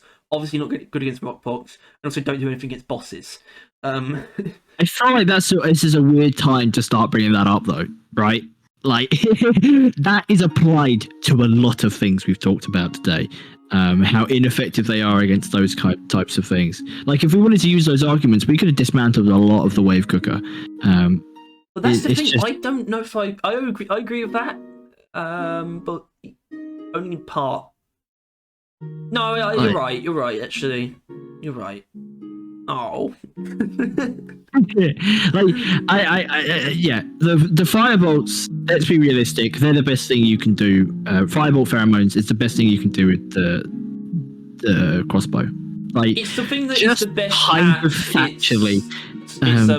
It's the thing that's best at its function. Yeah, but it's very specialized. And it's the best at both worlds, really. I mean, those two together work immaculately. But like, even if your firebolts aren't going 100% well, having pheromones is good, right? A teammate with pheromones is always a good thing.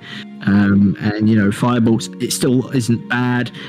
It's just that those two things are realistically the best thing you can do with it. Generally, right? Like just generally, if you just throw this on like a brand new scout, he's still probably going to do quite good with them, just by shooting them. They might not understand firebolts because firebolts aren't even that easy to understand. Yeah. They're very. This build is good, but it's very specialized. I guess. It's not. Well, no, there's not a lot you can use it for. It's just very good at what it does. It does being killing a lot of things. As a scout, having actually one of the most efficient forms of wave clear. Yeah. In the game. Which is something. It is something. It is definitely something. But if you want more simple wave clear, you turn your attention to the Bodkin. Which, I like that word, Bodkin. Nice word, isn't it? Yeah, it's a pretty solid word. I solid have dude. no opinions towards Bodkin points. I've used it, I found it fun, and that's about it. Yeah, Bodkin points is pretty decent. I prefer it. I prefer Bodkin points to normal bolts, how they normally work. Combining Bodkin points and explosive chemical bolts feels pretty decent. It's also because they don't necessarily rely on each other, as like firebolts and pheromone bolts. You can take something like Bodkin, and that's when you would also use tasers if you want as yours for something else. Taser bolts are weird, actually. We didn't really talk about those on their own. Yeah, I think it's a little advice. If you use them as poles to make fences, not the best idea. Obviously, you can. If you stack them up, they end up doing a ridiculous amount of damage, but they actually, the area you can cover is always a bit. They don't cover the area that they look like they do. Really, they're not as consistent as they look. You know? Yeah. Plus, the most important thing about them, and this is just kind of a fact, is that they can apply electricity to enemies that can't be electrocuted. Right? Yep. That's really the thing. And then tied with the deal more damage to electric enemies that the Bolt Shark has itself, then results in you being able to do some damage, and at least slow them down, right? Oh. Which, yeah, just gonna slap that on there, and then just gonna slap on that tier 5 mod, and taser bolts, obviously. But you don't even need taser bolts. That's the thing. You don't need taser bolts because your primaries each have a way of dealing electricity. That's true. But no, but well, I disagree because this is for those things that can't be electrocuted. Yeah, this is for obviously big things. This is for oppressors. This is for bosses and patrol bots. Actually, they can be electrocuted normally. I'm just saying you don't technically. You're not held at gunpoint to use taser bolts. But it's still the best thing to use with it. It is a good idea. Yeah. Trifle Bolt is pretty solid. It does a fat fucking chunk of damage. It does annoy me slightly in that I don't know if it earns actually reducing the damage of the bolts. It's weird. It's so many things where it's like it increases your ammo, but you have less shots overall. It decreases your damage, but you have more damage per shot. It's like something's wrong here. It's like it's overcomplicated in a way that isn't actually overcomplicated. It's not the way it works isn't overcomplicated, but what it says is overcomplicated. It would make more sense if it was easier to explain if it was just stronger bolts and you have less of them. But obviously, I think it always makes more sense that you get more damage by just firing more bolts at once. So I guess that makes sense in a way. But yeah, I think Tri-Foot Volley does kind of rely on magnetic shafts a bit though, because missing them was bad. That's not inherently bad though. But it is a fact that Tri-Foot Volley, I can safely assume, going off by, times I've used it, Tri-Foot Volley and, conductive, whatever the fuck that is the best single target damage build for the Bolt Shark, right? The Bolt Shark, yeah. I'm going to be honest, it doesn't impress me all that often. It's actually better against bosses than anything else. Like, genuinely, it feels like it doesn't actually do an impressive amount of damage to Praetorians, You can take down a Praetorian with one magazine of embedded detonators, but this will do like half, but just below half its health. Like, you won't do half its health with the Tri-Foot Volley, even with magnetic shafts. It is the worst at single target damage. I think the Bolt Shark, to like bigger targets, it's like the slowest at doing single target damage. Single target burst, single target, whatever. You get the point, right? Like, I think the Jumbo Shells, Boomstick, and Embedded Detonators, Zhukovs are preferable. You also do have more of it. Like, I think Tri-Foot Volley might be slightly overrated, to be honest. I think it's about as rated as it is. I don't hear people screaming off the rooftops. It's just it's the best single target damage that the Bolt Shark has, but I don't think the Bolt Shark is inherently good at single target damage. At least, and that's why I prefer using something like this general. It's actually very good generalist thing, because you have a lot of explosions, and this is good against bosses too. And do you mean that with tier 5 mod you haven't changed, or do you actually mean that? Well, yeah, you take that. Yeah, but like, it's funny considering you said generalist. Yeah, it's called the specialist. So. Well, yeah, I do think this is the best generalist build for the Bolt Shark, though. Yeah, no, I that's my favorite build for it. Not even for any good reason. I don't know. I just like it. Not that I actually really like shooting the normal shots. It's just a consequence I have to pay for to have better and more exploding ones. But yeah, I'll be honest with you. As you audience listening, and Harry, you being here, I started this thinking S tier, and I thought this a while ago. But I'm going to be honest with you, going through them, I'm not sure. I'm not quite sure. No. About S. No. It's the Bolt Shark. It does a lot, but it has also some very annoying restrictions, like things that you wish you could do with it that you can't. And I don't feel that with the Wave Cooker as much. Like, I wish I could turn all my standard bolts into special bolts. I wish it actually had an overclock that did the other thing.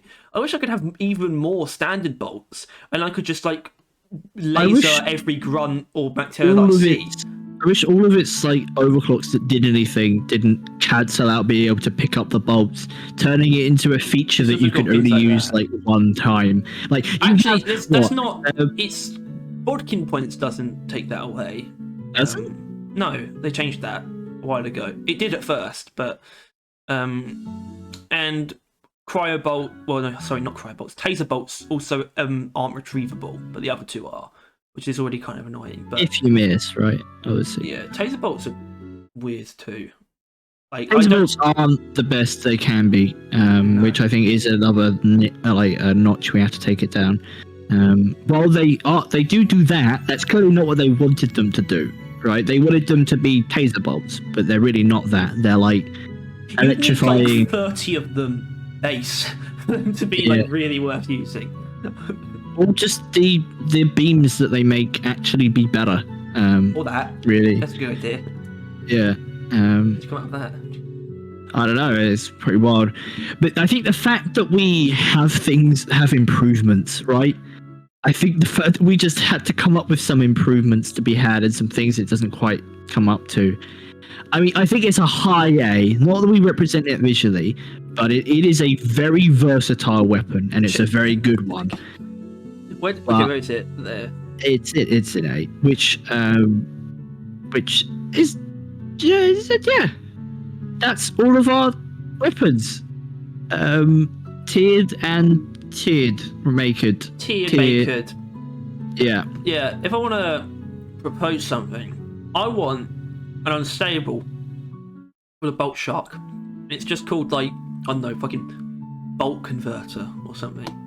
And it just turns all your standard bolts into special bolts. Or it would add a mechanic where you could do that in-game if you want to. Something. I propose a alternate... But it would take away, like, the damage. Like, you know, the special bolts all have, like, the direct damage attached to them. That's something you would, like, knock off, I think, as a penalty. I would also posit a unstable, where it takes away all of your special bolts and turns them into normal ones, doubles your normal ones, and makes it automatically fired, and turns it into a repeater crossbow, and that's our Overclock Workshop, everyone. Thank you all for watching. This is a tier list that I think I'm generally proud of. I'll be honest, this last one, I'm so happy how positive this last one was. I always kind of knew it, but they fucking nailed the Gen 3 secondaries, right? They fucking nailed it. They're amazing. And I mean, the same kind of thing for the primaries, but like secondaries, god diggly dog, man. Like, Jesus. Gen 3 was pretty good for Driller. That's what I'm saying. Yeah, you got that there. Yeah. But no, yeah, I don't know. It's just, it was good. If you include reworked GK2 as like a Gen 3 thing, Gen 3 was very good for Scout as well. Yeah. Because we got the Drak and the Bolt Shark in A. Yeah, boy. Yeah. We will be covering, we'll be just settling everything in a video that will be coming out after this one. But for us, we'll be recording it next week, because this one was recorded a week earlier secretly, because we just really wanted to talk about them after the last video. Well, it's only because it literally was too short. It was also very quick. Well, yeah, it felt like we recorded a video. Yeah, like it's like, what is this? Only an hour? What the fuck? We're taking a break. That's not like us. Yeah, so we had to get in another one, and this one I'm sure has been plenty, right? The fucking Wave Cooker and Bolt Shark, probably half an hour each, I imagine. Yeah. Yeah. So so next week, fresh eyes on this tier list. We're gonna truly see if we can settle on it, but I can only imagine this is very likely what it will end up being. Yeah, I know, but obviously that remains to be seen. Yeah, and I think at the same time, we definitely need to avoid trying to change it. Yeah, but I think that this might be something. We could maybe posit this to the Reddit, so then the next video we would have some different perspectives to help us kind of adjust if we feel. Because there are probably some parts of these things that we're just forgetting about or not really thinking about, and that if brought to light will change our opinions. But as it stands, I am mighty happy with. You know what? I'm surprised how happy I am with the Wave Cooker being in it. Yeah, it's just I don't know. If it's It's any just, secondary, it's like because it's so many things in one, yeah. and it doesn't really do any of them badly. I think that's it. It's the thing. Once we realised, because we were always like, because it wasn't there last time, obviously, but it's because we always kind of saw it as temperature shock or sludge pump, you know, like neurotoxin combo, and that's it. That's all it says. But Yeah, then, I genuinely think the only actually thing the very Wave Cooker independent. need is how listening necrosis is applied to be changed. That's yeah, like the only thing that needs to change it's just a about bit it. annoying. I think you know the Bolt Shark has more things that it tries to do that it could be better at. Yeah, but Bolt Shark Wave Cooker's has good at everything shit it tries to done do. it.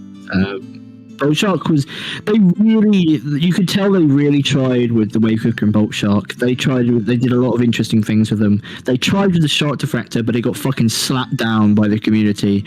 And the Coil Gun, I would argue, is I don't know. The Coil Gun's that's still what I pretty like. interesting for Gunner. For Gunner, yeah, but I mean, you could definitely tell how, you know. I mean, it's just not compared to the other ones, really, is it? It's just it's not getting any interesting mechanics. There isn't a whole line of mods based on interesting mechanics, like, you know. I don't know.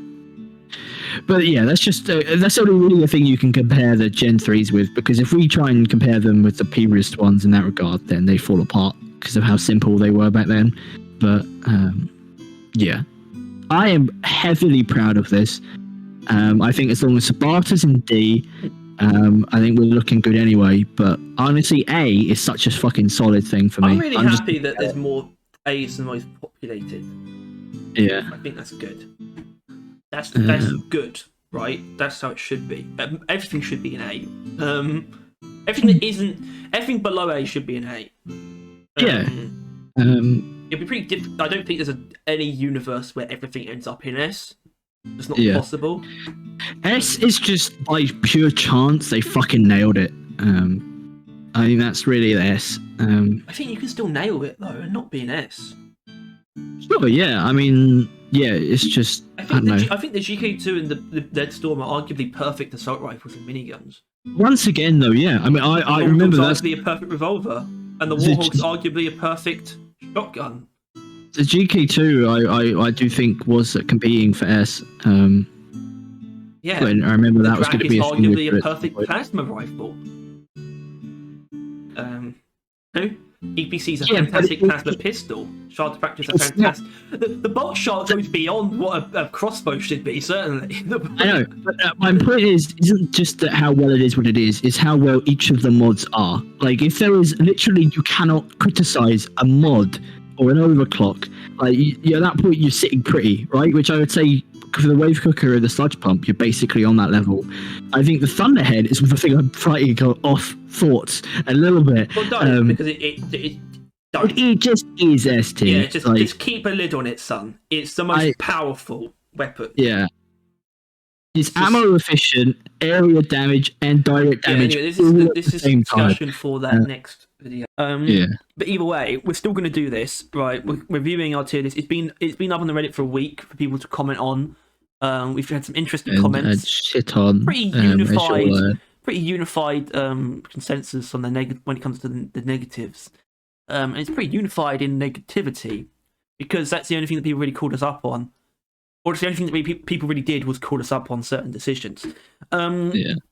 But even despite that, I think before we get into that, the other point of this was the divorce from the community response. We still had a week to let this settle in our own heads. So before we enter the Reddit realm, how are we feeling about this as it is? Because I don't know if I feel any different, really. The vast majority of it, if I divorce the response, I don't think I've really changed. No, yeah, Sabata is still the only D as far as I'm concerned. Revan, you can suck a fat one. The S is, I can't fault, really. The only one I keep telling myself that is the Thunderhead, but I can't justify not putting the Thunderhead there. But it's the only one that I don't quite consider. S tier is interesting. So basically, S tier, we basically haven't used the Thunderhead since, and I think that's literally just because it's better to not touch it in fear of change of heart. Because I just think this is just correct, basically. Yeah. And we just have to accept that. Sludge Pump, I think we've only been reassured since, actually. Yeah. I still feel the same way, if not more so. Yeah. Even. Good lord, oh my god. What a fucking weapon. But the Wave Cooker. Now, I thought about this a little bit, and I actually thought I'm having a hard time thinking of how I would justify moving it down, if I'm being honest. I think about it, it is, in my head, it's the perfect driller secondary. And I think that's part of the reason why it's there. And a lot of people agree, considering I asked the Reddit what driller secondary used the most, and over 50% of people were like Wave Cooker. It's just, no matter what you're running, the Wave Cooker is going to be the best thing for you. I like that because I think that's a pretty healthy majority. It's not like, the driller grenades. I don't know why. I think that's really just, that doesn't mean it's like the number, like it's the best by every measure. It just means it's it just fits. It's just the most convenient. It's just be. Kind of, it does the most, really, as mentioned. Like with its coordination, but it is, Wave Cooker.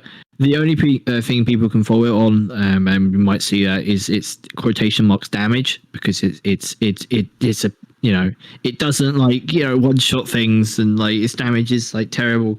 And I think if that is an actual argument in your head, just go home, go have a little nap, go sort your life out, because it's like saying the Sludge Pump isn't strong because it's not fully automatic and shoots 1,000 bullets a second. It's not what it is.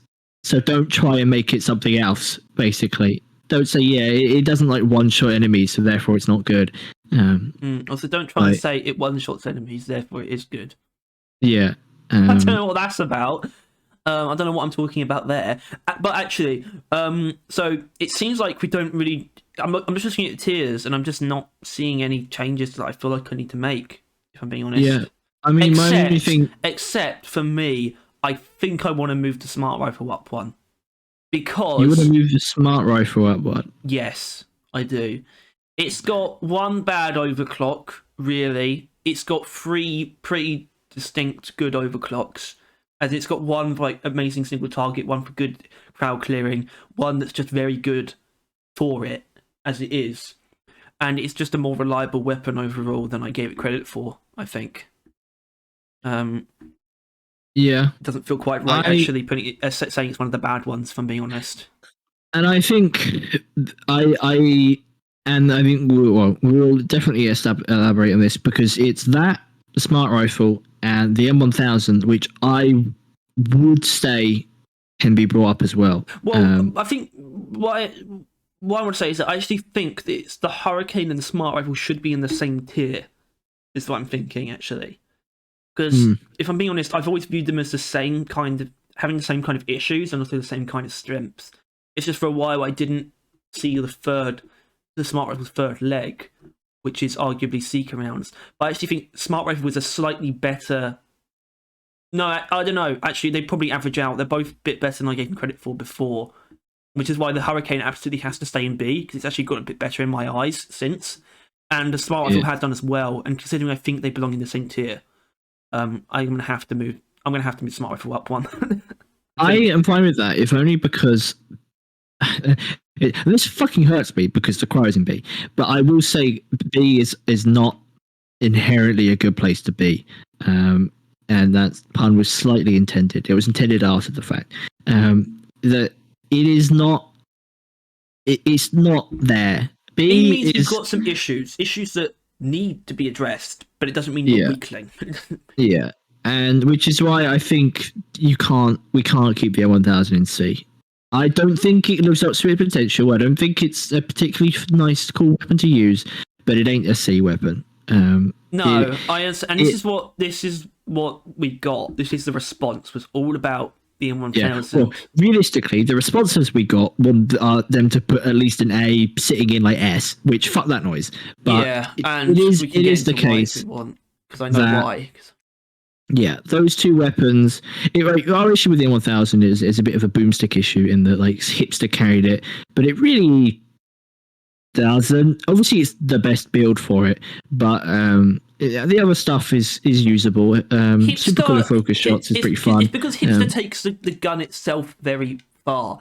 It's the arguments were all applied to the M1. The arguments that people made all applied to the M1000, not to hipster in particular. Whereas the boomstick is always going to come down to what special powder adds.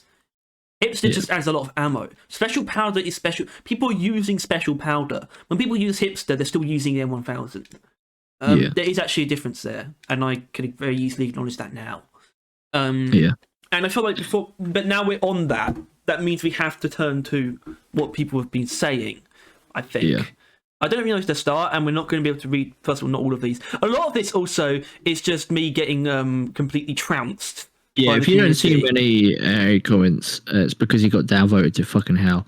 And there's a lot to sift through, really. And, you get people saying things like the reason why they like it is the satisfying ping when the clip is empty. And I think I actually agree with a lot of things. Like the M1000 is a very satisfyingly designed weapon. It does have a classic feel to it.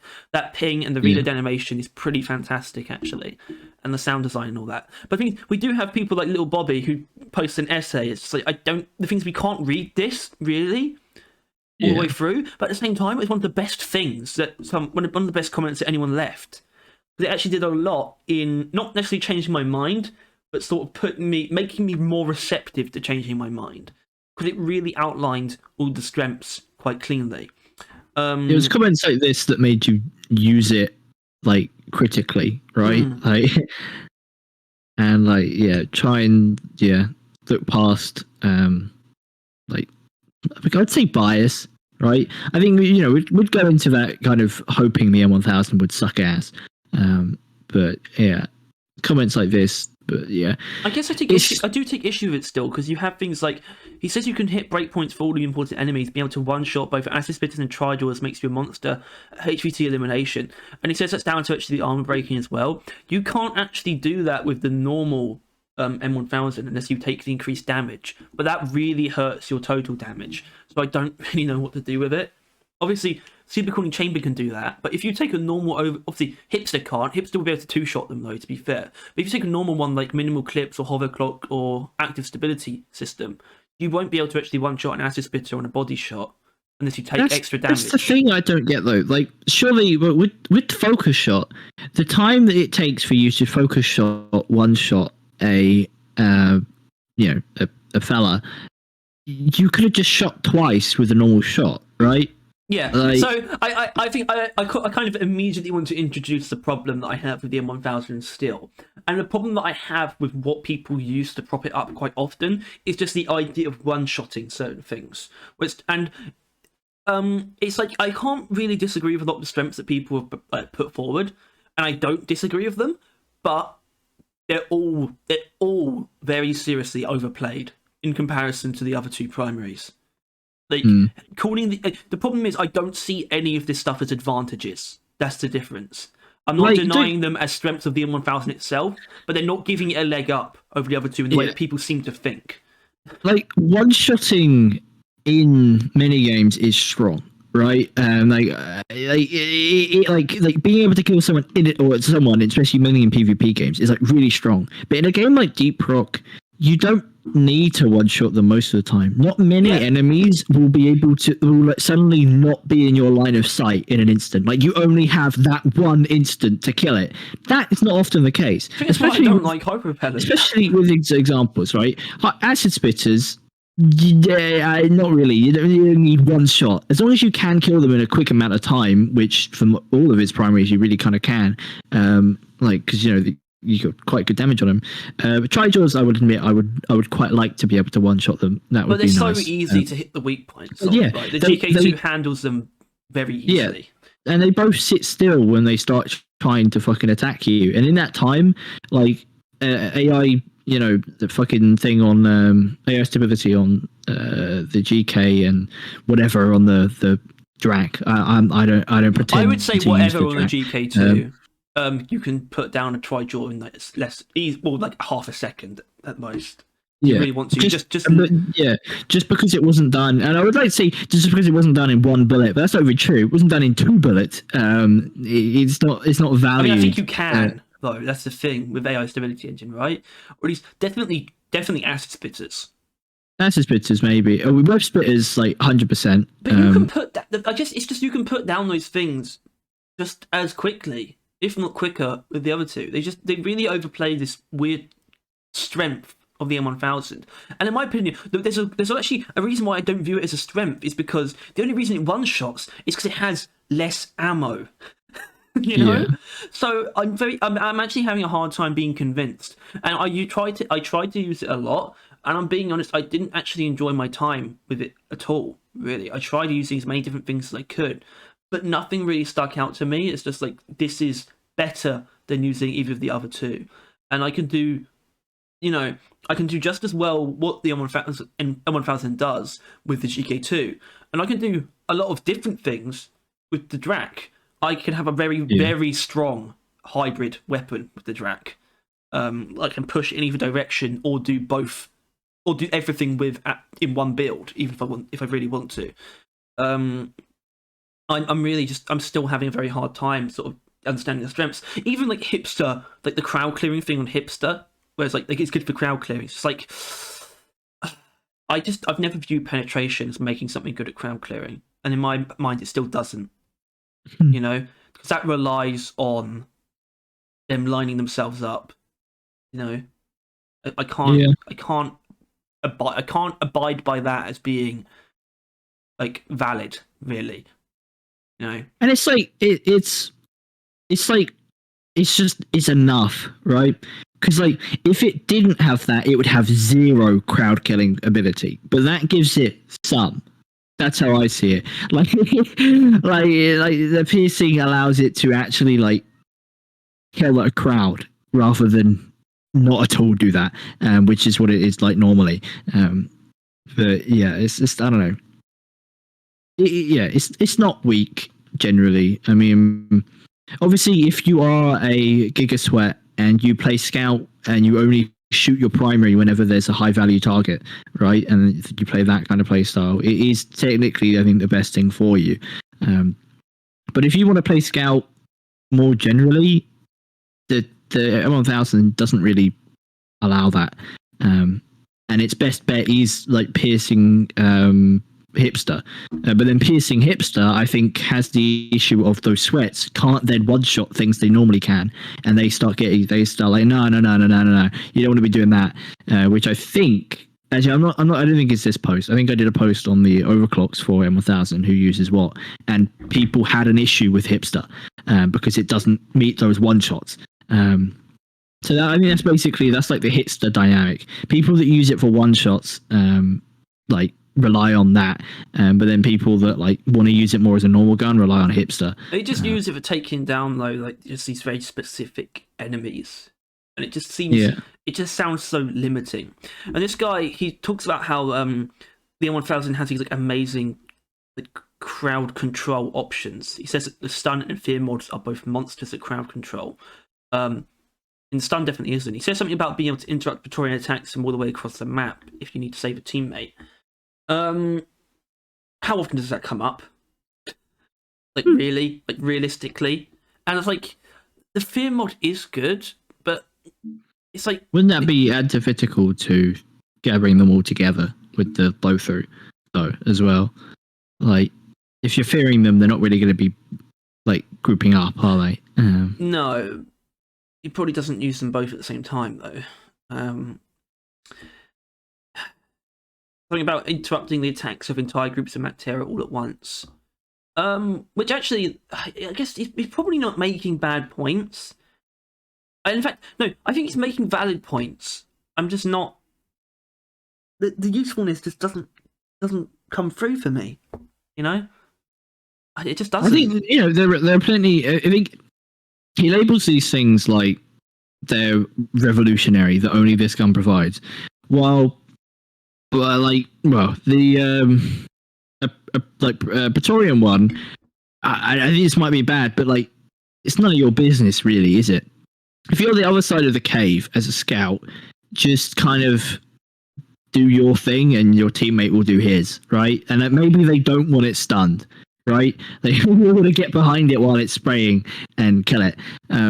Yeah. And second of all, I mean, isn't a horde of Mactera generally what like some of his grenades are for, right? Boomerang, cryonade, that kind of thing. You don't need to like fear them all. You could just kill them all, or like, you know, stun them all with those but grenades. I guess, and he goes in this last paragraph, this last big paragraph. I mean, there's a line. He's talking about the penetration. Is more effective than anything the GK2 is capable of in terms of swarm clearing, and basically on par with the best Drax swarm clear, which requires the Drax sacrifice a lot of effectiveness at HVT killing, which the M1000 doesn't have to do. You're not sacrificing anything on the Drax to do that, by the way. You're just not taking the overclocks that help you do that. It's not sacrifice. Hold on. Anyway, what was I saying?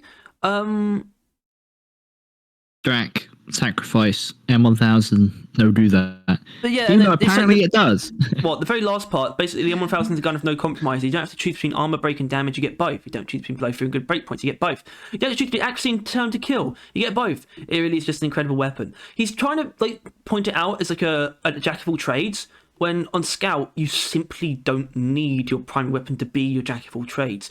Scout is, well, he's not the jack of all trades, right, really. But at the same time, you have more than one weapon, bro. And I can do different things with them, right? I can my Drac can be way better at swarm clearing than your M1000's ever going to be, and I can do my HVT killing with the Drac still, by the way, because the Drac, you know, if you're using aggressive venting, I still have the electric mod, which is very good at picking off the things like acid splitters and tri-jaws. You know, impact deflection is great against those small HVTs as well. And he doesn't. I can use my secondary to do high single target DPS. Yeah, but I'm sorry, but he doesn't mention something once through the entire thing. Not a single mention of one word, and that's ammo. Mm-hmm. He doesn't mention that if you want to do all of those things, you will not have any ammo, right? Because when he mentions this, you don't have to choose between blow through and good breakpoints. You get both. That is true. However, if you want actual crowd clear in a viable manner that doesn't pistol your ammo, you need to blow through and hipster, right? And hipster does break your breakpoints. So if you want good blow through and breakpoints, you don't get ammo. So you'll get both of those, but you don't get all three. Yeah, and I think you could probably say Drac don't rely on breakpoints because they're very high ammo weapons. Yeah, and I think you could probably say with all of those things, like he actively doesn't mention ammo the entire time, right? Like he never mentions the like ammo cost or the lack of ammo or having ammo at all. Like he just doesn't bring that up, and I think that's because that's a very important thing that he is ignoring, maybe on purpose. That if you try and make it that, you will have no ammo. Therefore, you have to make compromises because it is a gun of compromises. If it wasn't, they would have nerfed it, right? But the ammo is its compromise, and that's why most people pick hipster, because that allows them to make less compromises because it has more ammo.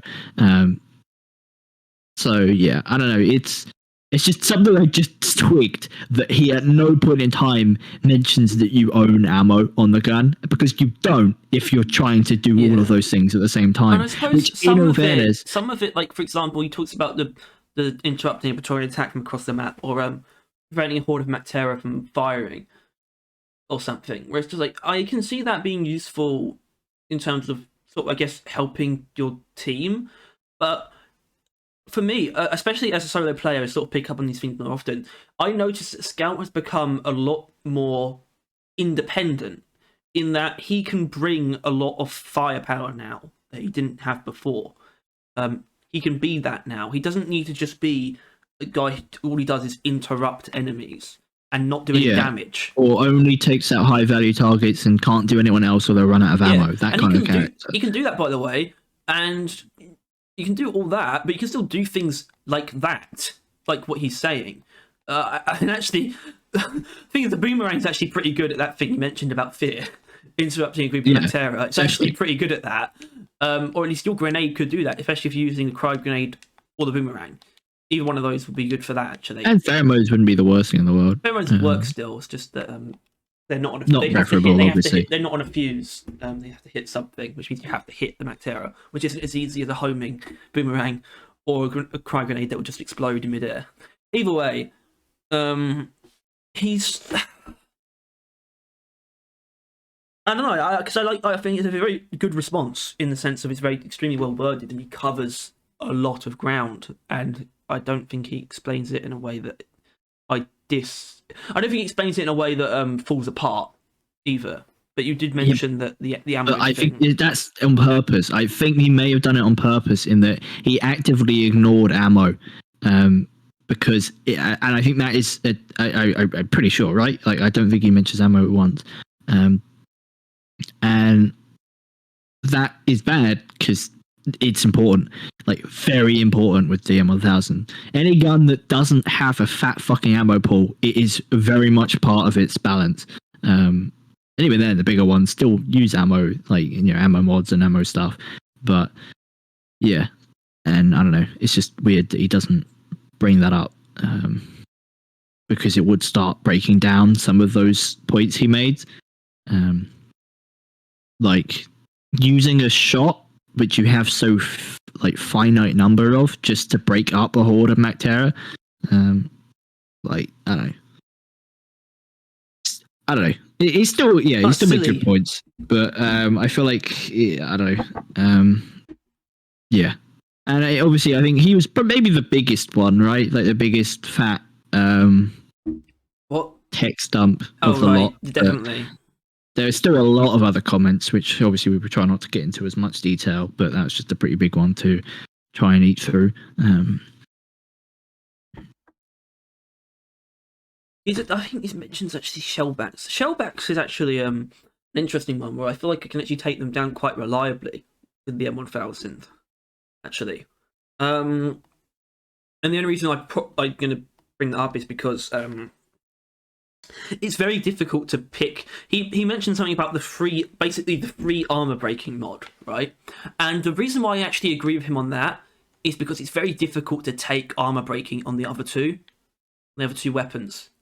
For example, on the GK2, you pick between weak point damage or armor breaking, right? It's very difficult to not pick the extra weak point damage, I think. But the M1000, what's it competing with? It's competing with charge speed or recoil, which you can work around.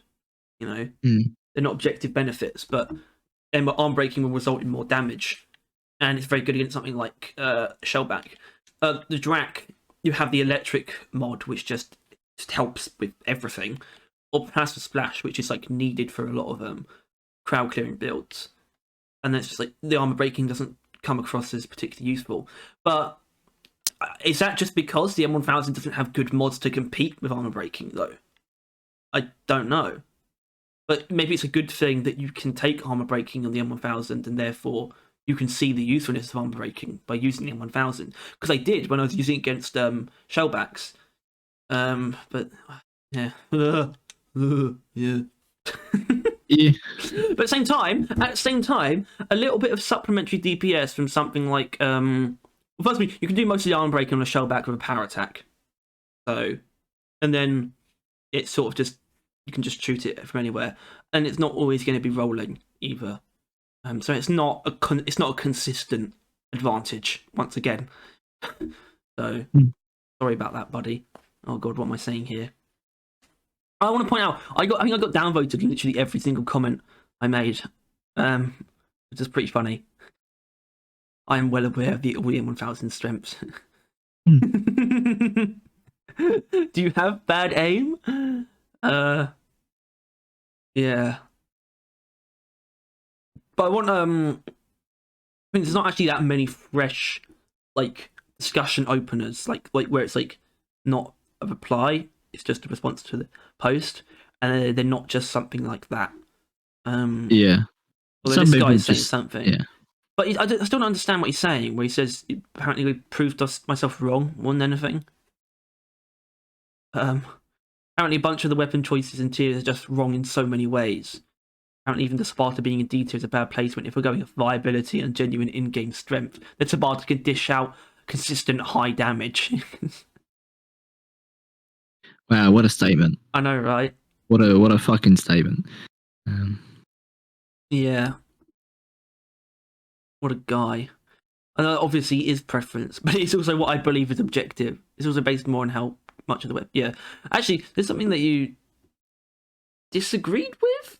I mentioned something about the strength of these weapons being quite static.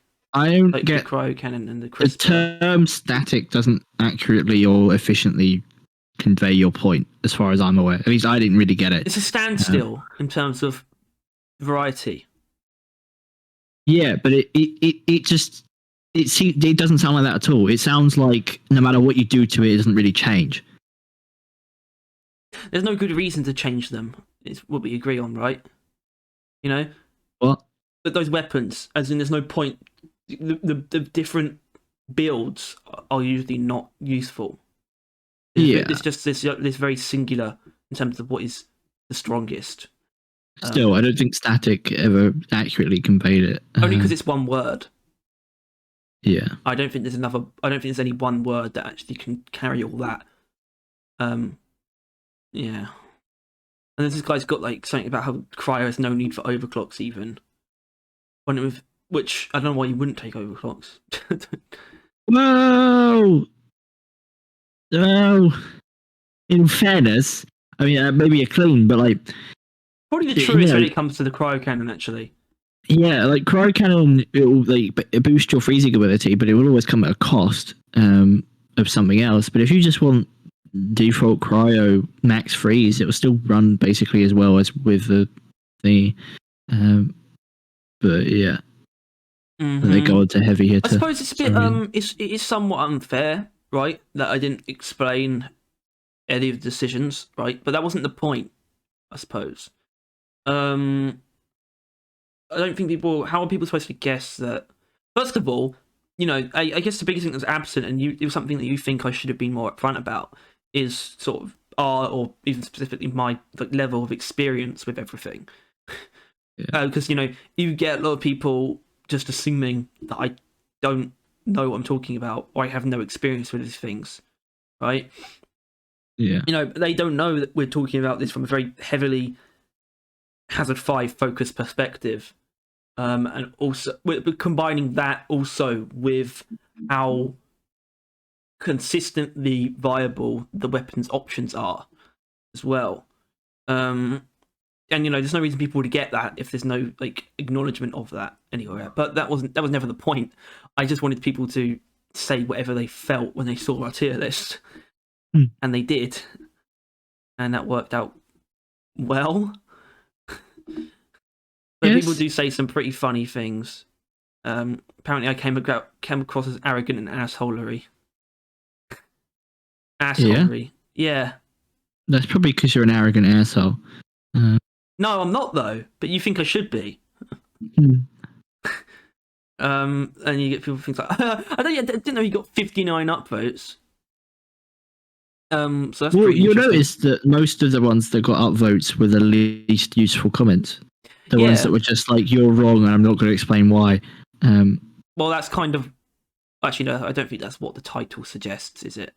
I'm asking people to, you know, come back at me, what they actually think. And the Boomstick did get brought up quite a few times, actually. Someone who thinks it should go higher up with overclocks, which is weird. I guess that means they're assuming that we weren't factoring in overclocks. I don't know who the fuck doesn't, though. Always have it on me, so if I do fall, I can shoot it and take no damage to fly fast across the map. It's immediately special powder, though, isn't it? Yeah. Doesn't even mention anything else. The problem we have with the Boomstick, that people only use it for special powder, which is only a kind of useful gimmick that just stops you from using actually good in combat builds. I get that. I just don't fully understand. And you don't understand if it uses overclocks. But obviously it did. And no. And then okay, Bobby's back with why should how people use it affect your own evaluation? As in, we take issue with people really just use it for special powder. If you think the actually good in combat builds are good, it should be higher. And you didn't quite get, that special powder wasn't actually the thing that brought it down. I don't think, because actually the other strong builds I was talking about weren't really on. No, it's just that it has jumbo shells and special powder, and that's it. It's just that special powder is the reason why anyone will fight us on putting it that low down, because everyone fucking uses it. That's basically it. There's no good reason to use anything other than those two things. Plus the fire mod. It's just not. It's not very good. It's just it has a shit amount of versatility. I'm guessing you're not a scout player. M1000 is basically all high-level scout players use. Scout's role is not to do damage to swarms, but to take out high-value targets quickly, such as spitters, trijaws, and menaces, etc. At high hazard, the M1000 performed this role significantly better than the Drac or the GK2, although the recent AI stability engine buffs made the GK2 a viable option. There you go. And this also when I the thing that you talk about. Yeah, too little, too late though. I think. I don't. Yeah, I guess. But yeah, it's just you see, like he just. I mean, obviously, issues you weren't a scout player, which is kind of true. But then he basically said all high-level players scouts use, implying that you're not one. No, I don't. I don't use the M1000. And then some fucker with the full auto. Say, I will admit, the full auto makes the Sabata fun. The explosive reload makes the Sabata good, and that's like the only thing the Sabata has going for it. Yeah, we just got people bringing up modded difficulties. Yeah. Lock 1 is capable of doing hazard 6 of Executioner. Also, I don't see how Executioner is good when there's a lot of enemies. So, I just remember seeing a YouTube video of someone soloing has 5, maybe 6 with a Lock 1 coming from a gun main that is. So this guy doesn't really have any ground. Right? Pretty much. He's just referencing something he might have seen. And I even acknowledge that Execution's a really good overclock, but I would say it's not worth talking about hazard 6 in regards to balancing the modded difficulty. And I think this guy's just being funny. Just accidentally put the same comment twice. It does that sometimes. Is it? Just like it randomly posts it twice. So this is interesting. I assume this with mods. Okay, I think I might have accidentally Yeah. Have I fucked up? Almost definitely, yeah. Yeah. Right. Yeah, but why would I assume that he thinks the tier list is like wouldn't be including weapon mods? Like what? That's way more stupid. But he does talk about this. This is a guy who's obsessed with the breach cutter.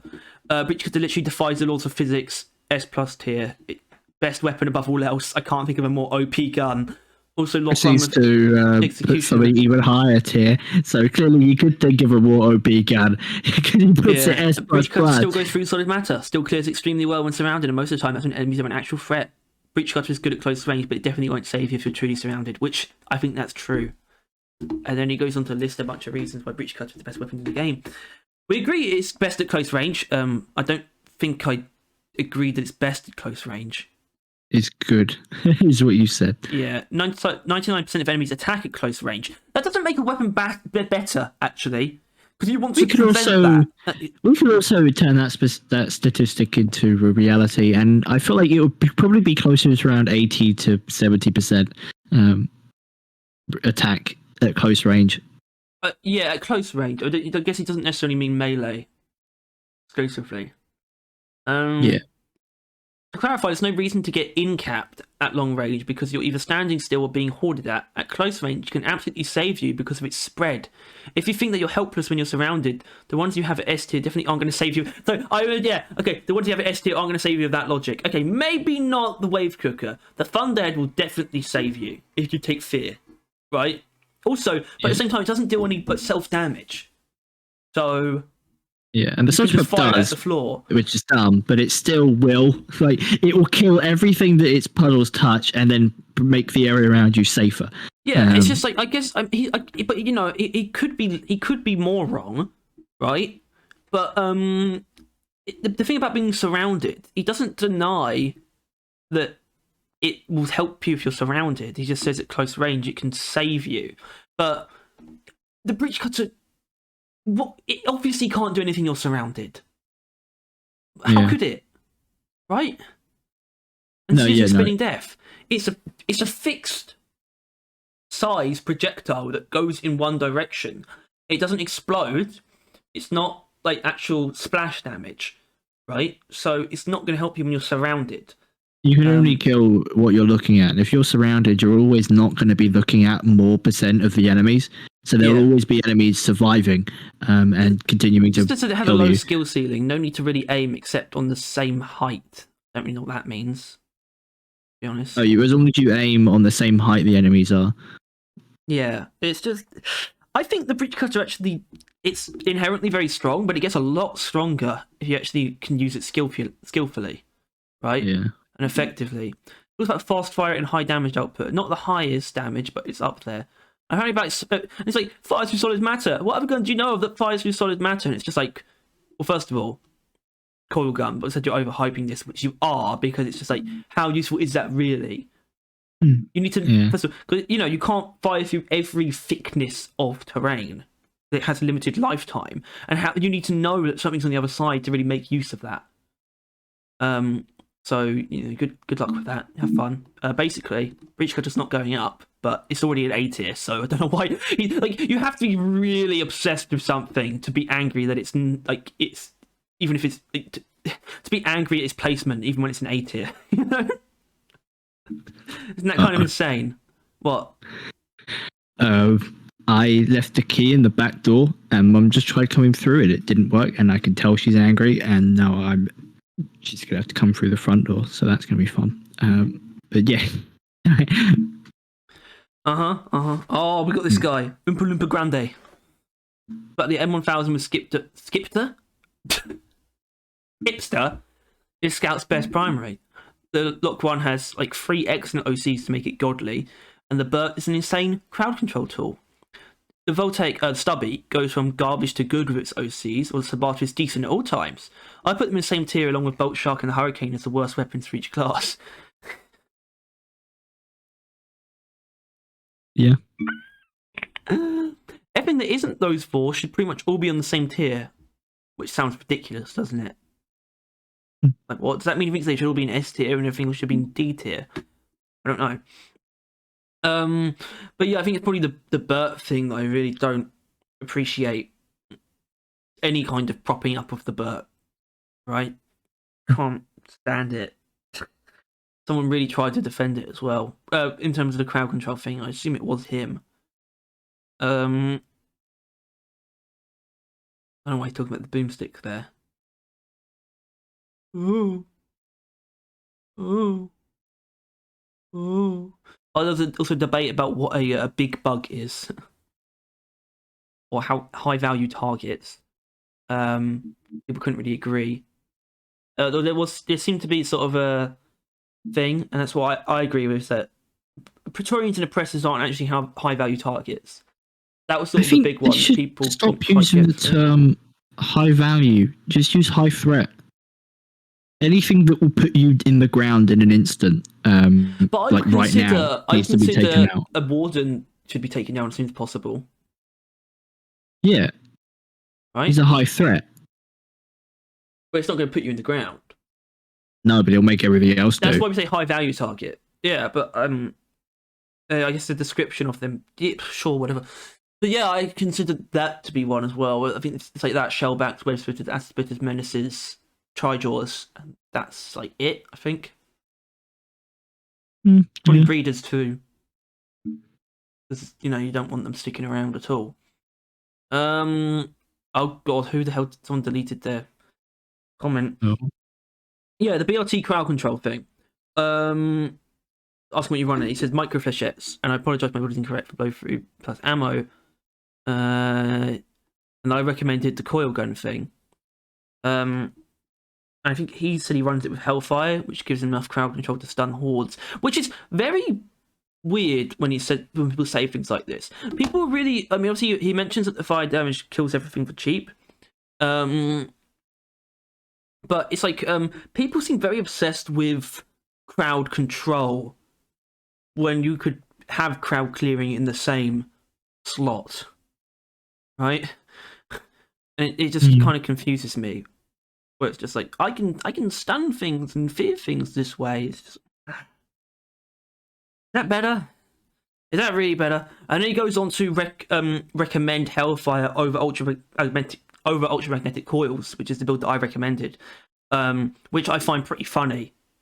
That he's recommending that because it's like it's as if ultramagnetic coils isn't overpowered, and it's as if I have no idea about Hellfire. I know what Hellfire is, and I think it's great.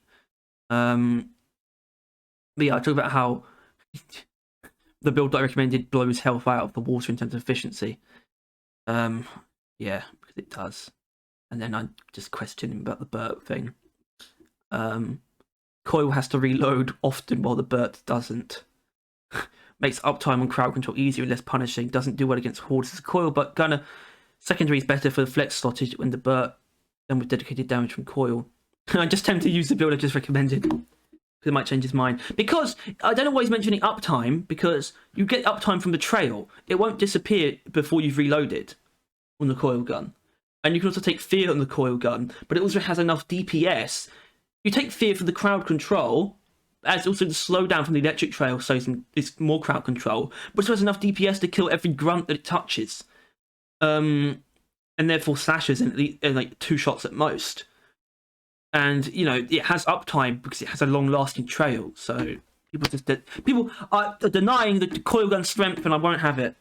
I'm sick of this. At the same time, we did put it in B tier because I acknowledged that it is a very troubled weapon in terms of how it presents itself, right? And that it does not present it. What it is, like on face value, is pretty far from its best builds, which I still think is a pretty big problem. Plus reatomizer. Yeah. Oh, I say minus reatomizer because it got it sent down probably a whole tier just by existing. Yeah. We talk about explosive chemical rounds as well. Use that to prop the smart rifle up. I guess I have to acknowledge it, especially considering we moved that up. I have to acknowledge explosive chemical rounds as it's like crowd clearing, but I still don't think it really hurts your your flexibility as a player if you're not using the shard diffractor with it. And that just troubles me. It says you barely need to be conscious to use secret. People just talk about convenience as if that like creates massive strength in a weapon, which I don't like. It's like, yeah, secret rounds is very easy to use, and actually secret rounds I do think is actually slightly underrated, but it doesn't make it insanely stronger. It's not actually its strength that you don't need to try very hard to hit things with it. That's not really what makes secret rounds good. What makes it good is that it ignores armor. Just because something is convenient to use doesn't make it efficient or strong. So, you know, I guess the thing with the smart rifle, I don't think anything anyone said changed my mind on it, to be honest. I think I was always just a little bit unsure anyway. And then someone, I don't know what that was. Yeah.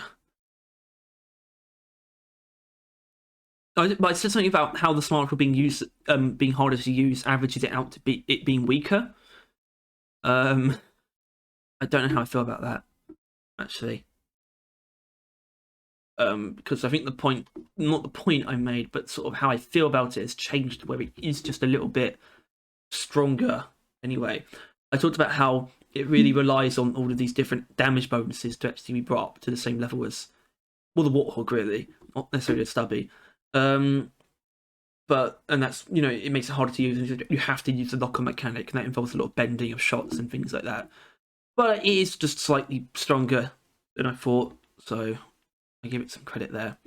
But I do think Neurolasso is an absolute calamity. Also, I spelled Neurolasso wrong. I feel bad about that.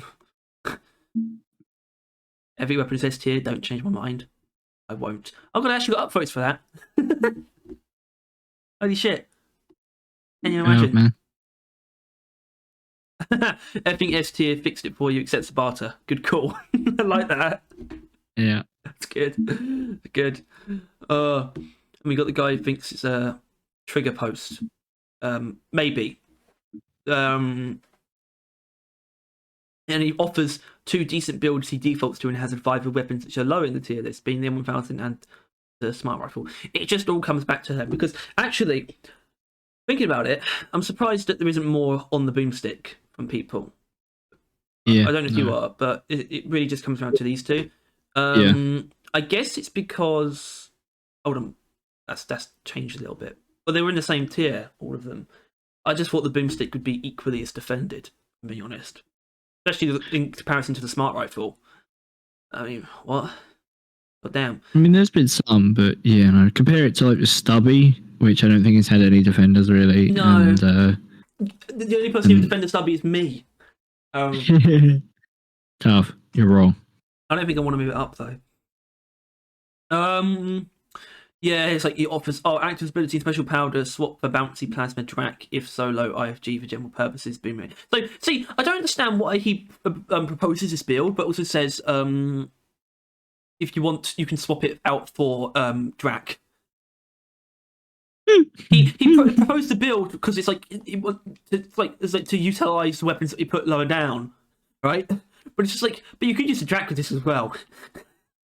I'll happily do that. Don't worry me. And then it says executioner with damage mods plus RJ250. You know, works basically every single mission type. Maybe swap nuke industrial sabotage. You'd be surprised how good RJ250 with fire mod is. No, I won't be surprised. I am very aware. I am aware of all these builds. I especially love execution RJ250 because I literally use that build. It's also not good for every mission type, right? Because RJ250, especially with incendiary compound, won't do jack shit on elimination. And yeah, execution can do a lot there, but using all your ammo on your smart rifle for the dreadnoughts won't lead to good things. So good luck with that. Yeah.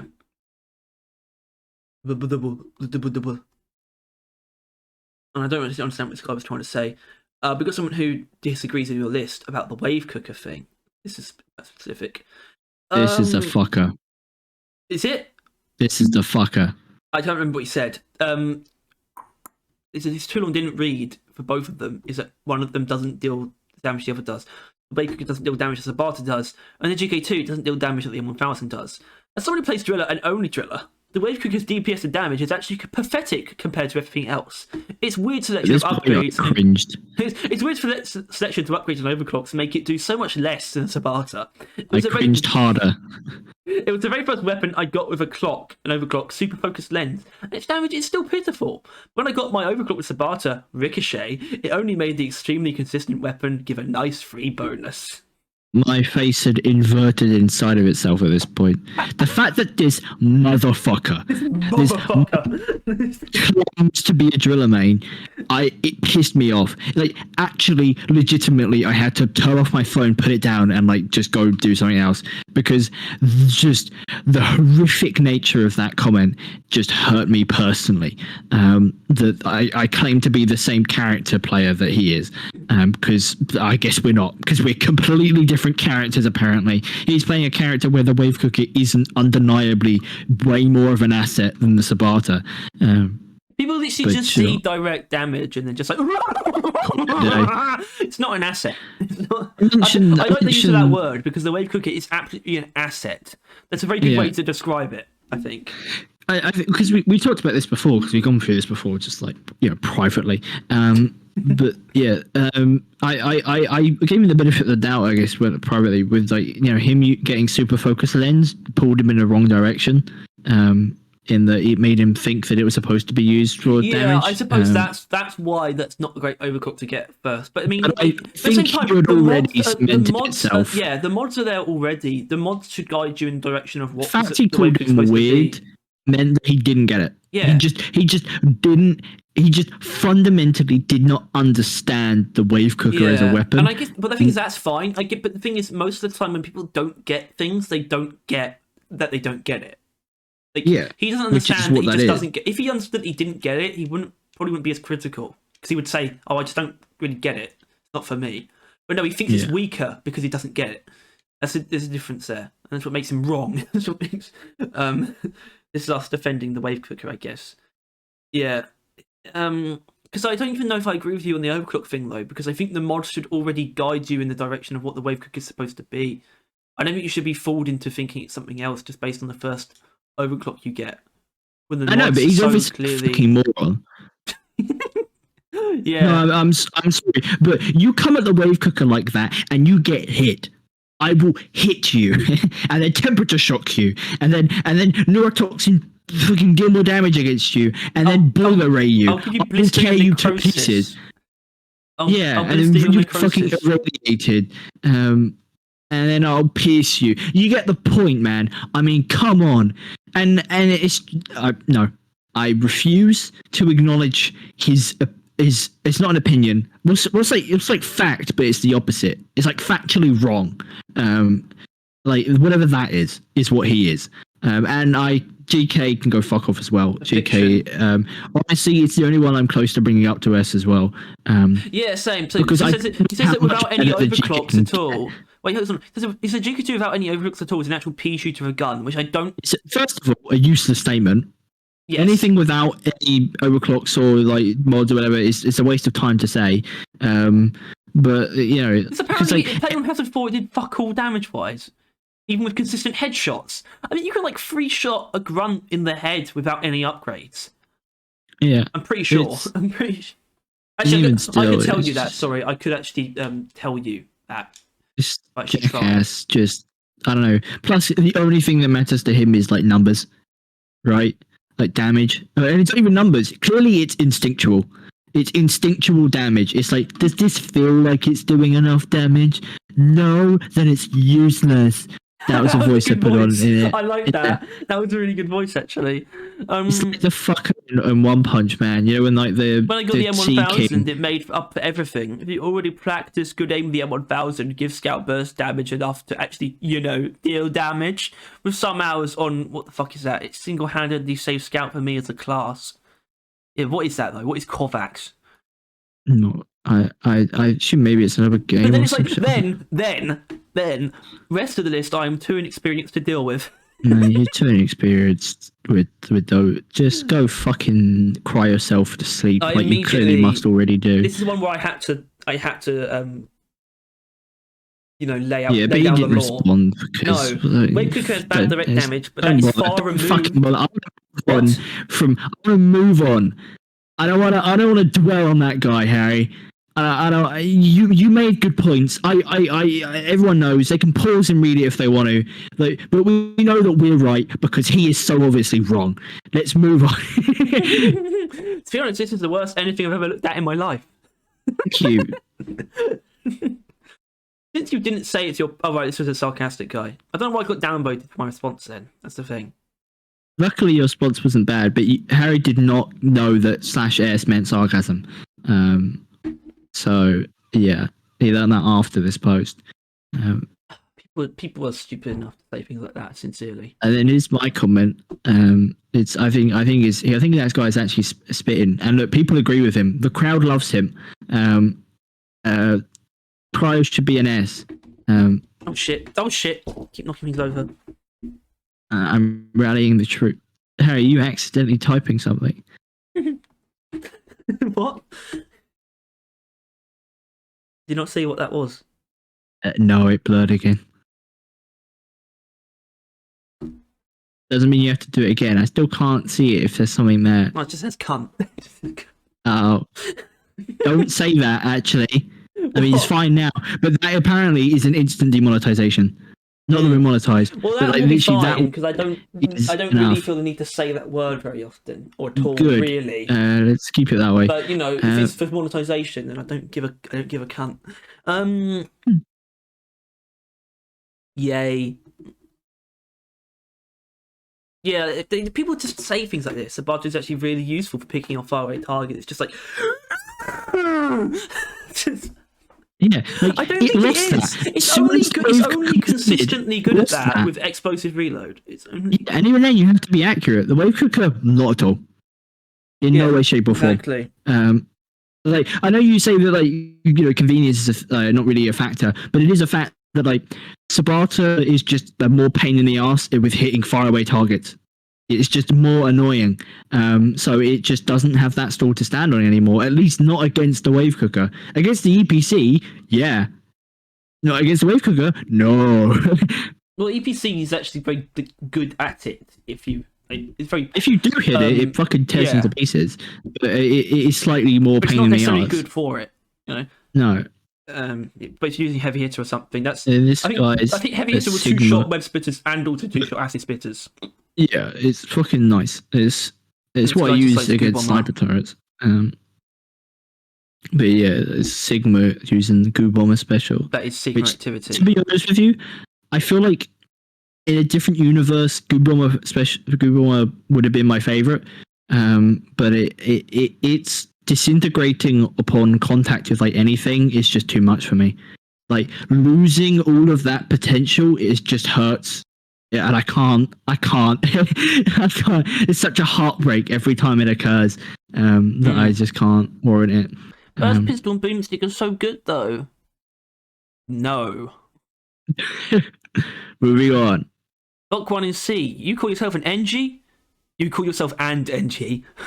We're talking about a gun that uses a computer to aim, so you don't have to. If that's not engineer gaming, what is? And I know you're not using nukes because the PGL is in B. That's one of the reasons why. I don't know if you audience who knows, but Harry gave up at some point with comments. He just became cool. Yep. He just stopped fucking engaging. Yeah, because gum do head. Yeah, and then because it's just becoming more and more comments like this. Bro, why it's the flamethrower and boomstick solo, bro? You play DRG.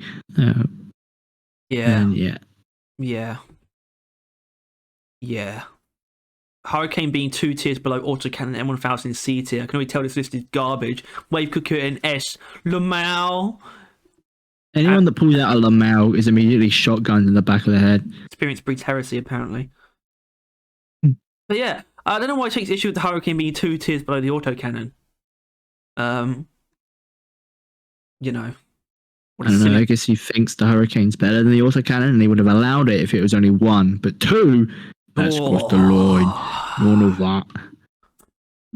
I think he's the only one that actually really took issue with the wave cooker being in this. So, I mean, some people took issue with them. Some people thought they were the wrong way around. That's in the wave cooker and Sabata. I think. Sabata fans will say anything though.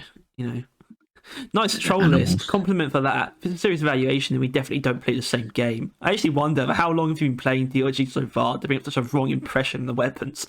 Of course, if it's not a troll list. And I was like, well, not a troll list. I had over 2,000 hours playtime. And so I'm starting to feel like a troll, even though this is genuine. A lot of the comments are making me question my opinions. I realised I'd stick by most of them more than I thought. So that's good. Because honestly, I feel like afterwards, like after we finished it, I feel like when we agreed to come back, you know, a week later, I felt like the one that would probably come down would be like the wave cooker, right? That's what I thought. I feel like that felt like a pretty impulsive decision.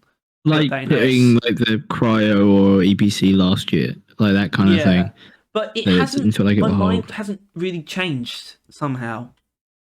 Well, it's just because what is wrong with the wave cooker, right? Like, what, if anything, can you point to and say this is bad? Like a mod, a singular mod, an overclock, a singular overclock, and say this thing brings it down. Well, I guess you can't. I guess you really fucking can't. Okay, at the end, do overclocks count because they render such list invalid since they can drastically change the weapon stats and behavior? Overclocks are factored in heavily. I may just be stupid.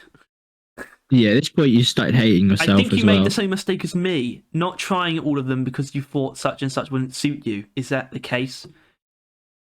That's the thing is, he's not entirely wrong.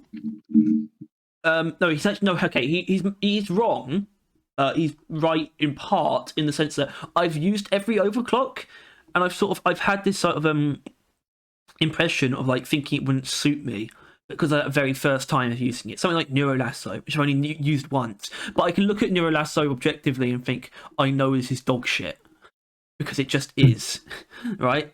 That's not going to change. And there's like something like I don't actually know what else, but it's just like I've used everything, right? I haven't made any mistakes there, and some of them you don't really need to use. It's just like because you know that fucking I don't know, super sim round for Stubby isn't doing anything. You can be you're not stupid by just waving it off because you know that's not going to change anything about the Stubby. I can see reduced space spread and expanded magazine capacity. Well, my favourite overclock for it, I don't need more magazine capacity for, and actually increases base spread. So clearly that's not an issue with the Stubby for me. I know that Super Sim rounds ain't going to change shit. I don't really need to use it for my opinions to be formed. In fact, the fact that it doesn't make me want to use it at all could arguably be considered a flaw and a symptom of it having a bad overclock selection. I think the Stubby isn't going up. I mean, I was never going to try that, but make sure you know that. Oh yeah, obviously.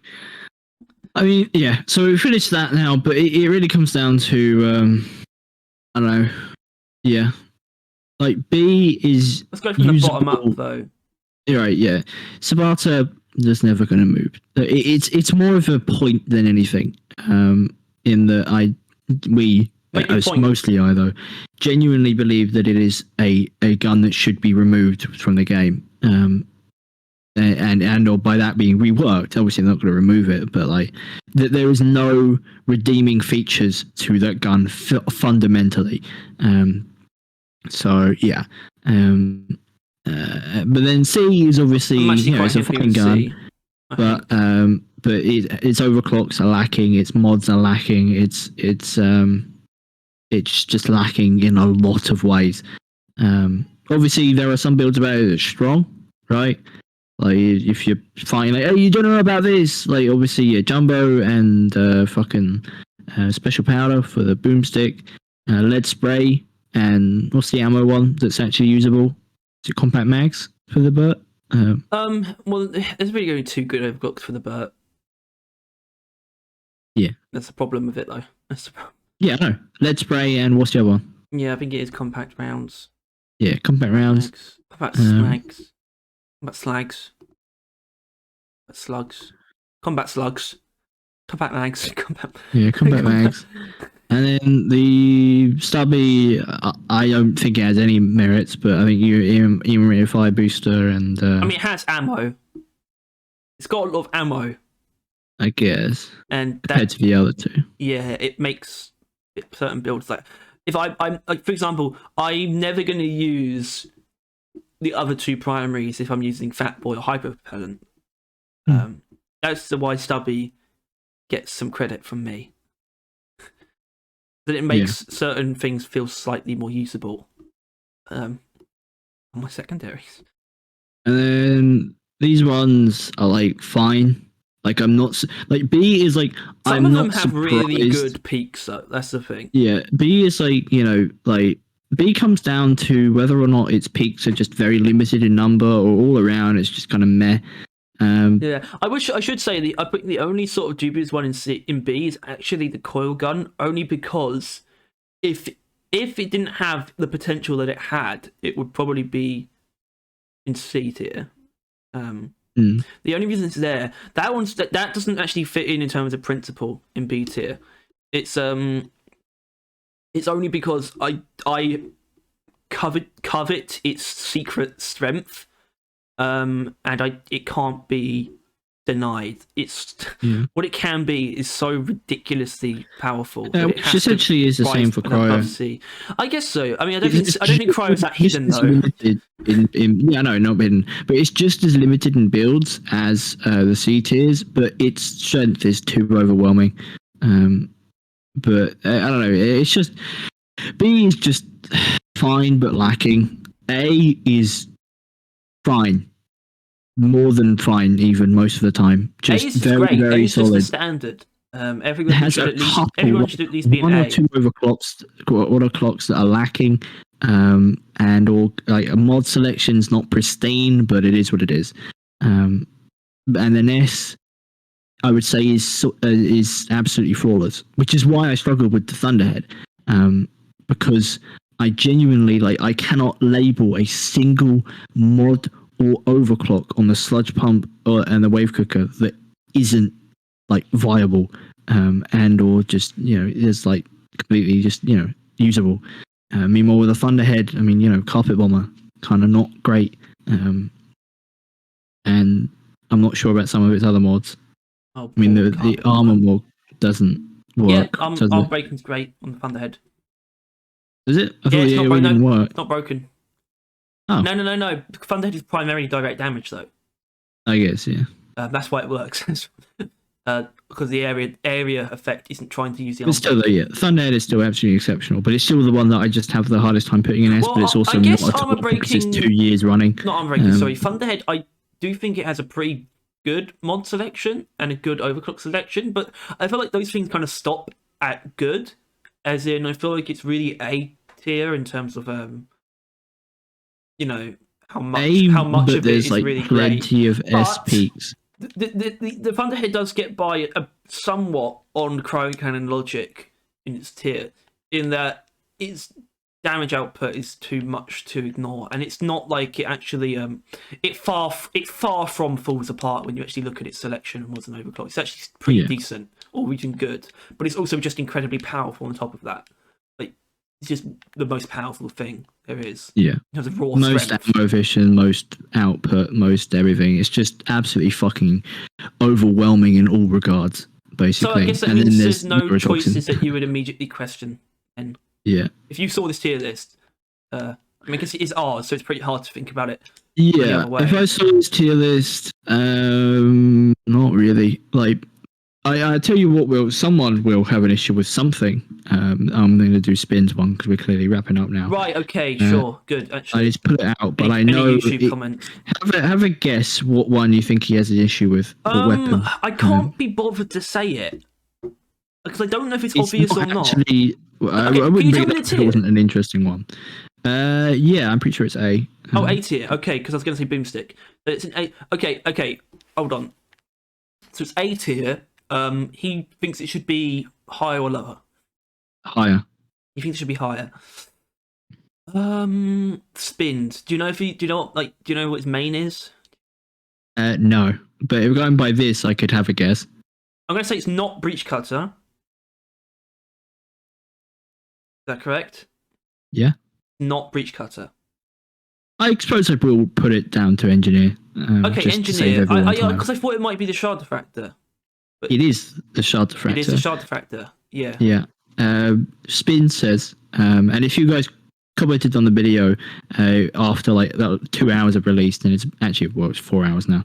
It's a bit too late, but yeah. Shard is S. Best gun on the best class, so I assume he is an engineer main. It has a better range than the autocannon and competes in every other aspect aside from ammo efficiency, which doesn't matter since they have increased nitro generation. Bracket slight bias. I have 300 hours using it, which I think is pretty impressive considering how recently it was added. Basically, he's saying ammo efficiency doesn't matter because they added more nitro to caves, which I think is a weird angle to look at it, considering I don't think he's wrong. But I feel like you still got to kind of hold ammo efficiency to some sort of standard. Yeah, I sort of hold the weapons to how good they are. I think how long it takes for using a resupply is a thing. It doesn't matter that you can get a lot of resupplies easily. I'd still like to be able to use them for a long time without needing to resupply. And with a lot of shard diffractor builds, you just can't quite get there. Well, speaking of spin, and I didn't notice this until just now, because for some reason the thing thought I responded to it, even though I haven't. He commented on revisiting your comments. Oh yeah, read this, buddy, and then he flips us off. Yeah, okay, I saw that too. That was like... I have no idea how to take that at all. It's classic spinned behaviour. That's what it is. Whatever. Anyway, yeah. Unfortunately, the shard diffractor it is actually quite powerful. It just has multiple significant pitfalls to me. Not inherently, these in terms of like things that I think in terms of choices with like issues overclocks and mods. that immediately disqualify it from S is that overclock that you think is just bad, right? I There's mean, if you multiple. think, if you can, well, yeah, Well, if you can two that I put think one are bad. overclock at the very least that you think is bad, that takes it off S. Because even Carpet Bomber is just not great, right? It's still not actually bad. Like it is good at what it does. Yeah, that's the thing. Carpet Bomber is actually very good at what it does, and people who like only want to do that are going to have a fine time with Carpet Bomber. So you've got that at least. But I don't feel like I can't respect feedback loop for crowd clearing or overdrive booster for single target. I think they're really piss poor at both, and not worth using at all. Downgrade to the base weapon, in fact. So. Yeah. Well, As long overdrive as booster that's the technically, case. I can't actually technically say overdrive booster is a downgrade. But I don't think it's worth. It's so much so not worth using over what you could be using. Also, I saw someone talk about manual guidance cutoff. Wait, is that what it's called? No, that's That's for the fucking the flutter cane. Automated beam controller, which is the one that makes it like how it used to work. You get like a lot more ammo. It adds 100 ammo outright because it makes it so you have to use it. Yeah, I saw someone say that it should be buffed in certain ways. Like it should, because of the way it works, it should be giving you even more ammo. And they said to make it so it's not just a legacy pick, because I've never heard that term, but that perfectly describes automated beam controller. So I sort of take issue with that, not because it's like outright filler, but because it's only there as like a reminder. But it could be better. But I still think it's not bad though, because as long as you do make sure that it legacies in a good way, in that, you know, we talked about the shard diffractor kind of lost a mechanic to people hating it, right? It lost its should I use it now burst part and turned into just I will use this whenever I want because there's no reason not to. Like that is shard diffractor, right? It is a laser beam that you can use whenever the fuck you want because there's no reason not to. Right? The legacy of that is adding back the carefulness of using the shard diffractor, which people fucking mob hated out. You listen to Fools, the mob rules, go ship. Yeah. But yeah, and so I think it being in the game is fine. Plus, you know, it giving you more ammo, it basically means that, like, if you liked how it used to be, it's a bit of a reward, right? Like, if you're like, oh, I like this mechanic, you can then, like, you get, like, here's some ammo to play with. Like, it's like a little ghost ship love kiss. For, like, thank you for liking our old mechanic. Here's some ammo for you, my child. The problem with that is only 5... It's actually only 5 ammo more than you can get if you take efficiency tweaks. And even with automated beam controller, you want to make the magazine smaller. You actually end up with less ammo and efficiency tweaks. I'm just saying, it's pretty weird. The meta on Shard Diffractor is efficiency tweaks, which is a clean ammo overclock. The meta on the breach cutter is lightweight cases, which is a clean ammo overclock. The meta on the deep core, on the PGL, is RG250, which is essentially a clean ammo overclock. In fact, it's better than a clean ammo overclock. I think that's just a bit weird, you know, and that's why none of them can really get into S tier, because they're like, in the community's eyes, it's all about the ammo, and I can't really disagree with that. I think there's more to them. I think there's more to all 3 of them than that. But yeah, but I think you've got to acknowledge that it comes down to ammo only is viable because of how inherently strong those are. In that, literally default, they are strong enough. Therefore, or ammo is all you really need, and that default includes mods with the RJ250 fire. Well, the RJ250 the fire. Well, that's the problem. I guess that's the problem with the PGL. But I'd argue there's not even arguably a similar problem with the Shard Diffractor. The Shard Diffractor, there's no real reason to not take increased heat though. Yeah, but I don't think that's because increased heat makes it usable. It's just that the other competition is kind of lacking. Right, but like if the other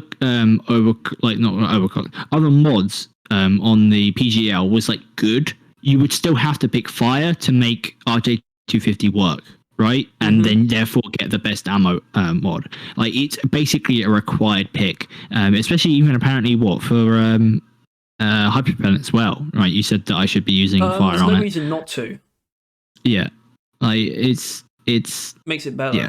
Definitely. Like, I don't know. It's something, and I think this is our list. I think we were. It's not going to change, is it? It's not. We were too harsh on M1000 and smart rifle. They're by no means perfect. That's why they're still in B, but they are perfectly usable with select builds in Has 5, which. Oh, for sure. I mean, I've been having a good time with the smart rifle recently. I like Executioner and Seeker rounds quite a bit. Yeah.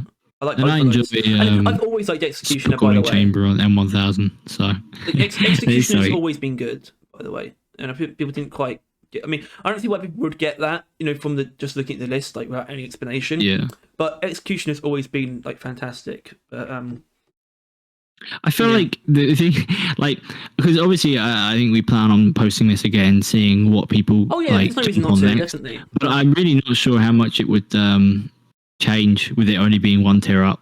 Obviously, it wasn't really want to change something else, but it's like I don't see why we change anything else. Bury them a little bit, just spread them apart. Smart rifle, shove it in between the Hurricane and the Flamethrower or something, just so that they don't quite notice that they're in there. That'll do. Yeah, but I think that's us for today. And today being a different today to you because we are pre-recording this a little bit. Just a test. And I think basically. I'm gonna do this, and this right here is where I'm cutting it because this will now be the ending of the Wumbo cut. I'm gonna just slip in that in.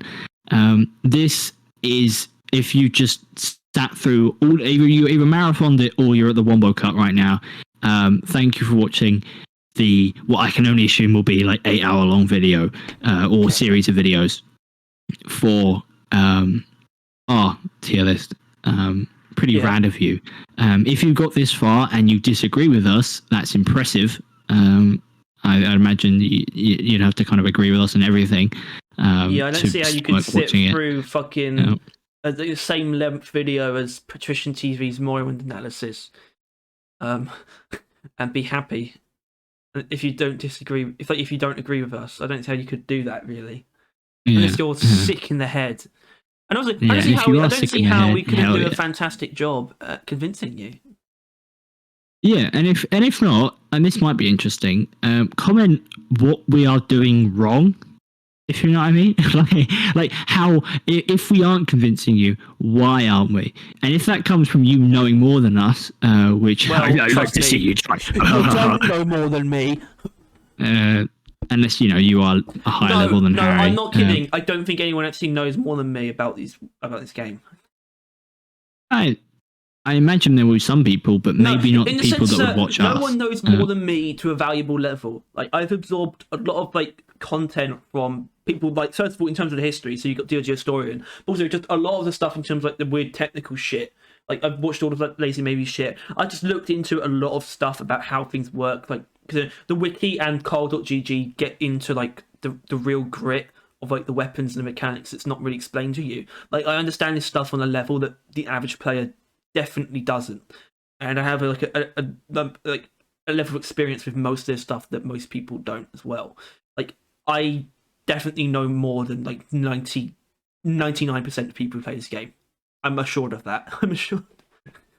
And on that, thank you for watching. That's my qualification, basically.